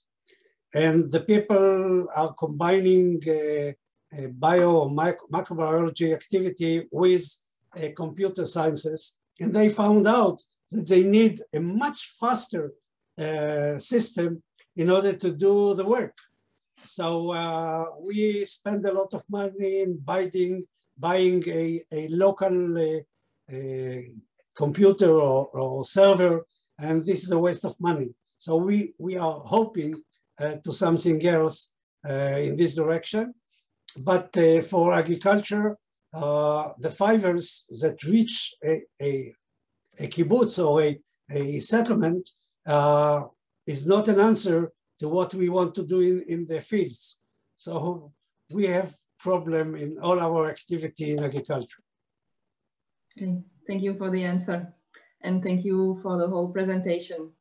Now I would like to give floor to Professor Antoine Kantiza, our friend from Burundi. And yeah, he's from the organization Promotion of Education and Learning in Distance, PLEAD in short. And he will talk about the Earth observation institutions sustaining global development in Africa. So, Mr. Kantiza, the floor is yours.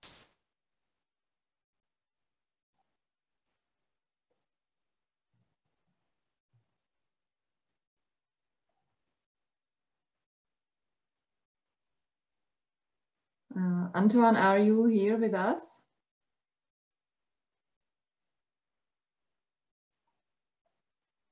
Yes.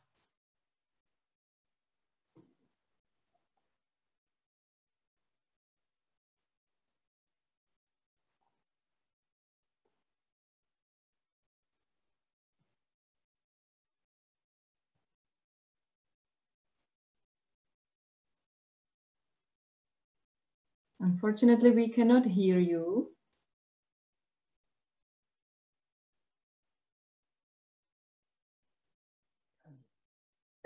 I just say, you can see my screen. I change. I have to change again. To share my screen. We can hear you, and now you can share your screen. Yeah. You see my screen? Not yet? Yes, yes. You see it? It's good. So, I just do my presentation. My name is Antoine Kantiza. I'm citizen of Burundi, former professor of international relations policy at the Center of International Relations of Bujumbura. I'm a future member of the agriculture community. I'm pleased to mention that I'm also from a student of the famous University of Catholic of Leuven at Louvain-la-Neuve, where I got my degree in international policy and in economics. I am also former student of the University Louis Pasteur of Strasbourg in French. To mention a few, I'm a small border farmer in Burundi at Nyakwezi, where in the rural area of Burundi. Since many times ago, I published relevant paper related to food security all over the world. It is why I have chosen this topic of if observation institution sustaining global development in Africa. And just to the first slide, in the second slide, what I read is that the definition of F observation, the F observation has the task of gathering and analyzing data of or information about the physical, chemical, or biological system of the planet Earth. And F observation can be performed toward remote sensing technology done mostly by satellite crossing every day around the Earth and by ground background techniques according to the definition derived from intergovernmental group named Global F Observation, which is the reading until now the worldwide Global F Observation system of systems. Just the introduction, when I say the objective of African F observation, many objectives of African F observation, but I name a few. It is analysis of that satellite data in a way of African development challenge, providing argument driven from F observation to the policy maker of Africa, of course, and to Africa partner in leading development for improving Africa. Monitoring regularly the state of African natural resources according, I say, accompanying also the achievement of the Sustainable Development Goal. Why Africa needs so much if observation? In accordance with digital health, if Africa, I mean, which have who have who have no evident data. You see the definition, and who have growing population and economic topics. Look here to be at that on time about the geographical formation of each natural resource and economic activity. And I go on with Africa challenge for achieving sustainable development goal. There are many challenges, but you see the challenge I named is related to the agriculture.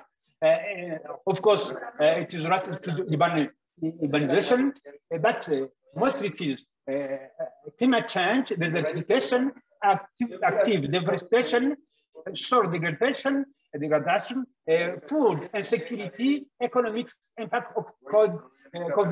It is a new topic because there is a higher impact of economic impact of COVID all over the world. And you know, Africa is like an enclosed country. When you see the Africa landscape map, you see that Africa is threatened by many challenges. But the most challenge is environment, the challenge of agriculture, of food security in a few. I go on with by quoting the top Pan-African institution implementing the management of Africa space policy and strategies for F observation. There's four topics, top Pan-African institution.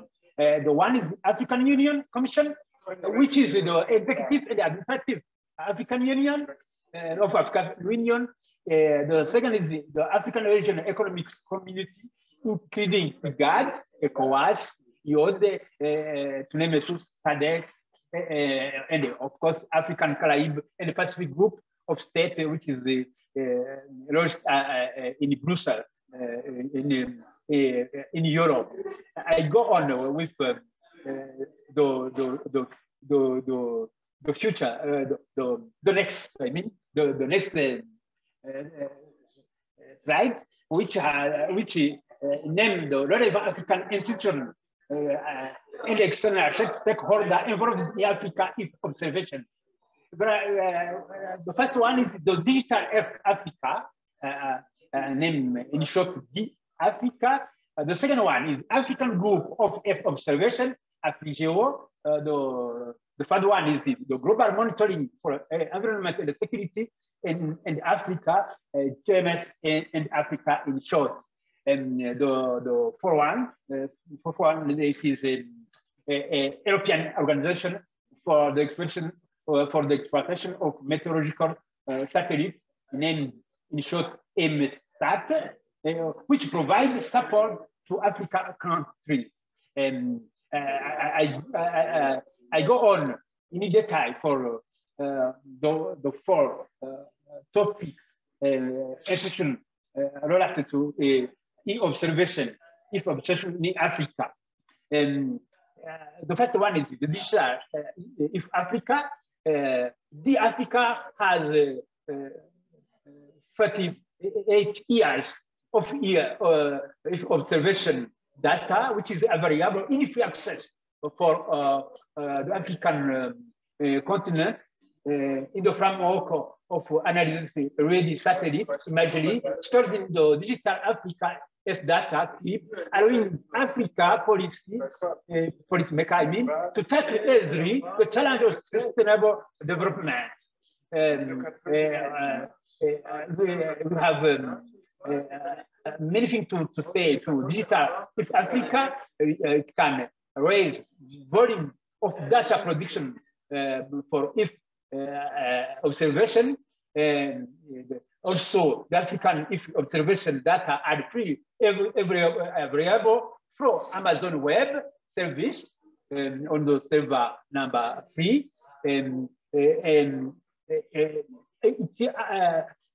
DG Africa allow, of course, the free the variability of the free analysis ready data, which can be used for mapping and for mitigating a number of challenges by the United by the United States, United Nations Sustainable Development Goal, and by African Union 2063 agenda, such as mapping, vegetation change, monitoring land, studying water over the time.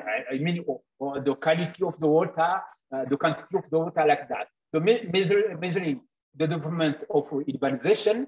It's worth mentioning that Landsat, which is a satellite belonging to United States, is available for DG Africa, and it is open and free access to all users, regardless of the level of technical competence. And I got on with the second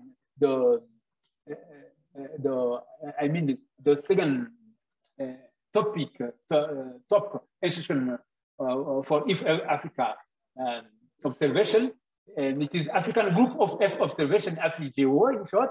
The African Group of If Observation AfriGeo in short is being established more and more across all Africa continent, I mean, in order to coordinate activity of production management as well as being provider of Africa F observation inside the global F observation system of systems, just in short. The main objective of AfriGeo are that coordination of relevant stakeholder, institutional, national, and international agencies involved in global observation geo across Africa, sharing technology and information of F observation geo toward the platform of Africa countries, participating to geo and to contribute to geos. Identification of capacity and resource challenge, which is appropriate to tackle and to optimize Africa contribution to geo as well as to geos. I go on with the third top institution of if Africa. It is the global monitoring for F environment and security and Africa GMS and Africa, GMS in Africa. It is a concept word in Africa.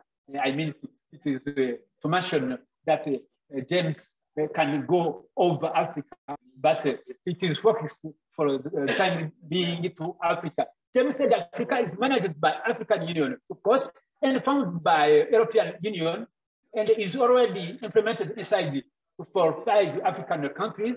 Currently, GMS in Africa is very busy in the African continent to water resource and managing coastal areas, observation covering all African regions, such as Western Africa, East Africa, of course, Central Africa, North Africa, South Africa, as well as the Western Indian Ocean. It means all, beyond Africa. Also, James Africa works together with at least 122 institutional and African agencies in climate resilience and a similar objective of tackling water resource and management, the consortium for exploiting the Africa data, as well as for sharing data or information collected in a change upon the national, regional, and continental river of Africa. I mean, at least 4 consortium which are under the leadership of GMS in Africa are already working like in East African, the Intergovernmental Authority on Development, IGAD, known as IGAD, Prediction and Application Center, is part, in short, the Regional Center for Mapping and for the development, LCMFD in short, the Gabonese, the TID and Observation Spatial Approach, and the Commission and International du Bassin Congo, Ubangi, Sanga, because in short. And I go on with the last, but not the list of the top institutions involved in observation for Africa is European Organization for the Exploitation Meteorological Satellite, EMSAT, providing support to Africa countries. EMSAT has established cooperation with Africa Region Technical Center involved in the weather prediction and weather forecasting. I mean, climate and environment for monitoring, supporting socio-economical policy for Africa, like agriculture, desertification, food security, water management. But I have summarized in the free way of working for EMSAT in Africa. This is the African Center for Meteorological Application for Development, ASAMAT in short, the Centre Régional de Formation et d'Application Agrometeorological and Hydrological Operation, and the Intergovernmental Authority on Development, GAD, Climate Prediction and Application Center. You understand that I have to say some words in French, but because it is like a Hollywood, because some countries in Africa talk only English as official language or French as official language for the historical reason. It is why some words are written in English or and you have to respect it, and in French also you have to respect it. MESAT leads the training for satellite meteorological for Center of Excellence in Africa under the World Meteorological Authority. It is like the Direction de la Météorologie Nationale, and it is in Maroc, for Météo Maroc. The second is the École africaine de la météorologie et de l'aviation civile, EMAC, which is the Agence pour la sécurité et la navigation en Afrique et à Madagascar. It is based in Niamey in Niger, but it covers, of course, all Africa. The Institute for meteorological training and research, which is based at Nairobi in Kenya, the South Africa Weather Service Training Center, SAWA, which is based in Pretoria in South Africa. To mention sure, it is worth to mention that MSAT cooperates with African policy institution and Center for Training in providing input in the project toward national and regional and continental policy or institution, of course. Now we are moving to another slide that I will share with you. It is to highlight the importance of European Union to be leader in Africa Earth observation as the first partnership, of course.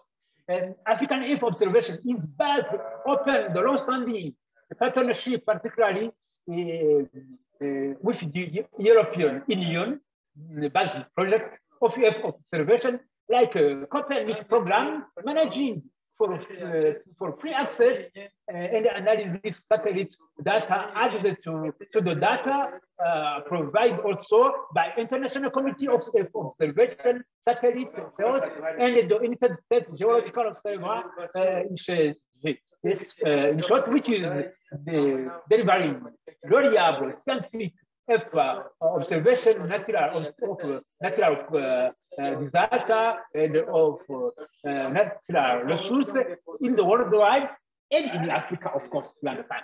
The European Union and the African Union have set up a regular African-European partnership in implementing and updating strategy for the digital transformation in favor of Africa continent. The ongoing Africa-European partnership put before Earth observation from space as the essential technology in providing timely fashion information, rockets for evidence-based policy and decision-making. For instance, the European Copernic program safeguards Earth observation data collected by satellite and offer to any user in the present open and free data amount up to 1,2 petabytes. I have showed the meaning of petabyte. It is a great I mean, you can see me, I would say 1,000 tetrabits and more than 1 billion of bits by year, from all over African continent. You mean you have from this cooperation partnership with Africa and Europe, big data, which have to be well exploited fairly, as I will mention in a few seconds in the conclusion, my latest slide of conclusion. The Sentinel-1 and the Sentinel-2 satellite have a potential, is from European community, it has a higher potential of providing higher quality of geospatial information relevant for African natural resource monitoring on the right time with higher resolution. And I go on with the conclusion. The conclusion I have done in respect. Just I showed the pertinence of Africa Earth observation for sustainable development goal. I was focused for food security, namely. The first one is the Africa Earth data is the vegetation. I have showed many values of pertinence, like normal difference in the vegetation index, a fraction of observed photosynthetic for radiation to measure the degree of radiation, the fraction of green vegetable cover, dry matter productivity, and the leaf area index. Those data provide value who can help African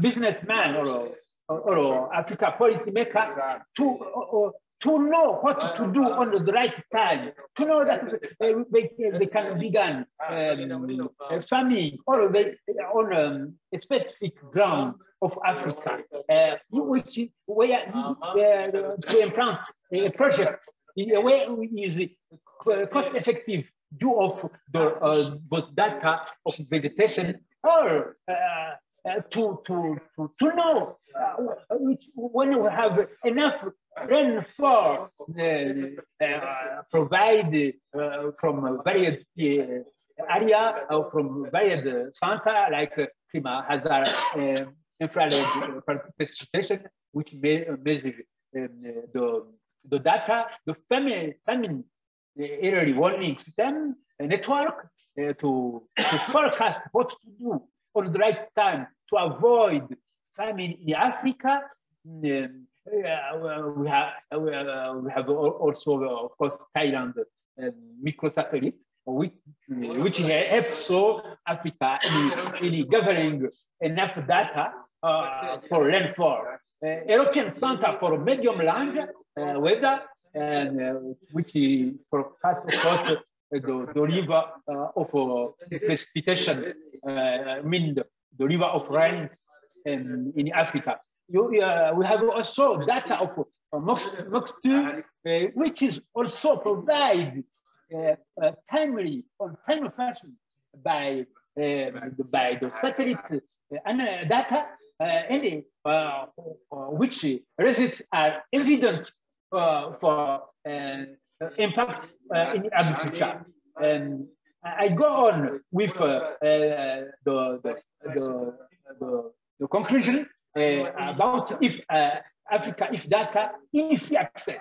I highlight that Africa data and information is the 21st century oil for Africa in sustaining the development goal.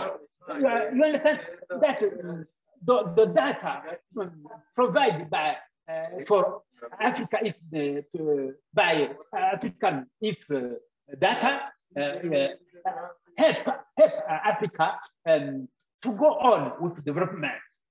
We have no data, we cannot project the future. We can project the future due of the higher quality of data available already online. The democratization of production and using Africa if data is important to Africa country whose economy are lacking of relevant data on the right time. Digital Africa highlighted that the worldwide impact of COVID-19 threatened Africa economy and a livelihood. Reason why it's citizen, I mean citizen of Africa, and of course from the worldwide, and in the civil society are called to use available data to respond, to cover, to advance needed effort for the achievement of global development priority. Besides, observation for Africa can provide a variable amount of satellite data for monitoring and managing the African natural resources like water, meaning the human and the climate impact on them. The Africa and GEMES are being example of how an effort ensure industrial revolution technology can enable to spread socioeconomic and development in the Africa. And now I go on with the conclusion, the way conclusion of the potential of Africa for using big data, which will lead African development. The Africa F data are more and more variable. However, the rational exploitation of those big data is still behind, as our stakeholders for African development are not aware that they can undertake a reliable project by extracting and fairly those available data in improving clarification, in reducing the cost of production, in the African project, and in implementing well the project for the achievement of our sustainable development goal in Africa. Thank you good for listening. I'm Anthony Cantiza from Promotion of Education and Learning in Distance, pre-admission. You can see my email, even if you want to join or to talk with me for some interesting topic. Thank you, Markéta, and thank you for everyone who takes the time to understand my speech. Thank you, Mr. Cantiza, for this interesting presentation of big data using in Africa. Are there any questions from our audience? If not, I have just a short question maybe. Could you tell us something about the data standardization state, actually, the actual state of the data standardization in Africa right now? The matter of standardization of data is ongoing. Of course, as the data provided from other source, like from some project, I would say MSAT or the Africa, DG Africa, they have to provide standard data, because standard data respect some rule, like rule of intellectual right property. Because when data are not under some standard, people or policymaker could go over the fair use of data. And so the standard data will help to well project to see where in good direction, because the standard data mean that there is a higher quality. It is a higher quality in the standardization. We are going with external data are more and more of higher quality. But in the end, the data cost cost very much to collect data in a big country, because it costs. As the rule of standardization are not well respected, because in Africa there are not rule for making data. We are just starting in collecting data and the analysis, but the standardization is ongoing. But what is interesting is that big data are more and more coordinated from African Union. So African Union could not go beyond standardization of data, because it is a master to, because we help Africa to go in the good direction and to have a system interpretation of data. I think so that the standardization of data is ongoing. That's starting by me. Okay, thank you very much for your answer. Thank you very much for your contribution. And now I think it's time to another presentation. Let me welcome Mr. Walter Meyer from the Austrian company PROGIS Software GmbH and his presentation on farm to fork food from healthy nature for healthy human with sustainable quality, all certified. So Mr. Meyer, the floor is yours. Thanks very much for the introduction, for the possibility to participate. I just have to give my screen free. I hope you can give the okay. I did it already. Not yet. Mr. Cantiza, please stop sharing your screen. Okay. I did it already from my side.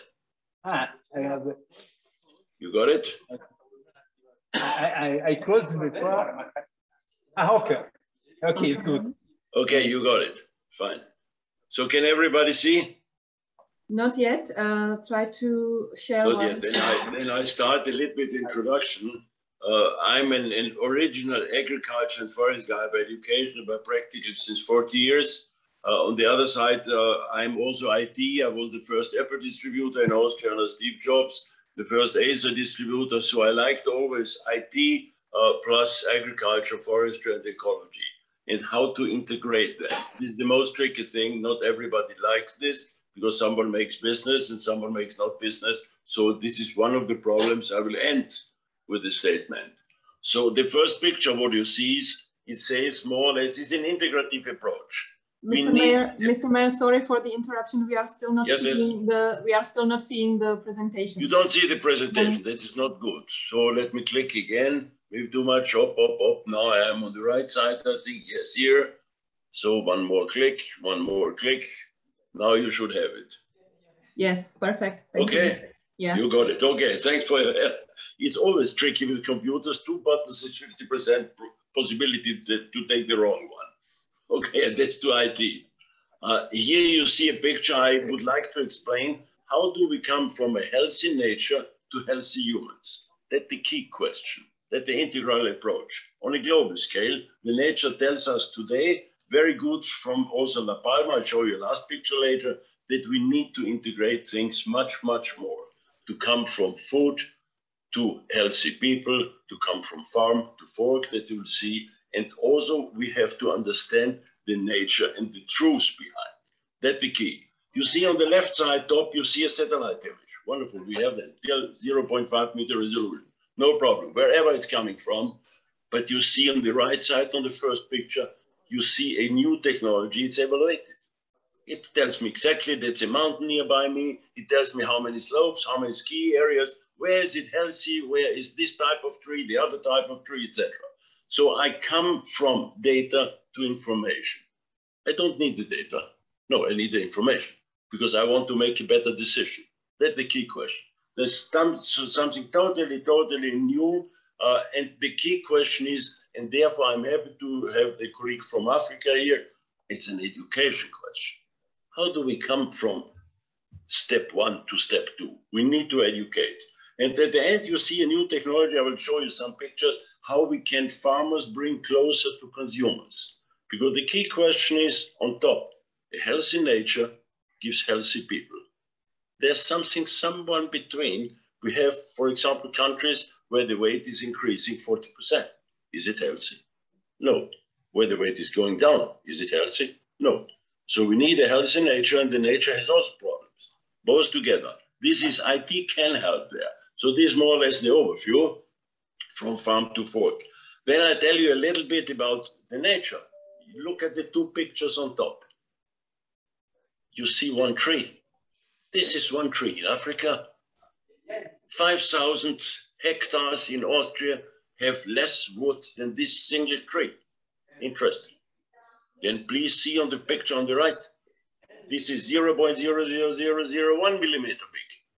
It's also nature, but it is the same rule behind. Happy to Mr. Einstein. He found also rules. There's the same mathematical rule behind. So of understanding more, we can do much more. So, and then you see on the left side down, some pictures that we did roughly. I started GIS after I was Apple days. I started GIS development, and we started GIS development. It was the first hybrid system. Everybody looked vector. I had at this time not satellite image, no satellite there, only airplane image. And the government told me the next plane will come in 6 years. Okay, so 6 years postponed the information, no pictures. But then what we started, it was we have 3 main questions, always global. When, where, should I do what? Very simple. Nature had always simple rules. This is a simple question. Now we are working on why. That is complexer, more complex, because there are many interests behind why. But this when, where, what is easy to be done. This is roughly what you see here. This is technology that's installed in roughly 40 countries. It's since 25 years out there. It is vector geography, it is raster geography, so it's combined.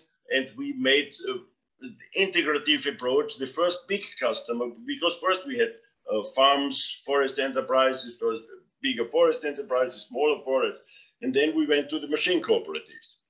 Then it becomes complexer because the farmer needs an information, the machine cooperative needs an information, it's the same information, But then the minister needs also something, and the other one is the supplier and the tractor driver.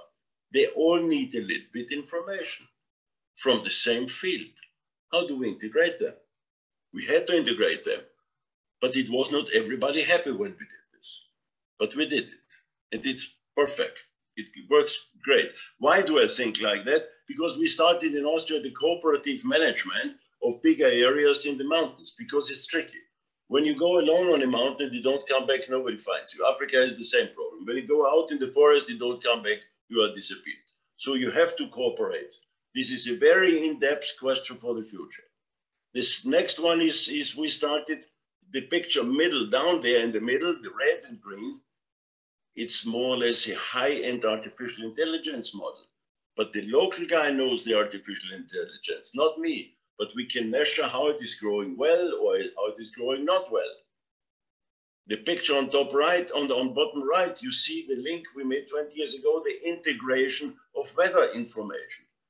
I can show you when you see me now. This is the latest. This is one colleague that worked for me. It is coming back now. This is 7 centimeter multiple 2 centimeter. It tells me everything about information or data from the sun, from the weather, and from the wind. So everything about this raining, water coming down from the sun. And these are the key ecological questions we need, please. The sun, I cannot change the sun. Sun is gloomy. I cannot change the weather immediately. I cannot change the rain. So this I can measure now. This costs 100 euro, one piece. So I can build up totally different networks with it in future. So that means it's huge possibilities. Then you see on this picture, beside the technologies we did already long, you see we are partnering, and best regards to Karel or to Zarka, and I know some of them, everybody welcome, but we are in some project and we are still applying for some project. Also, we didn't get all of them, but some were very good because we learned learning in a group is a great task. The same why we are here too. I started early with satellite images. I took first, because the first who gave me satellite image were the Russians. I had Russian satellite image. They have an old archive and it's of interest. You see, the image was always a fundament of a GIS technology. But then is coming something, a lot of development, because when we go to agriculture, we need geographical data, we need a plan for the input, we need the plan for the output, and for the sales, we need the subsidy management. For forest, you need forest management, forest inventory, and inventory was a nice thing for us because we started inventory in Austria very early. Why? Because today, for example, United Nations, the FAO, they tell me the hectare. Sorry, 1 hectare can create 1 cubic meter per year or 20 cubic meter per year. So the hectare doesn't give me any information about the country, about the size, about how many people we can feed. We need much more information. We should go in future to this type of information as well. And then what I've shown you before, I told already, but then you see on the bottom 2 interesting images. Again, the right one I explained. This is more or less, it goes into precision farming, but it was done 20 years ago. So we can evaluate out of an image a lot of information today. And now you see the picture in the middle. This is a field. On the field, you have 2 different colors evaluated. I'll show you later some more interesting. And you have a light and you have a dark brown color. It is different humidity of the soil. When I know, I don't know this. No, but when the local expert knows this color is this humidity and that color is that humidity, then he knows what to do, because then he knows the humidity. Otherwise, he will just drop the water on it. So we can go with more information to precision farming. Precision farming needs precise information. Otherwise, it's not precision farming. Otherwise, it's wasted money, nothing else. So this is some samples that you see where we went. This is on our windows, on my 5-year-old laptop. This is 10,000 square kilometers with all details. I make click, it's here. And then it is a project in our windows with 250 layers. There's down layer is the image behind, and then is another layer what is planned to do this year, and they plan to do next year, what belongs to the farmer, who is the owner, who is the cataster, where do I drive with the tractor, how many kilometers drove with the tractor, etc. And when I zoom in, I get more and more information. It's the same project. And it's here in 5 seconds, click, I work it here, and then it goes in. And here you see the blue, this is the project, what the machine cooperative had to do. And that's another project, and that's another project. They are on the field level already. And there I see the trees already. We come closer. The information comes with the resolution. When I don't have the resolution, I don't get the right information. That's the next step. This we worked out in the last 2 years. This is new, and this is already test-wise implemented on many organizations, big organizations. And just to explain the model, here I got a new image. You see in the middle, the image where some red lines. I did it because I know this region, and I know this is a highway, and this is a field, and this is a tree, and this is whatever, a meadow or a young tree or old trees. Oops, 10 seconds later, I get a map. You see on top right, the picture.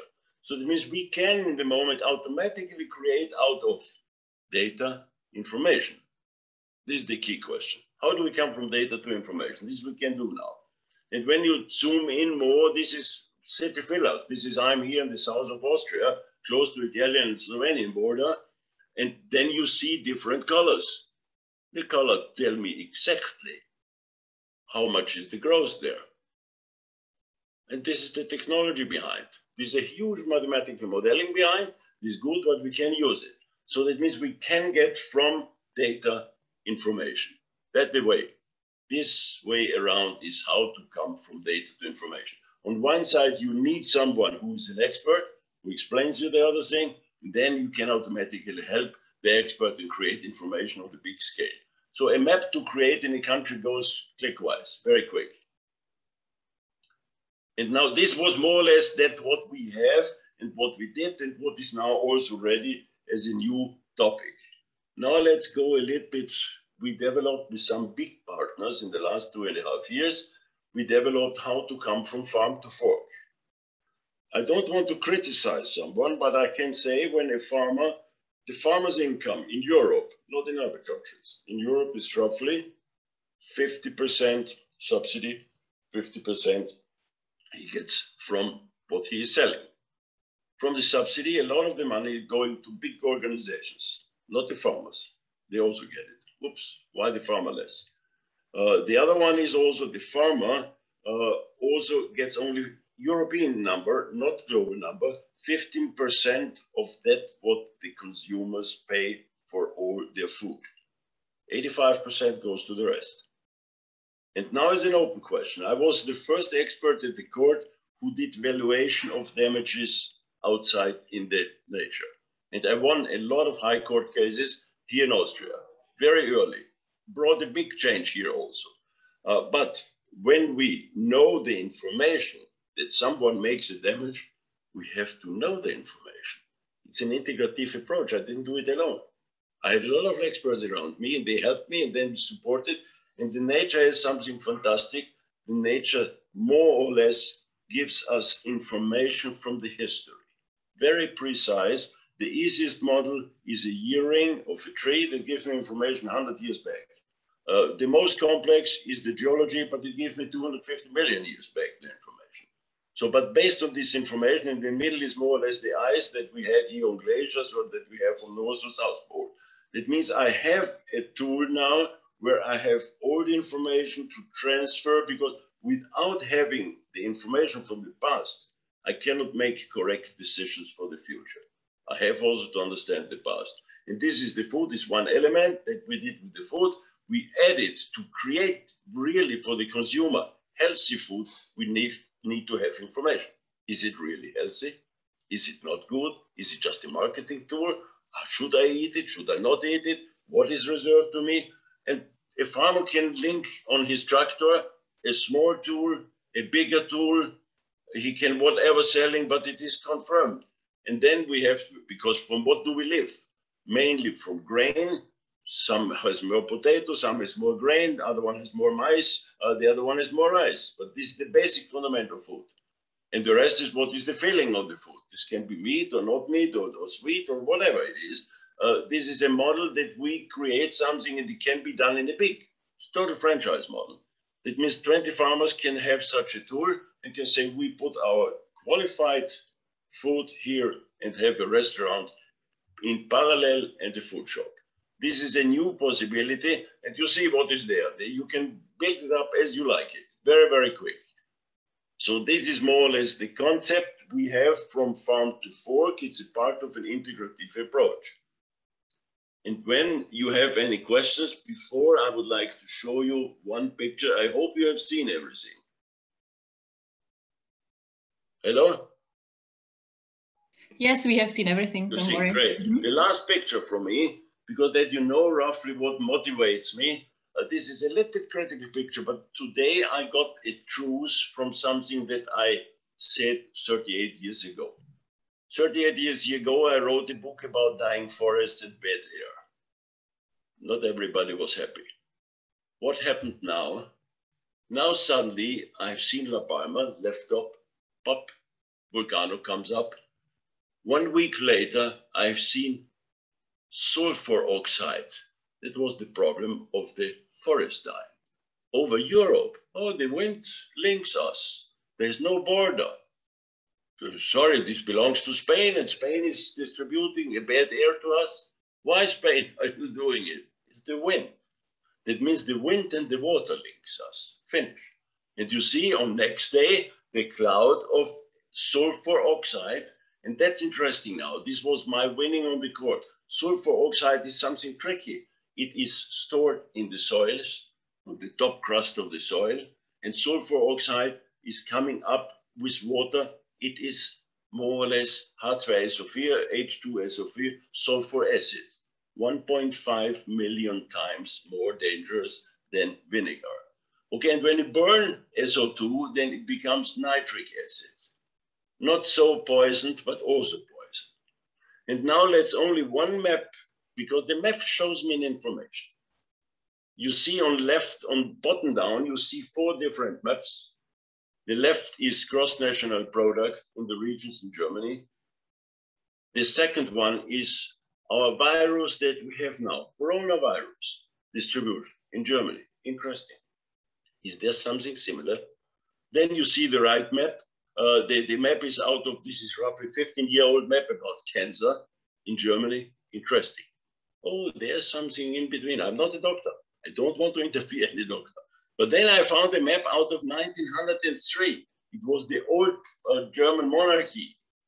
And you see again a similar map. This was tuberculosis map. Interesting. And yesterday on the TV, a German lady spoke about the Czech Sea has a problem with coughing, but now she starts more coughing. She was in La Palma. It's not healthy. So that you see how things are interrelated. And we did not understand many of them. And when you see things together, maybe not everybody's happy. But on a long term, information can bring us to a total new possibility on the globe.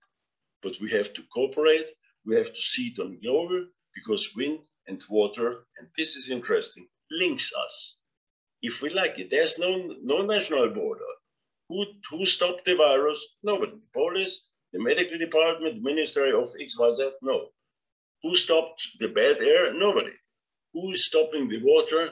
And I have the model and the mathematics ready, how to integrate the water and the wind. And please, this is tricky. We have to do something different. We have to cooperate. We have to see the globe as one unit. Okay, that's it.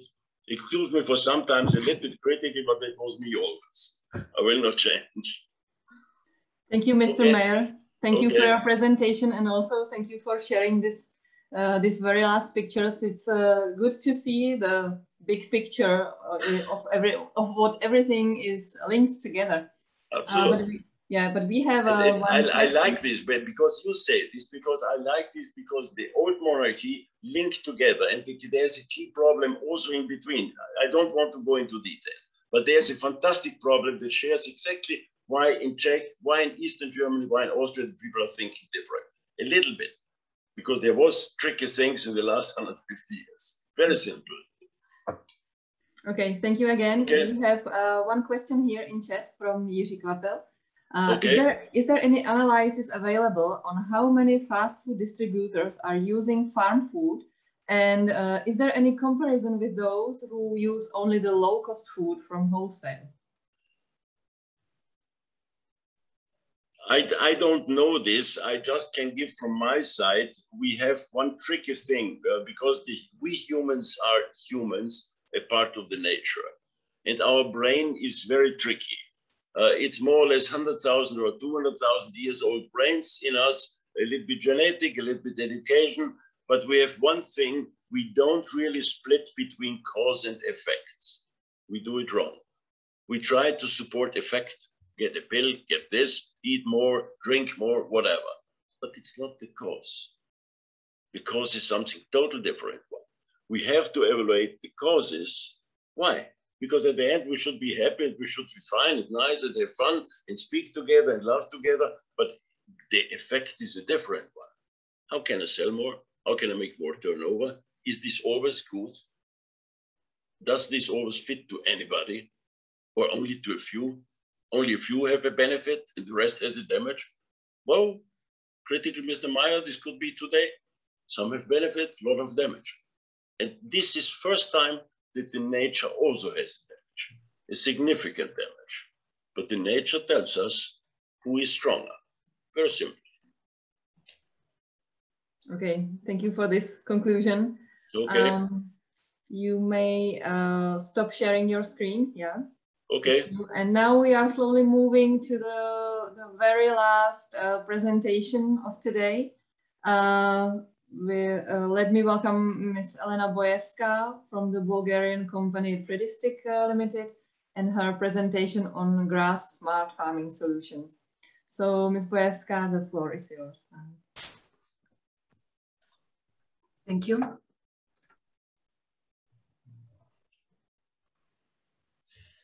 Mr. Meyer, please start sharing. Yeah, Mr. Okay. Meyer, please stop I sharing. tried to do it, but it didn't work. Oh, must have been saying.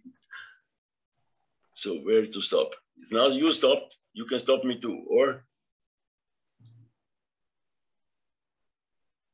No, it has to be you.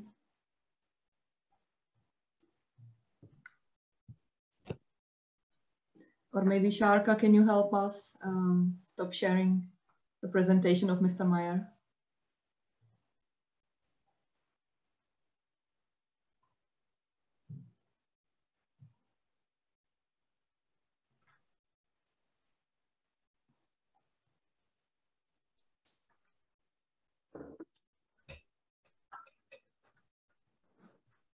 Okay, now you can start sharing, Ms. Bojevská.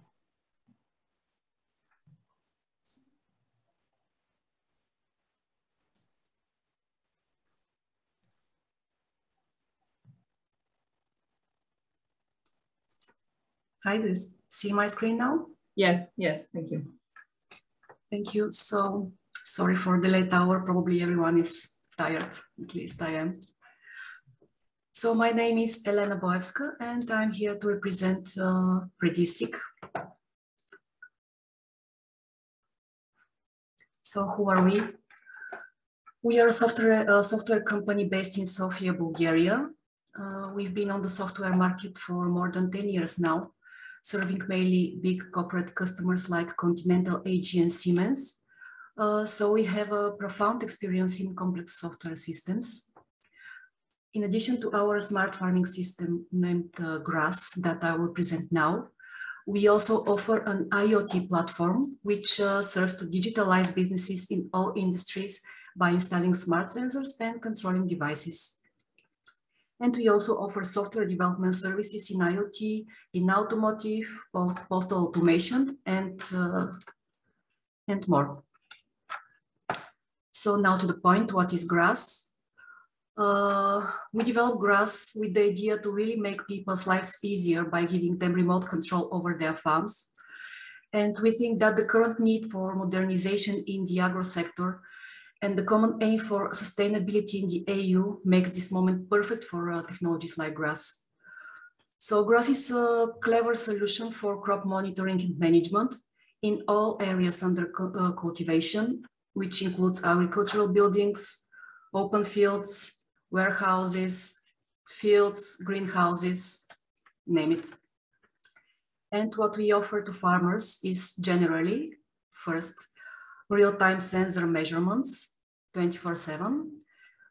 We do this by installing smart sensors, which allow farmers to monitor field and greenhouse conditions remotely using their laptop, PC, or mobile.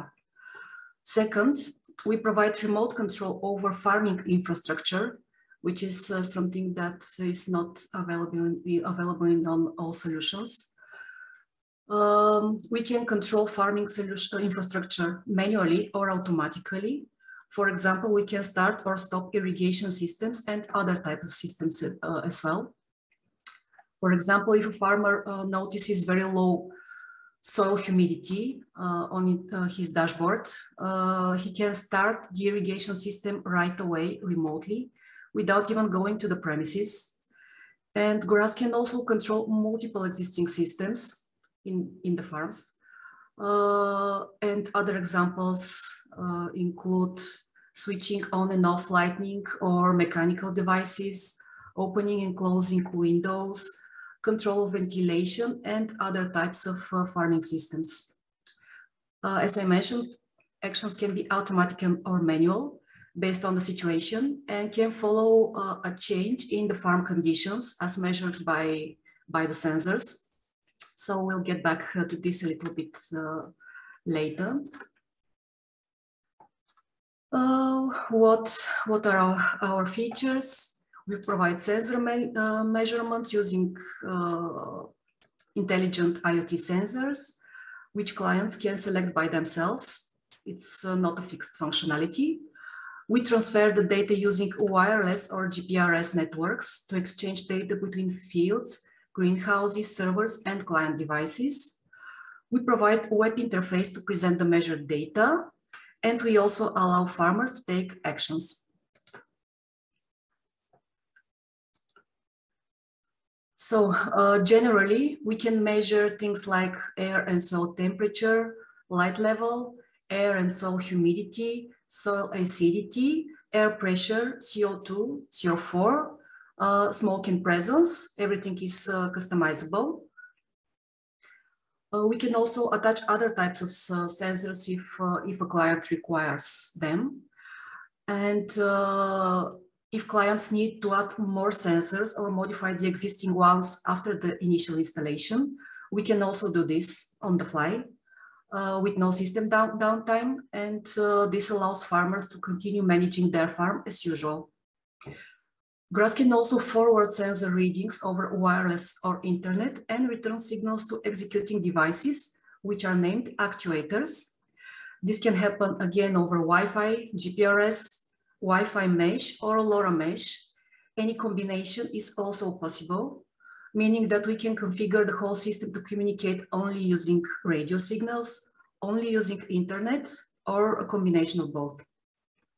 And this allows us to cover fields, open fields, greenhouses, buildings, and even areas with no internet coverage.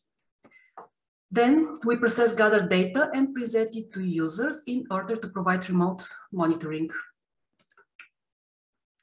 We can also send warnings to users in case of specific or critical events. For example, if the temperature in the greenhouse rises above some specified level, and then we can give farmers the opportunity to take actions.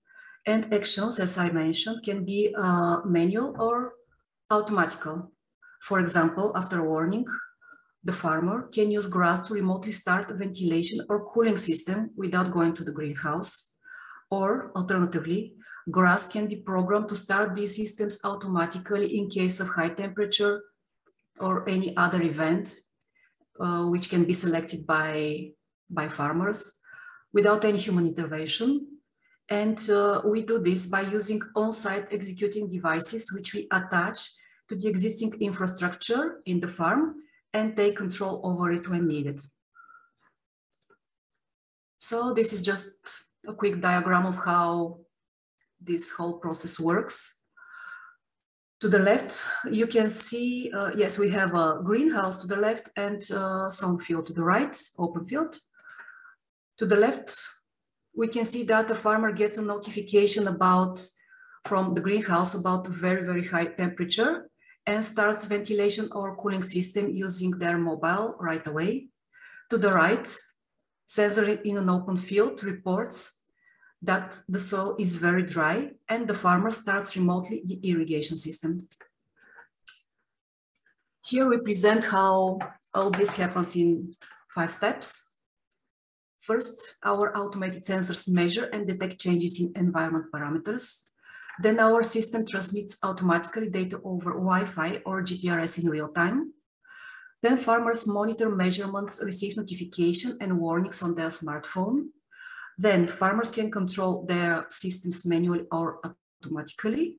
And in the end, thanks to the smart farming system, farmers can save time, efforts and resources and enjoy better harvest.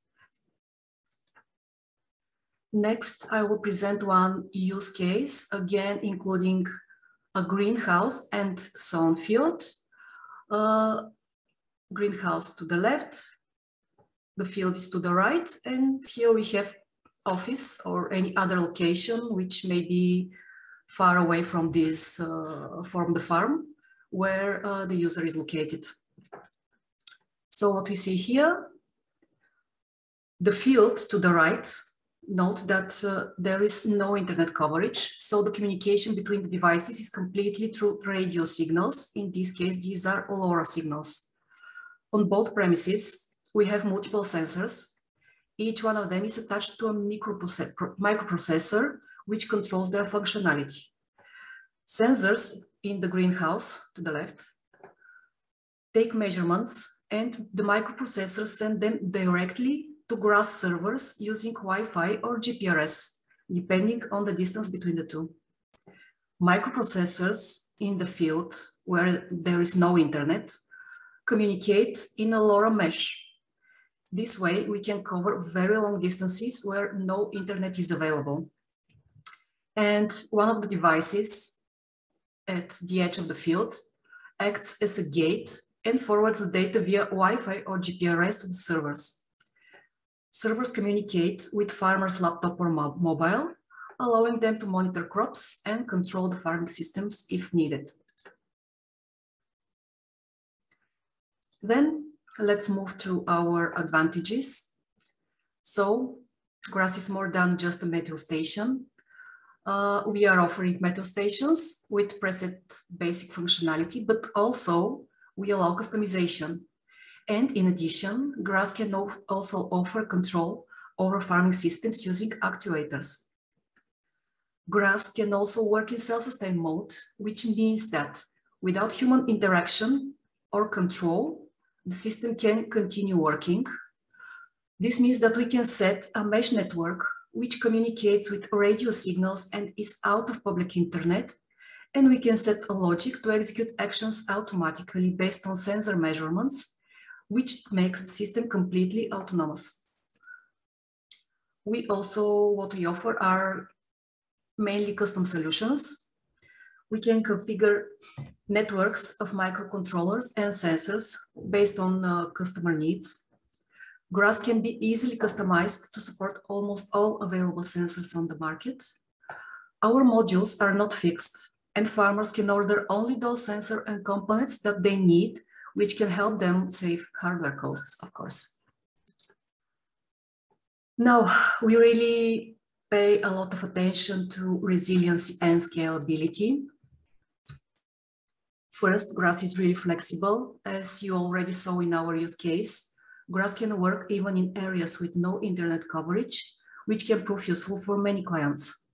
This also means that by avoiding public internet, clients with sensitive data can keep their data safe. The system can be configured with any number of sensors and actuators, and they can be changed anytime. We can also modify and update the functionality of the attached IoT devices on the fly with no system downtime and with minimal efforts. We also offer multiple communication channels, including Wi-Fi, GPRS, Wi-Fi mesh, LoRa mesh, and integration to NB-IoT. GRASS can work in standalone mode, in mesh mode, in the cloud or using arbitrary combination. We don't expect clients to use very expensive hardware. Farmers can use their own computer, tablet, or smartphone for monitoring and control. We can offer budget sensors with good level of productivity, which helps with the overall system cost. Our software does not need to be installed on powerful computers. And as for the server-side technologies, clients can select between a cloud service or host the solution on their personal budget device, like for example, a Raspberry Pi, and save cost again. And finally, what do we offer?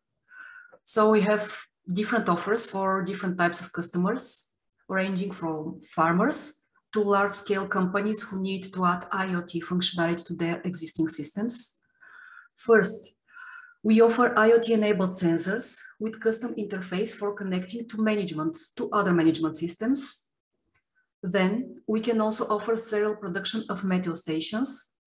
By default, our meteo stations include sensors for air temperature, humidity, pressure, light level, GSM and Wi-Fi connectivity, I think wind speed, interfaces for managing actuators, meaning for managing pumps and other types of farm infrastructure, and also other types of interfaces.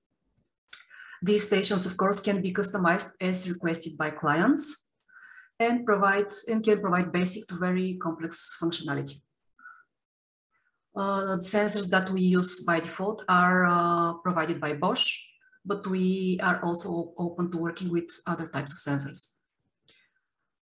Also, we can orchestrate swarms of smart farming IoT devices, which can be self-sustained, meaning working offline, out of internet, or can be connected to internet. We also offer data interoperability for easy integration with other farm management systems. We can design and build complete custom smart farming systems, including control over farming infrastructure. And we are open to working with all kinds of partners, which includes farmers and all smart farming partners across the supply chain. So thank you for your attention. Thank you, a very, very big thanks for organizing this event.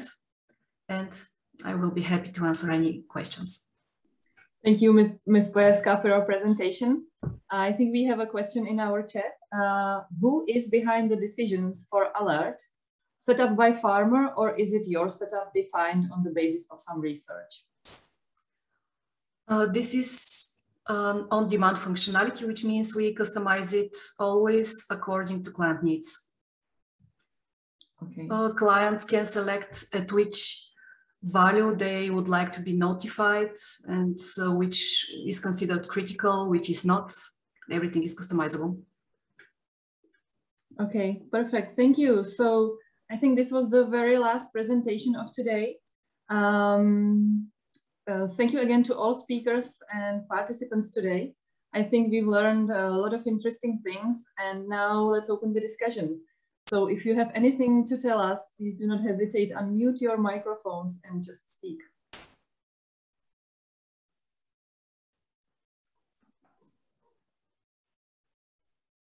Looks like there are no comments. Never mind. Again, let me thank you once again to all of you, all the presenters, as well as the audience. We are glad that you came and stayed till the end and helped us create this event. The recordings from both days will be shortly available online on the websites of Wirelessinfo, Plan for All, and the Geomatics Department of the University of Bohemia, and we will also distribute them among all registered participants. To close the conference, allow me to send a special thank you to the Czech Technology Platform for Agriculture and the Agriculture Association of the Czech Republic, as well as to Mr. Pavel Hájek from the Geomatics Department of the University of West Bohemia. And last but not least, to Mrs. Šárka Horáková from Wirelessinfo for the great job they have done when organizing this event. Thank you. Okay, thank you, Markéta. I would like to thank also to you for great support and great management of the whole conference. Thank you very much. It was my pleasure. Okay, see you by next conference, maybe physical event. We'll see. Thank you, everyone. Okay. Bye-bye. Thank you. See you.